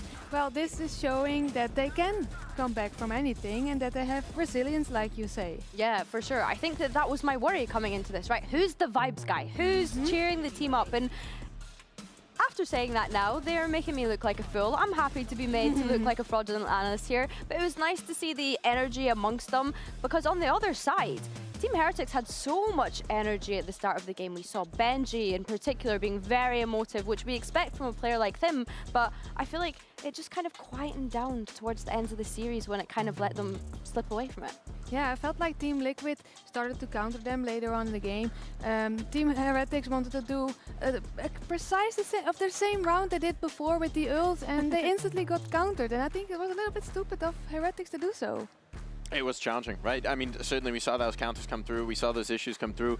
But I do want to focus still on Liquid for a moment, right? Because we're talking about a team that's been digging their way out of a serious slump. And this kind of a comeback, when you're a player in a team, Petra, is this the kind of moment where you get belief in your squad again? Yeah, definitely. And you're eager to have more good games, right? And once you get in a moment and you start rolling, you're unstoppable. So. I think for me, what was interesting and something that we spoke about in Agent Select was the composition that they have here, right? The fact that we don't usually see a solo Harbor in general, never mind on this map. And I think for me, that was interesting. And I also find it really, I don't know, intriguing that this worked so well, I guess, especially the Phoenix on both sides, Petra. Yeah, because we haven't seen Phoenix that much on this map before, and I think this is a start of something new. This is the new meta. Was there anything particular this comp let them do that you think could last, that could maybe get into the meta here? Ooh, I don't know if this is something that you pull out every single week. Okay. I think that Team Liquids, you know, they are known for pulling out things and then maybe changing it week after week, and I think that Yautsen has maybe already teased their assistant coach that they might swap things around from time to time. I will say, for Kicks being on Harbor, only the second time that he's played it in his career as well. Like, throughout the start of that match, I was like, oh my god, Kicks is going to get dogpiled on. If you were to just look at the stats, right, you'd be like, oh my god, this guy. But the impact that he was having, especially in the late game, to be able to close out that map, I think was super impressive. And it's nice to see that he can offer this flexibility, because this is a guy that's usually on those kind of flash agents when I think back to his time in Team Liquid Academy, where he's just come from. Definitely a huge contrast, right? First half, second half, right? If you compare those things, if you talk about the sparks for the comeback, for that resilience, a huge piece of that to be able to recover individually.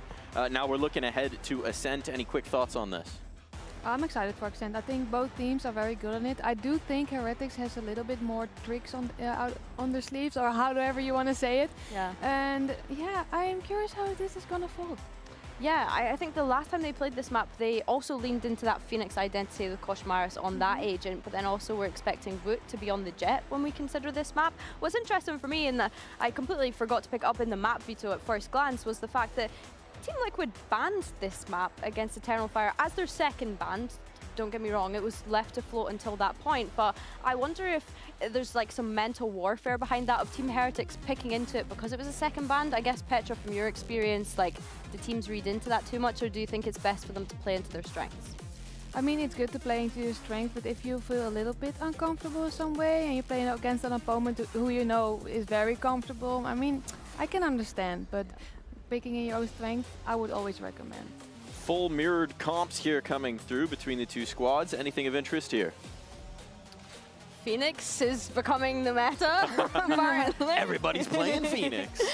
I mean, yeah, we saw Phoenix a lot on Haven in Stage 1, but it's nice to see it kind of coming through across the whole map pool now, Petra, here. Yeah, I mean, I'm a big fan of Phoenix, and when I saw them playing on Ascent before, I'm gonna expect a lot of mid fights. And yeah, I'm also wondering if Benji is gonna get enough space to work with. Yeah. And if not, he's gonna get a lot of one-on-ones. Yeah, especially starting on that attack. And I'm glad you mentioned the mid space, because on this map, fundamentally, we're so used to seeing teams fight for those extremities. And I think that that's definitely key for both of these compositions when we're thinking about that Phoenix. Being able to farm up those orb points to be able to have that ultimate online as quick as possible, because it's probably one of the most valuable ones. I mean, yeah, you see a lot of teams farming the orbs on Phoenix, so this is definitely gonna be a main thing here. So yeah. Just realized looking at these as well that these are all OG agents. What year is it? This is a very familiar composition to anyone who's missed the last like 4 years. Yeah, for sure. It's nice to kind of see Valorant kind of go back into that. I think that when we went into London as well, it was kind of the return of Jet. Jet had been out of the meta for so long, so it's nice to see that returning too. And yeah, I'm excited to see both of them. Well, it's OG indeed in the agent select, so we got to get 2 OGs into the server to call the action. Pansy and Hypoc, take it away. Okay, old parents. Old parents is what we've been called. Yeah, I won't forget that. No. I'm like an elephant. I don't think that's a great... a good memory, aren't they? Yeah, I think so, but I don't think that's a great throw either. If they I'm the elephant in the room. That's quite good. That's quite good. Elephant in the room, speaking of. 14-12, map one. Still reeling from that myself, if I'm honest. I don't know what to expect now. Because what do we get? First half, which team? I mean, if we just come to comps here, I think this is one that probably leans a little better to what you want to see from this Liquid roster. The names next to what they're playing here. Purpo, obviously a resurgence in map one. He's always more comfortable on the Jet. So I'm excited to see what he can do here. Camo as well, I think he's just made a name for himself. No question mark on the other side. Koshmaris will pick up the Phoenix once more. The Heretics with it all to do now in my eyes. Yeah, I mean, it's on them, right? Liquid have proven what they're capable of. That's going to get swept on that. And there is a third player, though. Something unaccounted for was Drex, but he stuck around. Only one left, yeah. Purpo's here pretty quick, though. So do they look for other options, or do they fancy making a go of it? Well, No. Benji can still slip further on to B. Going to be a question mark here with Kicks being unnoted as of yet. He's actually going to be back here in market pretty quickly. I think he'll beat him on the timing. Yeah, he's back and he's fine. I think he's even got his smoke up. He's got his paranoia ready. This could be pretty tough. I mean, Boo's got paranoia and a smoke himself, but still, it's guesswork at this point. Kicks wants to stay committed on the first angle. Riens. Man, he's on it today. As shocking as that scoreline was in map one, he's still certainly present. Yeah, I mean, he was still pulling rounds out, or possibilities out, a number of times. Now Purpo still healthy, but 1v3 hit. Riens would be the easiest target. But that's not a sentence you usually say. We'll avoid detection for the time being. 2 tucked onto site, and Riens towards backside. Just be peeking here for info. We'll try and catch a spam, but nothing to connect there. I'm probably going to decide this one for him. Oh! I mean, that's a nice shot, but he did take a fair bit of damage for it. 6 more bullets and 2 more bodies, and he's going to be found by Benji in the end. Okay, Heretics with their first, and until I see 13, I'm not saying a word. No. No, they've... I would have loved to have been a fly on the wall for the post-map debrief. Oh, could you imagine? Again, you could see, even the last few timeouts there, just the frustration starting to show on a number of their faces. Well, it just feels inevitable, right? When you're sat on a scoreline like that, you're like, well, we'll get one. We'll be fine. And I know people are like, oh, they should have called a timeout earlier. They should have done this, should have done that. Easier said than done. When you're sat at that sort of scoreline, you have play rounds. I get it. Obviously, hindsight is a lovely thing, and it's a rarity someone's able to turn around a score like that. But hopefully, lesson learned for Heretics here. But for Liquid, hopefully a new lease of life. Let's not forget what that first half looked like for them either. And not just in the rounds, but on the stage as well. Benji going to be tested here. Does get at least a spot here, but Camo want to follow through. Heretics won't have information towards A just yet, but probably going to pick up the pace towards this 2-2 split. Scanning ahead. Desmond 2-2 now. Towards the site. And Liquid just going to stay as 5. See if they can be a little bit more disruptive. Catch another kill or two, that'd be lovely. And God, wouldn't that just compound the problems for Heretics? And it does get a bit dangerous as Trex and Camo get involved. Suddenly, it's not all plain sailing. Gosh, Morass luckily there with Boo to keep it together, but it felt like that was... Came down to 42 HP between the two of them. A ton of damage done. Round's a round at this point, Mike. A round is a round, yes. That's my big analysis. Round's a round. We do look like they are revitalized, though. Spike down. Certainly a different approach here. One enemy remaining. So every couple of rounds, and element of success that was absent. Good job, though. Amazing eco. In that first half of Breeze. I'm just upset. Just that vibes discussion. Stop it. Flow state vibes. All our favorite words, Purpo. Controlling middle. And again, for me, seeing him looking comfortable and confident. Nice shot from Kicks. But we did hear the first noise you made, mate. Oh. Well, nice cleanup, though. Yeah. Purpo for 3. Lovely. Liquid on the board now. Good stuff. Purpo has officially planted his flag in mid. 2 away from a Blade Storm now. Camo already ultimate available. On the other side, it's a Hunter's Fury, and Josh Morass just missing 1. He's so good at mid. Honestly, Purpo is seriously such a threat there. Like, the amount of times we've seen just moment after moment for that guy. Nice Simeon, but For Purpo, it's like I see him on the jet, I see him on the sky. You see that self-sufficiency that I think is probably lacking in other picks. Could be an all-out brawl once more here. They're going to test Purpo. Singing his praises. And that's why, man. He just knows it. He's so synergized with it. And they're just not going to expect Camo. Absolutely not. He does fall, but then Purpo played back in. Well staged. Still has security as well from utility here. We'll have to deal with that. The paranoia. Oh, it's lovely. just beautiful. Come on. They try and challenge him, and he's absolutely passing with flying colors. I think he's read Boo like a book as well. He has. He will die for it. But Boo would have to find 3 more. Paranoia sent out here. Can't capitalize on that. TP's to safety, but 15 seconds off a smoke, so he has to buy a little bit of time. If he gets a kill, he can TP all the way to the other side of the map, but by the looks of things, Liquid aren't going to give him much of an opportunity. It would need to be a miraculous kill at that. I like seeing discipline, though, from Liquid. I think that'd be a high priority after map 1, obviously. 30 walk seconds into the left. smoke here. He's trying to get one, but they're just not giving him anything. You're spot on, right? They're playing this very composed, very disciplined. My ultimate is ready. And obviously with that ult, maybe in the back of their minds, wanting to make sure that didn't come through prior to plant. And to spot 1 in the drop. Isolate 1 on stairs. That's really good priority targeting from Boo. To get 2 more, though, that's incredibly tough. No one playing into him yet. Going to try and work together on this. There's the jump and there's the swing. Nicely handled by Liquid. Very cool, calm and collected. Tie things up to a piece here. Back-to-back 3Ks for Purpo. As I said, taking control of mid. Even here, Camo happy to put his life on the line to play him in as well. Purpo so quick to this angle.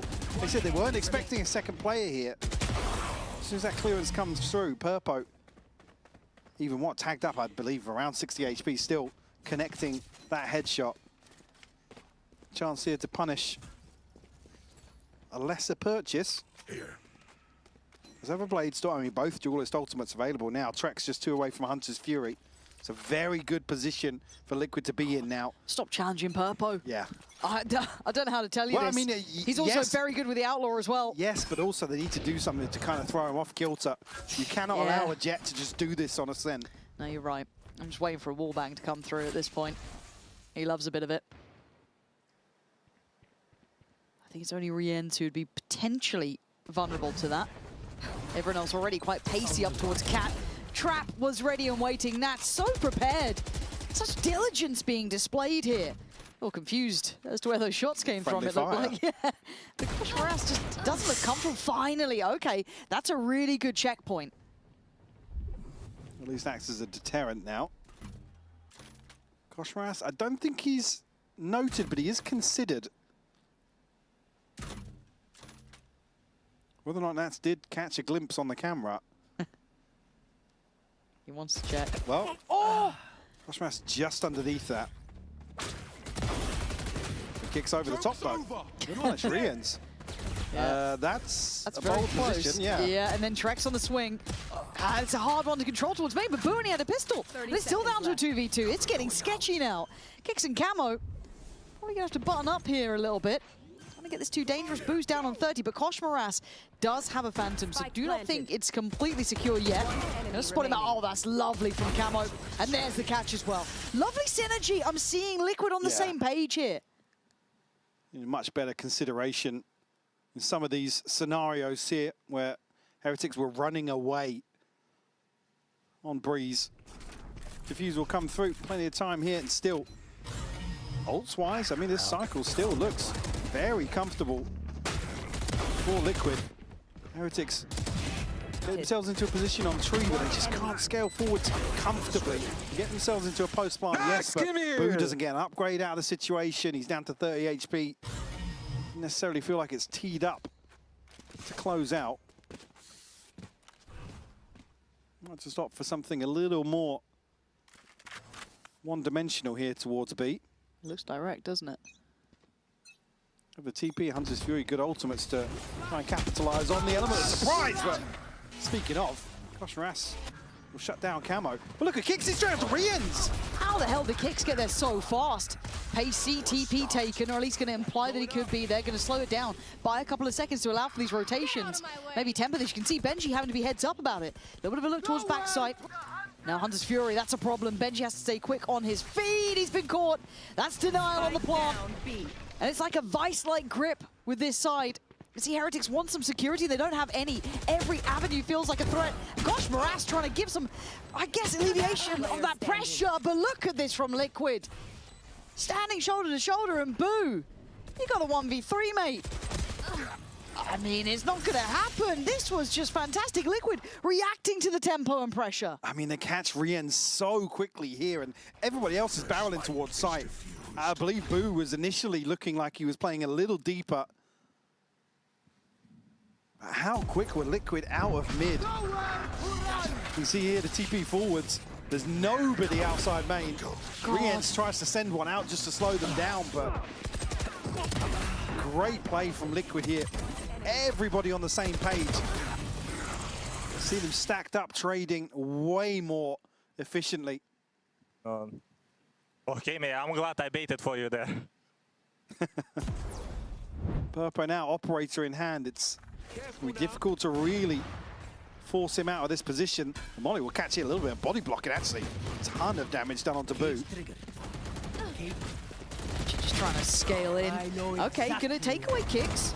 And he follow-ups here, Camo. This is a nice position, and he's got Trex by his side. Flash around on Dice. Benji and Boo trying to dig in deeper. Oh, it's a shot He's from feeling Purpo. himself now. Oh, that felt close too. Good luck, Benji.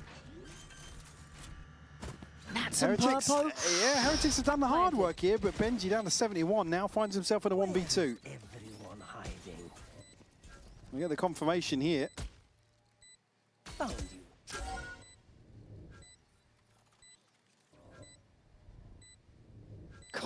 Becomes just cerebral at this point, doesn't it? How can he keep this Come on, possible? Purpo. I mean, Purpo's been absolutely nuts already. Stark contrast to the start of Breeze for him. I said, what was it, 0-8 or something, and Liquid is unable to do really anything on the back of him throwing his life on the line here. What a hold from Camo as well, though. Trex in support, a beautiful recon. Even here, not even mitigated by the cages, the smokes. Jesus. And like I said, he wasn't far off with that second one either. I mean, when he's hitting, he is a bit of a different beast. It's why when you see him in these roles, you're like, God, can we get that on every map? Is that something we can achieve? If you're able to activate it, this Liquid side, all that potential comes to life. And this is the thing, when we talk about Liquid, it's never not that their skill ceilings, their skilling. Their skill ceiling is there. It's whether or not they can activate it or make it happen when it matters. Hit that scaling. Michael, I'd really like you on my side for once, man. Like, what the hell? The stuff you're coming out with, that's a good spoonerism as they go, to be honest. No, don't try and be That's nice a high about pop it now. level. You take this one. But yeah, no, as you were saying. No. Please, please. Woot's 1-7. Yeah, Woot is 1-7. Another timeout called. We didn't see much success coming out of it on Breeze, at least. But you need something to switch up. But Heretics, this could spiral out of control very quickly at a 5-2 scoreline. Even cycling the operator across makes me think Purpo might go a little aggressive here out of short. No ults to invest here for Liquid. It's just the Blade Storm for Woot. Koshmaras, one away from a run it back. You good? Shadows Yeah.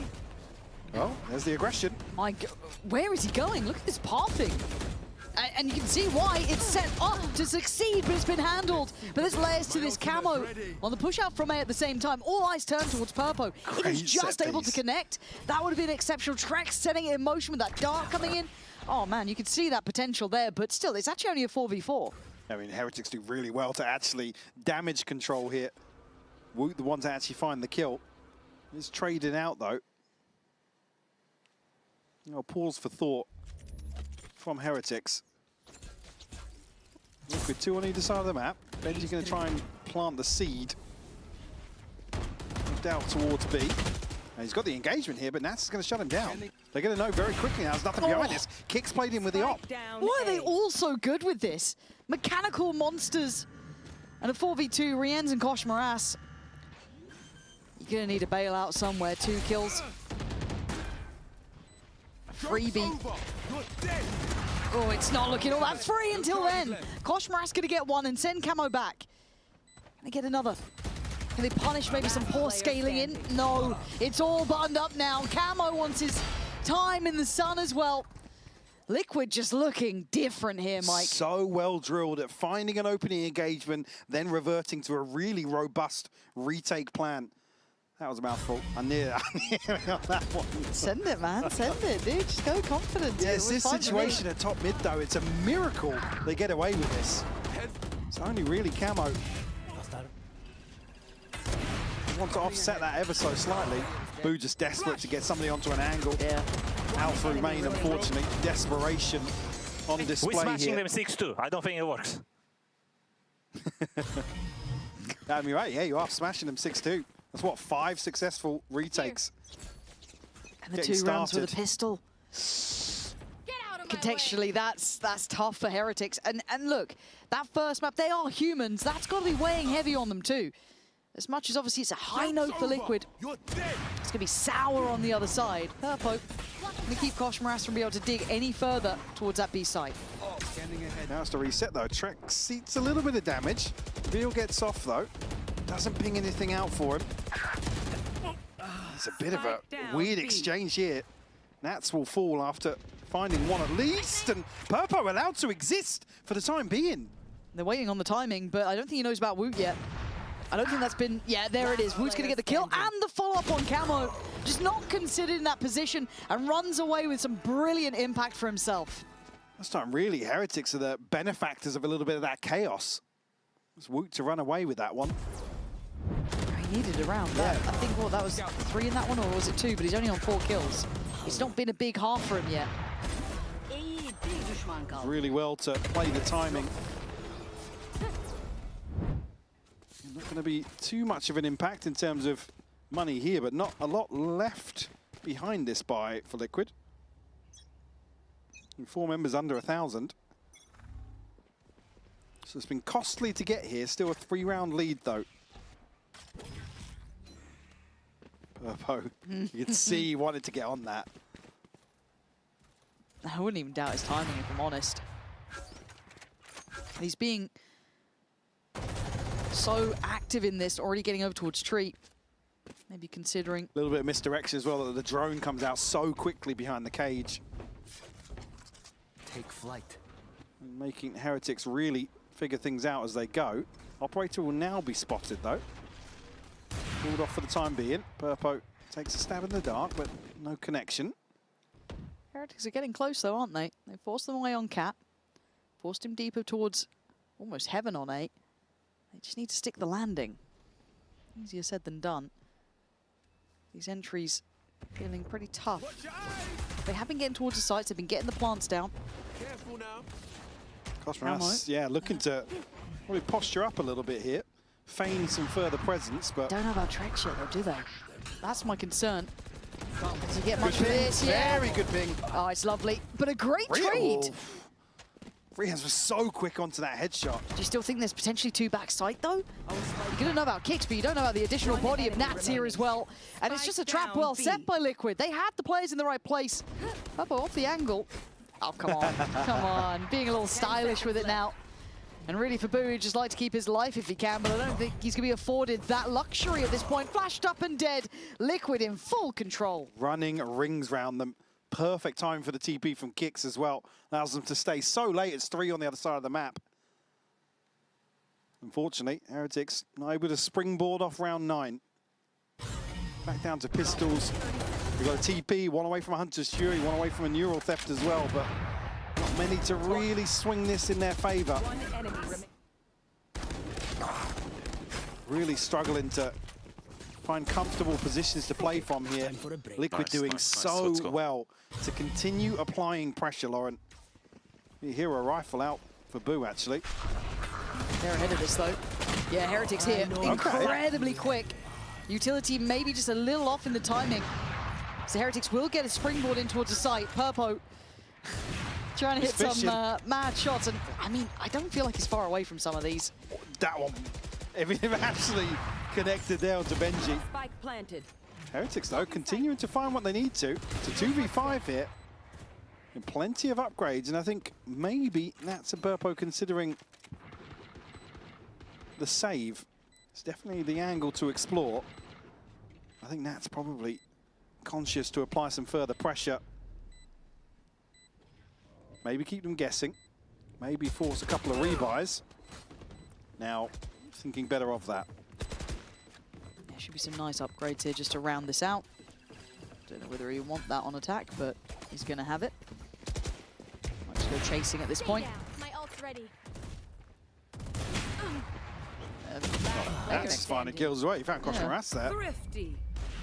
They want to try and remove the op, but it is at a mode of thrifty here for Heretics. Yeah, okay. Okay. All right, dude. Sometimes you feel it in the game. Yeah. You know, sometimes you're feeling it. And what if he lands it? It'd be nice. Okay. Great position for Liquid to be in, though, here. Round 12. 3 ults to invest, and maybe just a little overzealous here. Camo and Kicks, unfortunately, not winning out.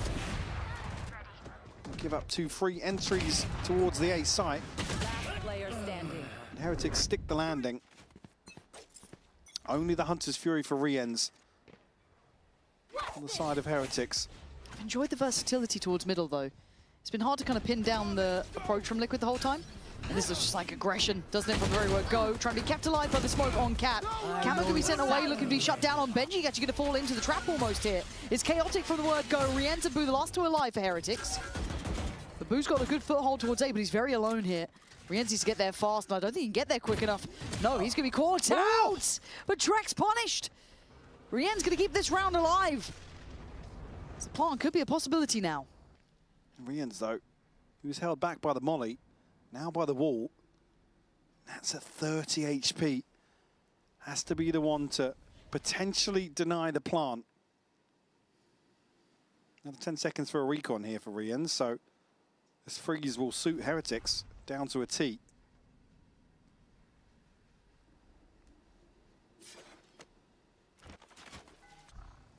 Did the door get closed or broken? I'm not sure whether or not Camo has free access. Spike planted.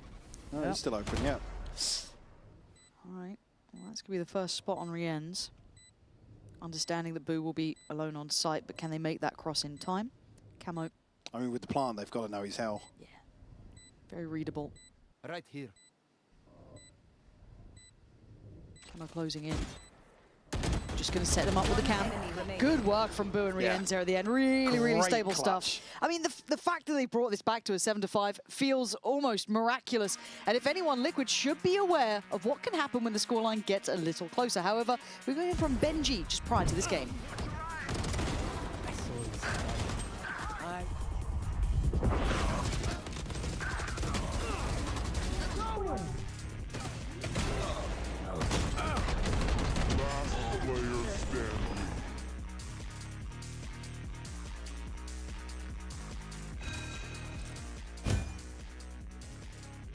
Benji, some highs, some lows for you guys so far this season. What form of Heretics are coming into Stage 2 for your debut game? I hope a good one. I mean, the thing is, you don't really know until you get onto the stage. I think we've had times in the past where we're being really good in scrims, and then, you know, it goes bad, but we've had times where we're bad, and then we're good on stage, you know. I think it depends. I'm going to bring as much energy as possible. I'm going to give 100%, and my team has to do the same. Now, I guess the question is, how have you been in scrims lately based on that? Yeah, I think, like, from Masters London, I think we've improved a lot. I think that was, you know, we had a really high point during Stage 1, and then we kind of dropped off during Masters London, but I think since then we've been going upwards. So, yeah, I think today is just, like, continuing that. And with a little bit more than a week since your last official, how much have you had time to retool anything or come out with anything interesting for Stage 2? Maybe you'll see. I guess we'll find out. we'll see the map, so we'll see. Any teasers? Anything we should keep an eye on? Oh, you'll see. You'll see. It's fine. All right, give me one name. Somebody who's going to play something we shouldn't expect that we'll keep our eyes on. Any comp, any map. Doesn't matter. Just give me a name. I'll say Enes, Riens. All eyes on Riens then. We'll look forward to seeing it. Good luck in the game, man. Thank you. Thank you. Perfect. Sweet. Thanks, dude. Is Benji lying to us in interviews? I mean, wouldn't Benji. surprise me. Benji. Cheeky smile like that. Yeah, come on, Now mate. he's full of it. Yeah, look at him. He's like, I had him. Darth Mike has no idea. Riens Hands on the Sova. Groundbreaking. Never before seen tech. New scenes here. Looking quite comfortable on the Sova, funny enough. However, we go back through, and at 7-5, this is a much closer affair. It felt like it had been like a 9-3 or something along those margins for Liquid, but Heretics with some resilience of their own. So fingers crossed. We actually get a bit of a game on our hands now. Map 1, certainly a highlight, and Liquid down to 4 from the very word go. We get a comfortable plant here. Heretics will be stacked up ahead of this retake. Koshmaras going to line up a molly here, but I don't think it will connect.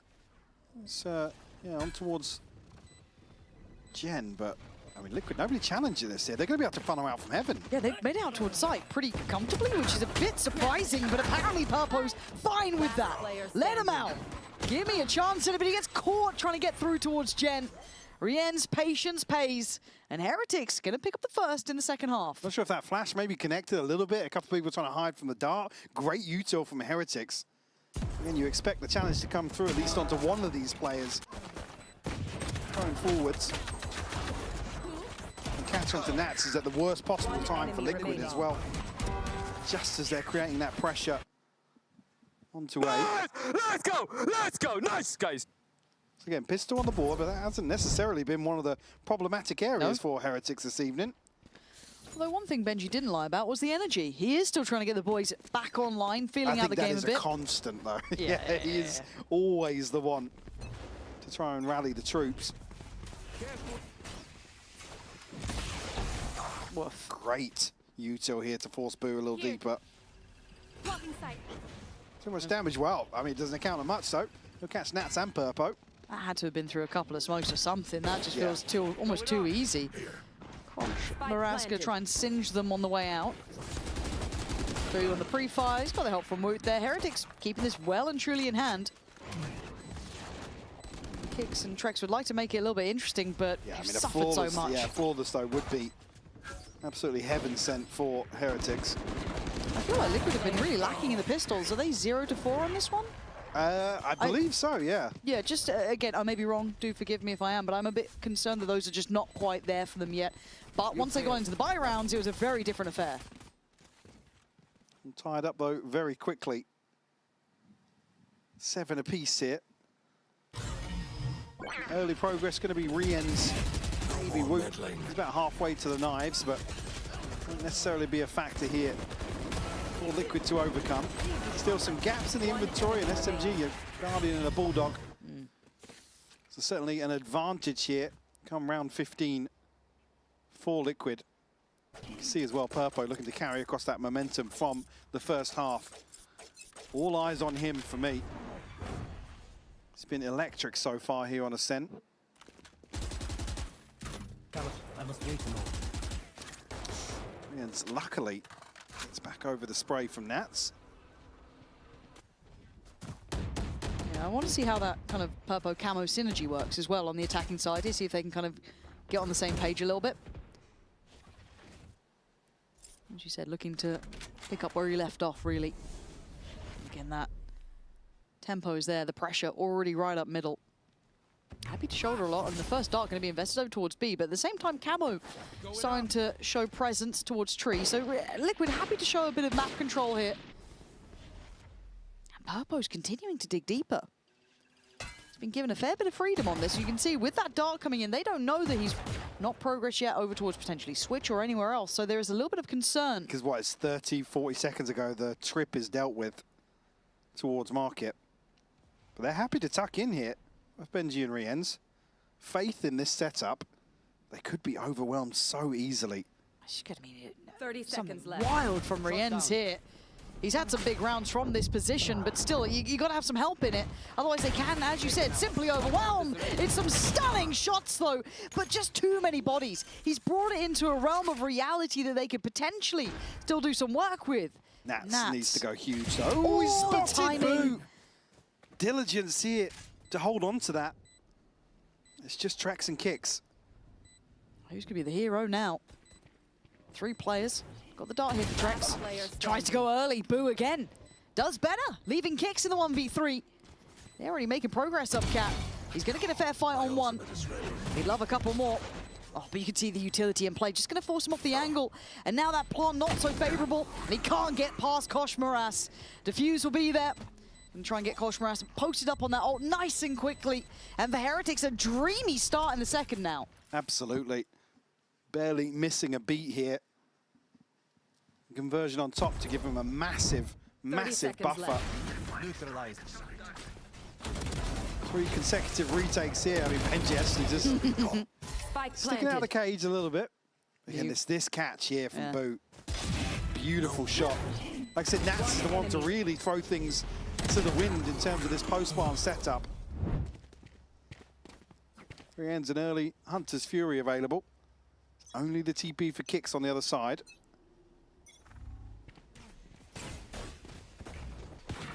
Could have looked to pressure in here previously. Even util though. Some round no catch on it. Oh, and a nice understanding of where the pressure was going to come from. Kosh Moras did turn for it, but Kicks gets the better of him there, but quick trade and a fade away for Boo. They're suffering casualties on the way in just towards 8. Can Camo get any play off this though? Maybe deeper than they'd expect. I'm not sure. A little fragmented now. Snats on a solo endeavor. Be tagged up and Wu will connect the headshot. Wait, what angle was that? I don't know how far away you just got that kill from. I thought he was closer on the archway there. Same, but then we cut to him and he's pretty deep yeah, towards he's heaven. put it on window. And it was a wallbang, at least on the kill feed. EVS, I hope you're listening. EVS, if you don't mind. All right, Camo and Trex, 2v4. Here. And you can see that Heretics are waiting. No need to go too early. They can be patient about this. I have that cam towards B main. Or just to be checked on there. 30 seconds That's Benji left. just making sure. And this is real confirmation now. Plant up next. 3 towards Spike tree. planted. 1 very patient towards heaven. Camo the X factor with that Phantom. Smoke towards main. They've isolated the fight. Dart goes in. Does it catch anything? Not just yet. Gonna note Benji. Camo's eyes still towards heaven, but he's taking damage down to 90. Gonna get 1. 16 HP, not gonna be good enough. Woot there with 4. And I've got to see how he got that kill on Nats. Yeah, big round from Woot. And a real chance for him to be overwhelmed, but he's happy to post up behind this drone and rewarded for it. Heretics starting to stabilize now. We did see that on Breeze. Oh, they got thrown completely out of the... Oh, it's actually, yeah, all the way through the wall. God. Ridiculous shot to catch Nats on the retreat. It'll be Liquid now to call their first time out here on Ascent. Happy to let things transpire. With 4 rounds unanswered now in the second half. Probably a good time to check in. Is there anything standing out to you? Just eye test alone on this side of the map? No, not really. I mean, Heretics just look way, way better in terms of synergies here. Again, a miracle to get the last, well, 3 out of the last 4 rounds of that first half. So maybe an element of confidence coming back. Again, you could argue Ascent, you come to the defense and the protocols are usually a lot more comfortable. It's obviously their map pick, so feeling confident in their choice here. Liquid, yeah, don't want to see massive changes here. Well, there is something to build around some of the ults that are now starting to come online. You've got Trex, Kicks, and Camo. Purpo just 1 away from the knives, but it's a little looser in terms of the approach. I want to see that kind of, again, how much punch Camo can get here. Now he's got the ult at least into this round as well. Is there an implementation they have in mind just around that one alone? Woot's on the operator now. Spanner in the works potentially for Liquid. Where's he starting? But again, it's a good round to have the run it back available. He's over towards short right now, so not going to be involved in this initial exchange. Rien's and Nats to feel the pinch here. Maybe Boo as well. He does have the TP available. Set piece. And Benji this time a little bit of an adjusted position, previously caught on site. Rien still does well to send away Camo. And Benji on the readdress. Oh, it's sensational from Benji, but Nance right back into things. Just finding form when it matters, but the TP was taken. Boo's backside. Noted. They've slipped spawn though. Conscious that I think Woot gets the kill onto Trex all the way outside B main. Boo's going to be tested again now to 35. Oh, he's on the back foot now. He's in a real spot of bother. One enemy remaining. Ah, he's still done brilliantly. Take away Camo. Nats now in the 1v1. We're going to put the knives in on this. Oh, and Nats doesn't care. That is just brilliant work from the man to play it forward in that scenario. Woot's desperate to just wait out the second ping. He's trying to be a little slippery, just reposition. He's caught off guard by Nats's god timing as ever. God, he's done well here, hasn't he? One of those rounds that chalk it up to Nats having one. Much needed for Liquid though. Prevents Heretics hitting double digits. Well, at least keep the finances in check as well. String of 4 rounds and look at what's in the bank behind it. It's only really Boo that's sitting pretty. Again, Bladestorm invested as well. Oh, there's a stack on the side of the map, and there's a Hunter's Fury to Liquid get to live through the blender. Camo's going to go down swinging, takes Wu with him, but Rienz gets that trade right back through. Purpo trying to hold the line. Heretics trying to get in their faces here, get aggressive, and they get what they want. They take out Purpo as well. a quick pivot to the other side of the map, but... Kicks us up in heaven. How's he gotten there when you've got Boo in this position? Oh, this is all topsy-turvy. Yeah, he burned his ult here to TP, and Boo's gone forwards. Do they clear wine? Paranoia's going to reveal his position. Oh, Trex has landed a shot. What is that? You had no right to do it, Trex. No right. And it's a 3v3 suddenly. Nats on operator, holding down towards main. And Heretics getting active fast, trying to flood out towards heaven. But Kicks finds one, Nats another. This is all going wrong for Heretics. He ends up in a 1v3. He's got to try and live for 40 seconds, deny a plant. What are you meant to do now? Nothing but die. Liquid. Trex is B-hopping and gets nearsighted and lands what looked like a one-tap, by the way. That was just ridiculous. Oh, yeah, okay. All right. Okay. Oh, man. Yeah. If that's how this momentum changes, could you imagine 2 rounds and you hit a shot like that? Boom, probably one of those powerful checkmate positions. Great awareness from, again, they're approaching with caution through main. Boo, yeah, he's just left reeling after that one. He was in such a power position to shut this down. Perfect play as well with Kicks, seemingly feeling like we've got so much freedom towards A here, guys. No contest on the TP. And just like that, Liquid will flip the script, tie things up, and break the bank of Heretics. Catch there on the drone.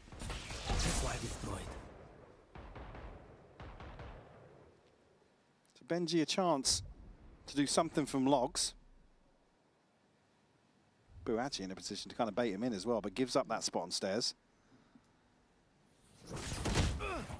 Oh, threads the needle. That was fast as hell. Woot's got to be the X factor then. He's seen them backing away slightly here. Kicks is being hyper aware of the possibility though. Purpo stay posted? No, he's just giving it up. It's probably the knives and 30 seconds left. They're going to head towards B. Still 2 players around, but you can see the purchase they have, right? Left. Does he get played in? Yeah, I mean, a Sheriff and a Stinger, there's no way they find 4. Especially not now. Okay, boost. Boom! Does get 2. This is going to be down to Woot in a 1v3. And the lack of presence becomes quite telling. And you still have Nats alive, who has his setup ready to catch this. Spike planted. Camera and a trip. Yeah, I think Woot knows this one might be a little done for here. All eyes turn, and it's fast. Camo, if anything, just gets him a way out quickly. But if you're Heretics, you've got to feel slightly cursed in this. The way the last couple of rounds have gone. The last, not just this one, 17 and 18. A string of 4 into 3 now. And Heretics, yeah, going to blow their second time out. Oh, that's where that shot was. What are you meant to do? Yeah, I mean, you tilt. There's the tilt. There's the tilt. You had 17 and 18, 2 rounds where you Boo's death before. Rien's getting caught like that. Camo finding that kill on shore. They're just not kills that you can kind of play towards or play out of. Yeah, you can't bank on them, right? No. You're not going to hit that every single time. That's a once in a blue moon, and they're getting them almost 3 rounds in a row now. Fair play to Liquid for going for it, you know. I guess if you miss all the shots you don't take, but for Heretics, this suddenly starts feeling a little bit more like map 1, and all of those slight concerns come back around a touch. Yeah, and the issue being, I mean, Boo's still sitting, I don't want to say comfortably. He's got a chunk of change behind it, but it's, what, barely 700, 800 credits outside of that. This is a tough situation to be in. This could be Liquid finding 11 and Heretics being off kilter in terms of the buy. Ults-wise, it's Camo. Trex, the next closest for Liquid, 2 away from the Hunter's Fury on the other side. Koshmaras does have a run it back. That could be pivotal to Heretics keeping this at least feasible, it would feel like. The scoreline might just decide this one if they lose. I'm just waiting to see what is going to happen next, really, with Liquid. They've been playing. Well, you can't quell that sort of confidence. Once the stars start to align, Woot tries to bolster what they had, but you hear the ult coming in from Camo here. Counter up towards Heaven. And they've caused that to be burnt now. happy to let Camo just try and do what he can for this, but they haven't lost a thing. You're looking at middle, though. And there's going to be the information. Yeah, Camo's right back in a position to deal with it as well. Provide some support, and Nats now will play the map, doing what he does best. You will identify this space. Liquid just need to freeze for a minute. Let him cook. Rehens is in a spot too, though. You got it kind of happening on both sides. Oh my God, yeah, Benji, you can see just frantically relaying that information. And now Rienz gets to have the real upper hand in this. There's going to be no consideration of it yet. But Boo needs to play his life. He's got to be able to try and stay alive and be at least threatening enough, and he is. And look at the patience on Rienz here. Doesn't need to pull the trigger just yet. Oh my God, he went for it. Okay, he wants to make sure. Needs help on the other side. Purpo needs to calm it down a little. Kicks here in the 1v2. Would love a plant if he can. If the Aldron's got time to make it around the corner, it doesn't. So Kicks gets a new lease of life. Not for long. Yeah, but a big chunk of damage. Oh my God. Some of these rounds, Lauren. I mean, this is right down to the wire. A must win, I feel, for Heretics. And it's Koshmaras to drag it across the line. But when this looks like one of those hook, line, and sinker rounds, it still comes down to one person. Again, just half a second either way. Nats is able to run rampant in the back lines. One enemy remains. Last player standing. And that's the sort of thing that, even so... Maybe I should have just go garden, but why am I... Yeah, that string of rounds, Heretics still very conscious of those typical situations that Nats likes to get himself into.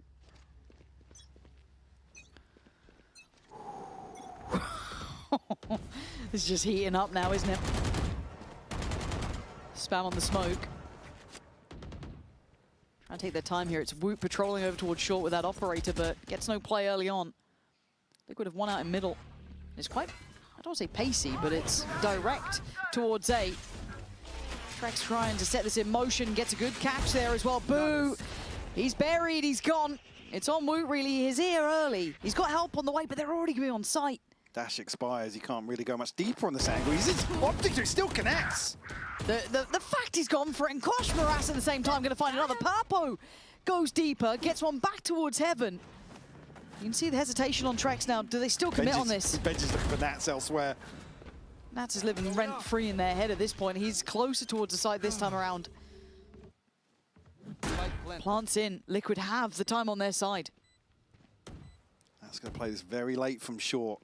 Benji coming towards mid. Look how aware Nats is of the situation. Oh, he missed that one, though! He thought he had him dead. He's going to at least know two players here, but still, for Liquid, this is tough. Benji took a tag there. Flash is good for Kosh. Rienz and wait! Purpo and Trex both got kills. It's on Benji, and he was the one who was tagged up earlier. 47 HP, and he's put under the gun. Liquid against the odds again and again. 3 on the round for Purpo. He's not done just yet. Top of the board for Liquid.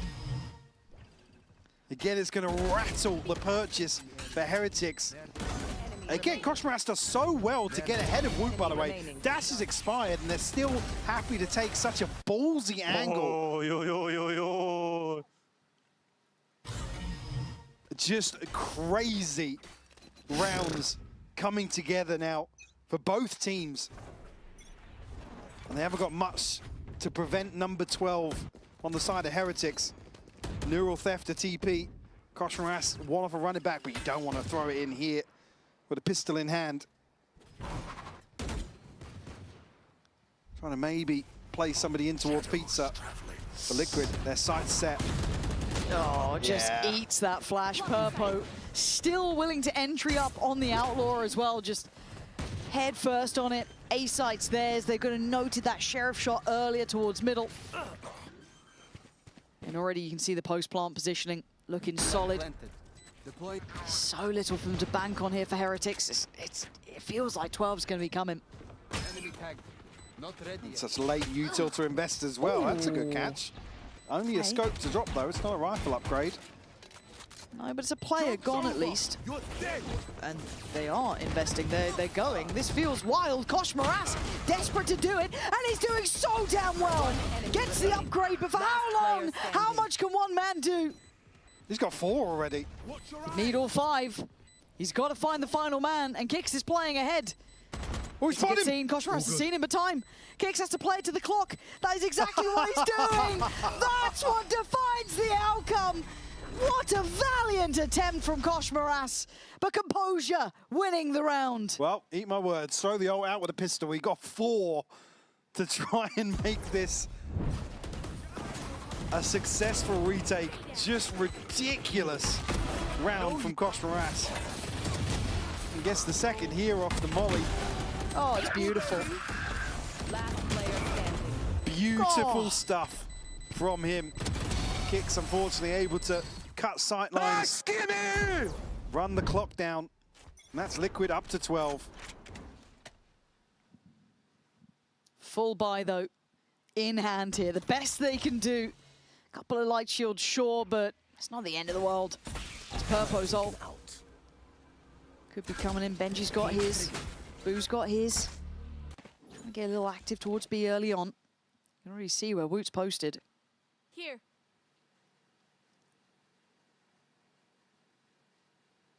There's been a ton of pressure towards A for Liquid, so spanner in the works here, and misdirection sent out here by Kix.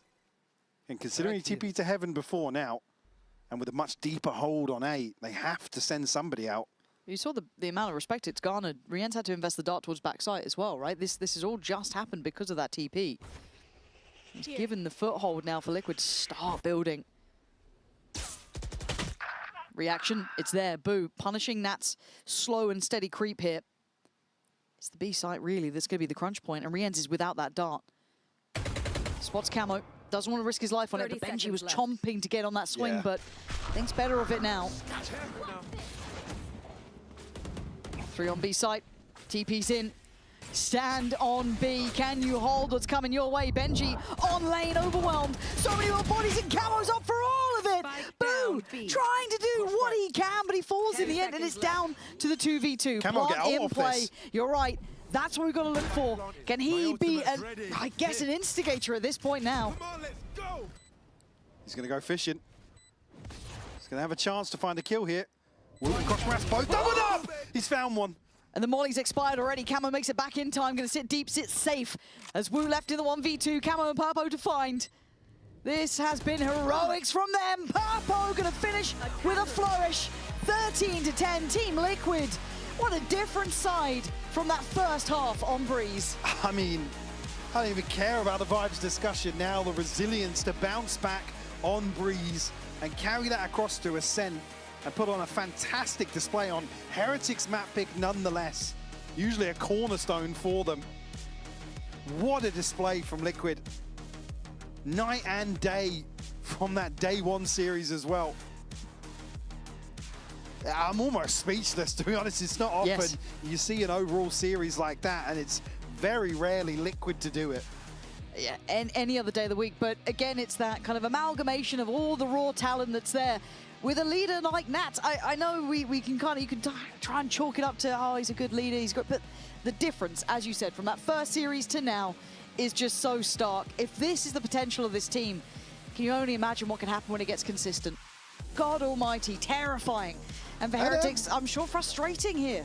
Yeah, definitely. But just to come back to something I said before the Liquid's first game, it was like the start of their season is going to have a big asterisk. That was my takeaway from that first series. Now to come out Heretics game 2 and put on this display, I'm back in that camp of believe in Liquid, can maybe stabilize a little bit more domestically, considering what we've seen the last few months. Like I said, coming into this today, a 5-game loss streak. Previous to that, they'd beaten Heretics twice, well, 2-0 currently. Now 3-0 versus them. Absolutely fantastic stuff from Liquid today. Yeah, I think we saw the best of them here. We saw each player can have their time, their moments. And and for me, seeing players like this who do have a bit of a hold-on reputation from previous rosters, now with confidence, now showing it on the server, this could be such a springboard forward. I hope for them we see this continue. And I think we're actually going to hear from Nats and Purple on the post one, so you want to stick around for that.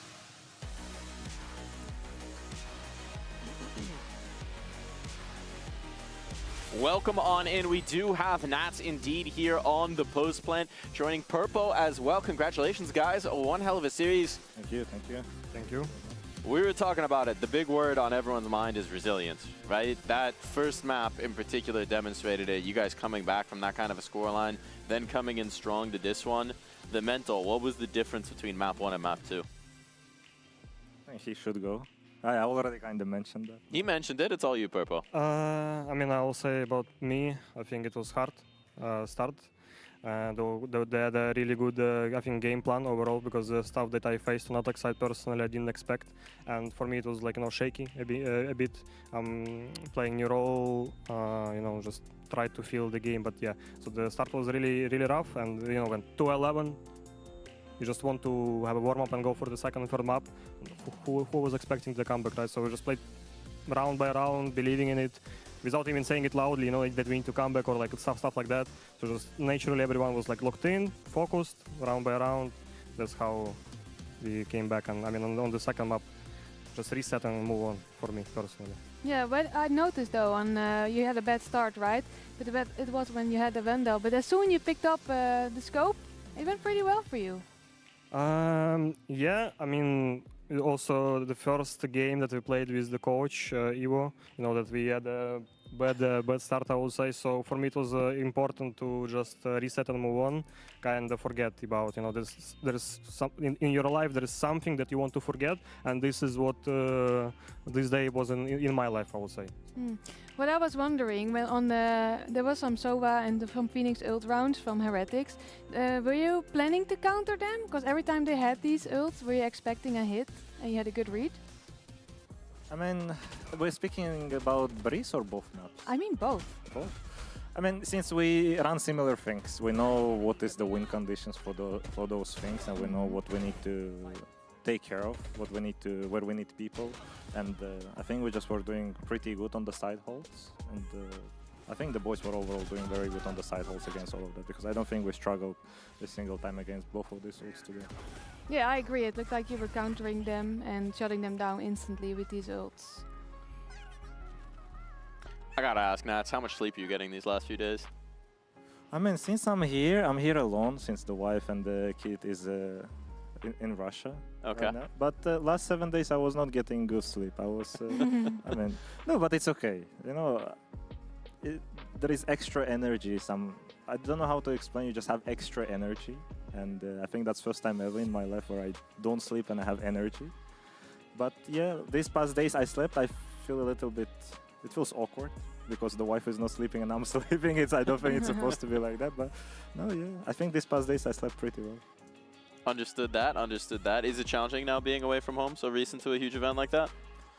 I would say so, yeah. But I also understand that I need to perform and I need to keep doing the stuff that I'm supposed to do. And I know that my wife is going to do everything, and she's going to do everything well there alone. Something to be proud of for sure. Does it give you like newfound motivation or maybe a little different appreciation for being here competing as well? It gives confidence. It changes the way you watch at life at some point. I mean, it's a little bit hard to speak just based off this short time period, but you just start appreciating, you start having different values, you start appreciating different things, and you just start understanding that some certain things that is appearing in your head is just useless and you don't really need to think about them at all, and yeah, it just gives confidence. It's a nice sentiment. It's a really nice sentiment. Purple, have you noticed any change in him in this last week? New pep in his step, new authority. Yeah, last game it was a Portuguese Nats. Right now I don't see any differences, but it's just different feeling when he's on the server with us and when he's not there, so that's what I can say. What about the team overall, right? Because you guys were coming into this stage with, shall we say, a bit of a slump, right? Or a little bit of a rougher period now. What's the difference between this Liquid now that we're seeing on the stage? I think We should also mention that we just 2 weeks together, and we had 2 weeks preparation for the tournament, and we just 2 weeks with the 2 different players. So we're just taking a game by game. We're also trying to understand if the system, the one that we made, is working for us. And I think today was a great result, that there is a potential. We just need to work and work. I think if everything goes well, we're just gonna become better and better every single game, and that's the goal. Oh, what about those new players, Trex and Kicks? What are they like in the server? I mean, with Trex we played last year. He brings a lot of understanding what's going on the server and what we're supposed to do, so a lot helping with the mid round. And with Kicks, I mean, he's just an amazing teammate, I would say.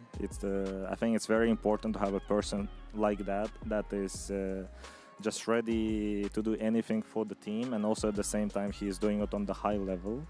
And I think it's just very important, the piece in the team. And I think right now we are pretty much settled in the way we're supposed to be, and everyone is feeling comfortable on the roles. We just need to work. What kind of energy brings Kicks to the team? I mean, first of all, we are overall very chill, but we are overall very positive. But Kimi, he never gives up. He wants to always be better. And I think that's also a good thing to show to the rest of the boys, like the commitment. And the fact, even if he needs to play something that he's not feeling comfortable, he's trying to make best out of it. He will grind his way to make it comfortable. Yeah. That's nice. So basically the GOAT. Basically the GOAT. I like that. Let's take a look at the standings. Let's see where you all at. We got basically the GOAT in tow, so I mean, surely this is now a Liquid ready to make a run, right? Let's see where we are.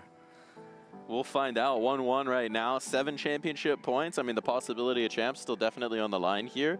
What's sort of the objective, right, with those changes, with 2 weeks with those teammates? What are the goals you guys are setting in your head for this stage? I mean, the goal is always the same, is qualify, otherwise why wouldn't we play? But what I would say, we have different goals each week, each game, because as I said, we're only playing 2 weeks together, and we cannot approach everything as one picture. You do need to take step by step. You need to make sure that you take everything slowly, even though with comparing the rest of the teams have a big disadvantage just because we just started and we didn't know what system we want to play and how we want to approach the game, because a lot of people sees the game in a different way. So I think that would help. Everyone is open-minded and everyone is trying to take the best out of it, and I think today we showed it up. Are you still experimenting with that? Is there still like maybe change or like figuring out whose view you want to keep going, or have you found that unified vision, that unified voice? I think it's too early to say did we find anything or not. It's one game, but we definitely showed the resilience today. Okay, that's nice to see. Let's look to tomorrow. We've got our games coming through, including our Amoda showstopper of the week. So some games that we're very much looking forward to. I'm curious to hear y'all's predictions for that one. Vitality taking on BBL. What do you think? No, come on, Purple. You got to talk. He's been talking so much. Let him rest his voice. Who's winning? I will go, I think, for BBL 60%, Vitality 40%. I believe that boys will pull it out. They had a really good start, then they didn't show good, and right now they're like, in UWC they were showing like really good performance, so I really believe in them. But at the same time, I have some friends in the Vitality that I'm rooting for, and so for me, I will just say 50, actually not 60, 55 and 45. 55-45, got less confident as the statement went on. All right, we'll lock that in. There's one other prediction to make. Who's winning the World Cup? What's your percentage on that one? Pass this question. Pass! This is dangerous to answer on the broadcast. What is your answer? I'm American. I don't know anything about it, even though it's in my region. We are both Russian. Well, we're all just ignorant sometimes about some things, but we'll leave you to talking about the Valorant indeed. Reminder, because of that World Cup tomorrow, we start 1 hour earlier.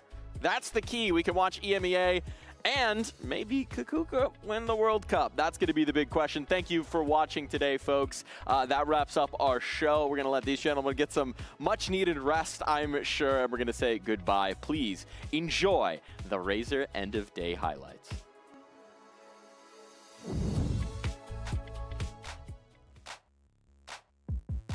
Anyway, into the pistol round. It's quite rude. Starzo has managed to find that opener. A good start. Maybe this is the comeback. Mini hasn't had to do too much just yet, so... Nice point. Come on! They'll at least have 2 in position by the time push comes to shove. Definitely makes it interesting. The run through from Sociable is manic, and it's going to be Sociable taking over. He's just won. Nice, let's go! Nice shot from Yedege. This gets dangerous now. A chance for Sol, but he's gonna get both! He's back to himself. Back to battle early, and here goes Zeus. It's a great dive in again. He gives space, but Beepo's on that flank. They are defusing. There is no time left. Just about. And a fiery matchup ends with Foot at the helm and their first point, an important point. Heretics start their way back in. Boo, good connection. Eventually overwhelmed. Chip damage done, but the numbers starting to dwindle, looking a little bit dreary. Nice, let's go! Beautiful, sick pistol. 18 HP will survive. He's such a problem. The Liquid still not going to be feeling secure about this. Benji is going to be making a nuisance of himself. Fantastic positioning. Let's go, what are you doing? Very wishful thinking, very hopeful thinking, and it's so simple for Heretics. He deserves to die. Yeah, he's lived too long. An absolute saviour!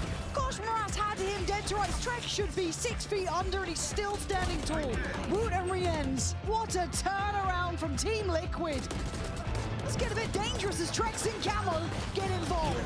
Suddenly, it's not all plain sailing. Abo defined. This has been heroics from them. Papo gonna finish with a flourish. 13-10, Team Liquid. What a different side from that first half on Breeze. I mean, I don't even care about the vibes discussion now, the resilience to bounce back.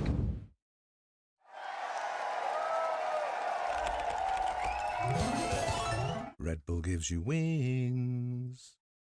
Hey! Hey, Tom. Alberto was looking for you, by the way. Really? Yeah, you better get there Okay, quick. I'll go check.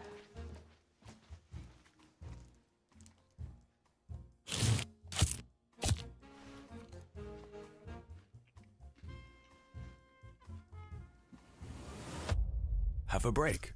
Have a Kit Kat. Tom Biz. You've had your fun. It's my turn.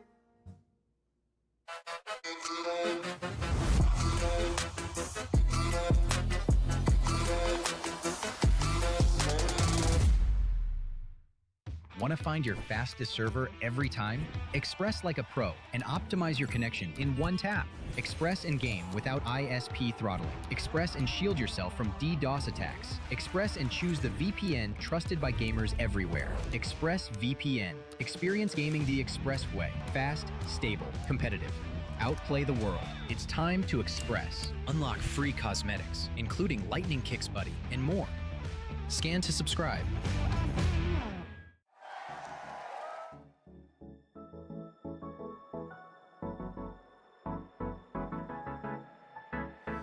Let's do something crazy, get a bit wild today, cause we don't do this every day and we deserve it. Life is so amazing, nothing is in our way.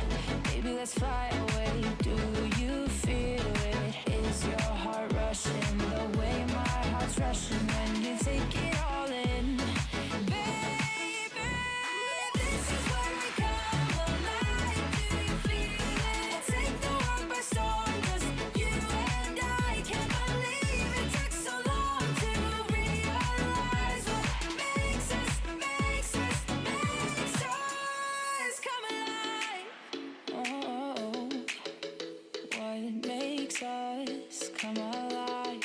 Ooh, let's break some rules. No, we don't always have to be good. Don't always have to do things that we should. We'll feed the fire. Let's see it through and let go of what's holding us back. Just light it up and we'll burn through the past and take it higher. Is your heart rushing the way my heart's rushing when you take it all in? Baby, this is where we come alive. Do you feel it? Take the world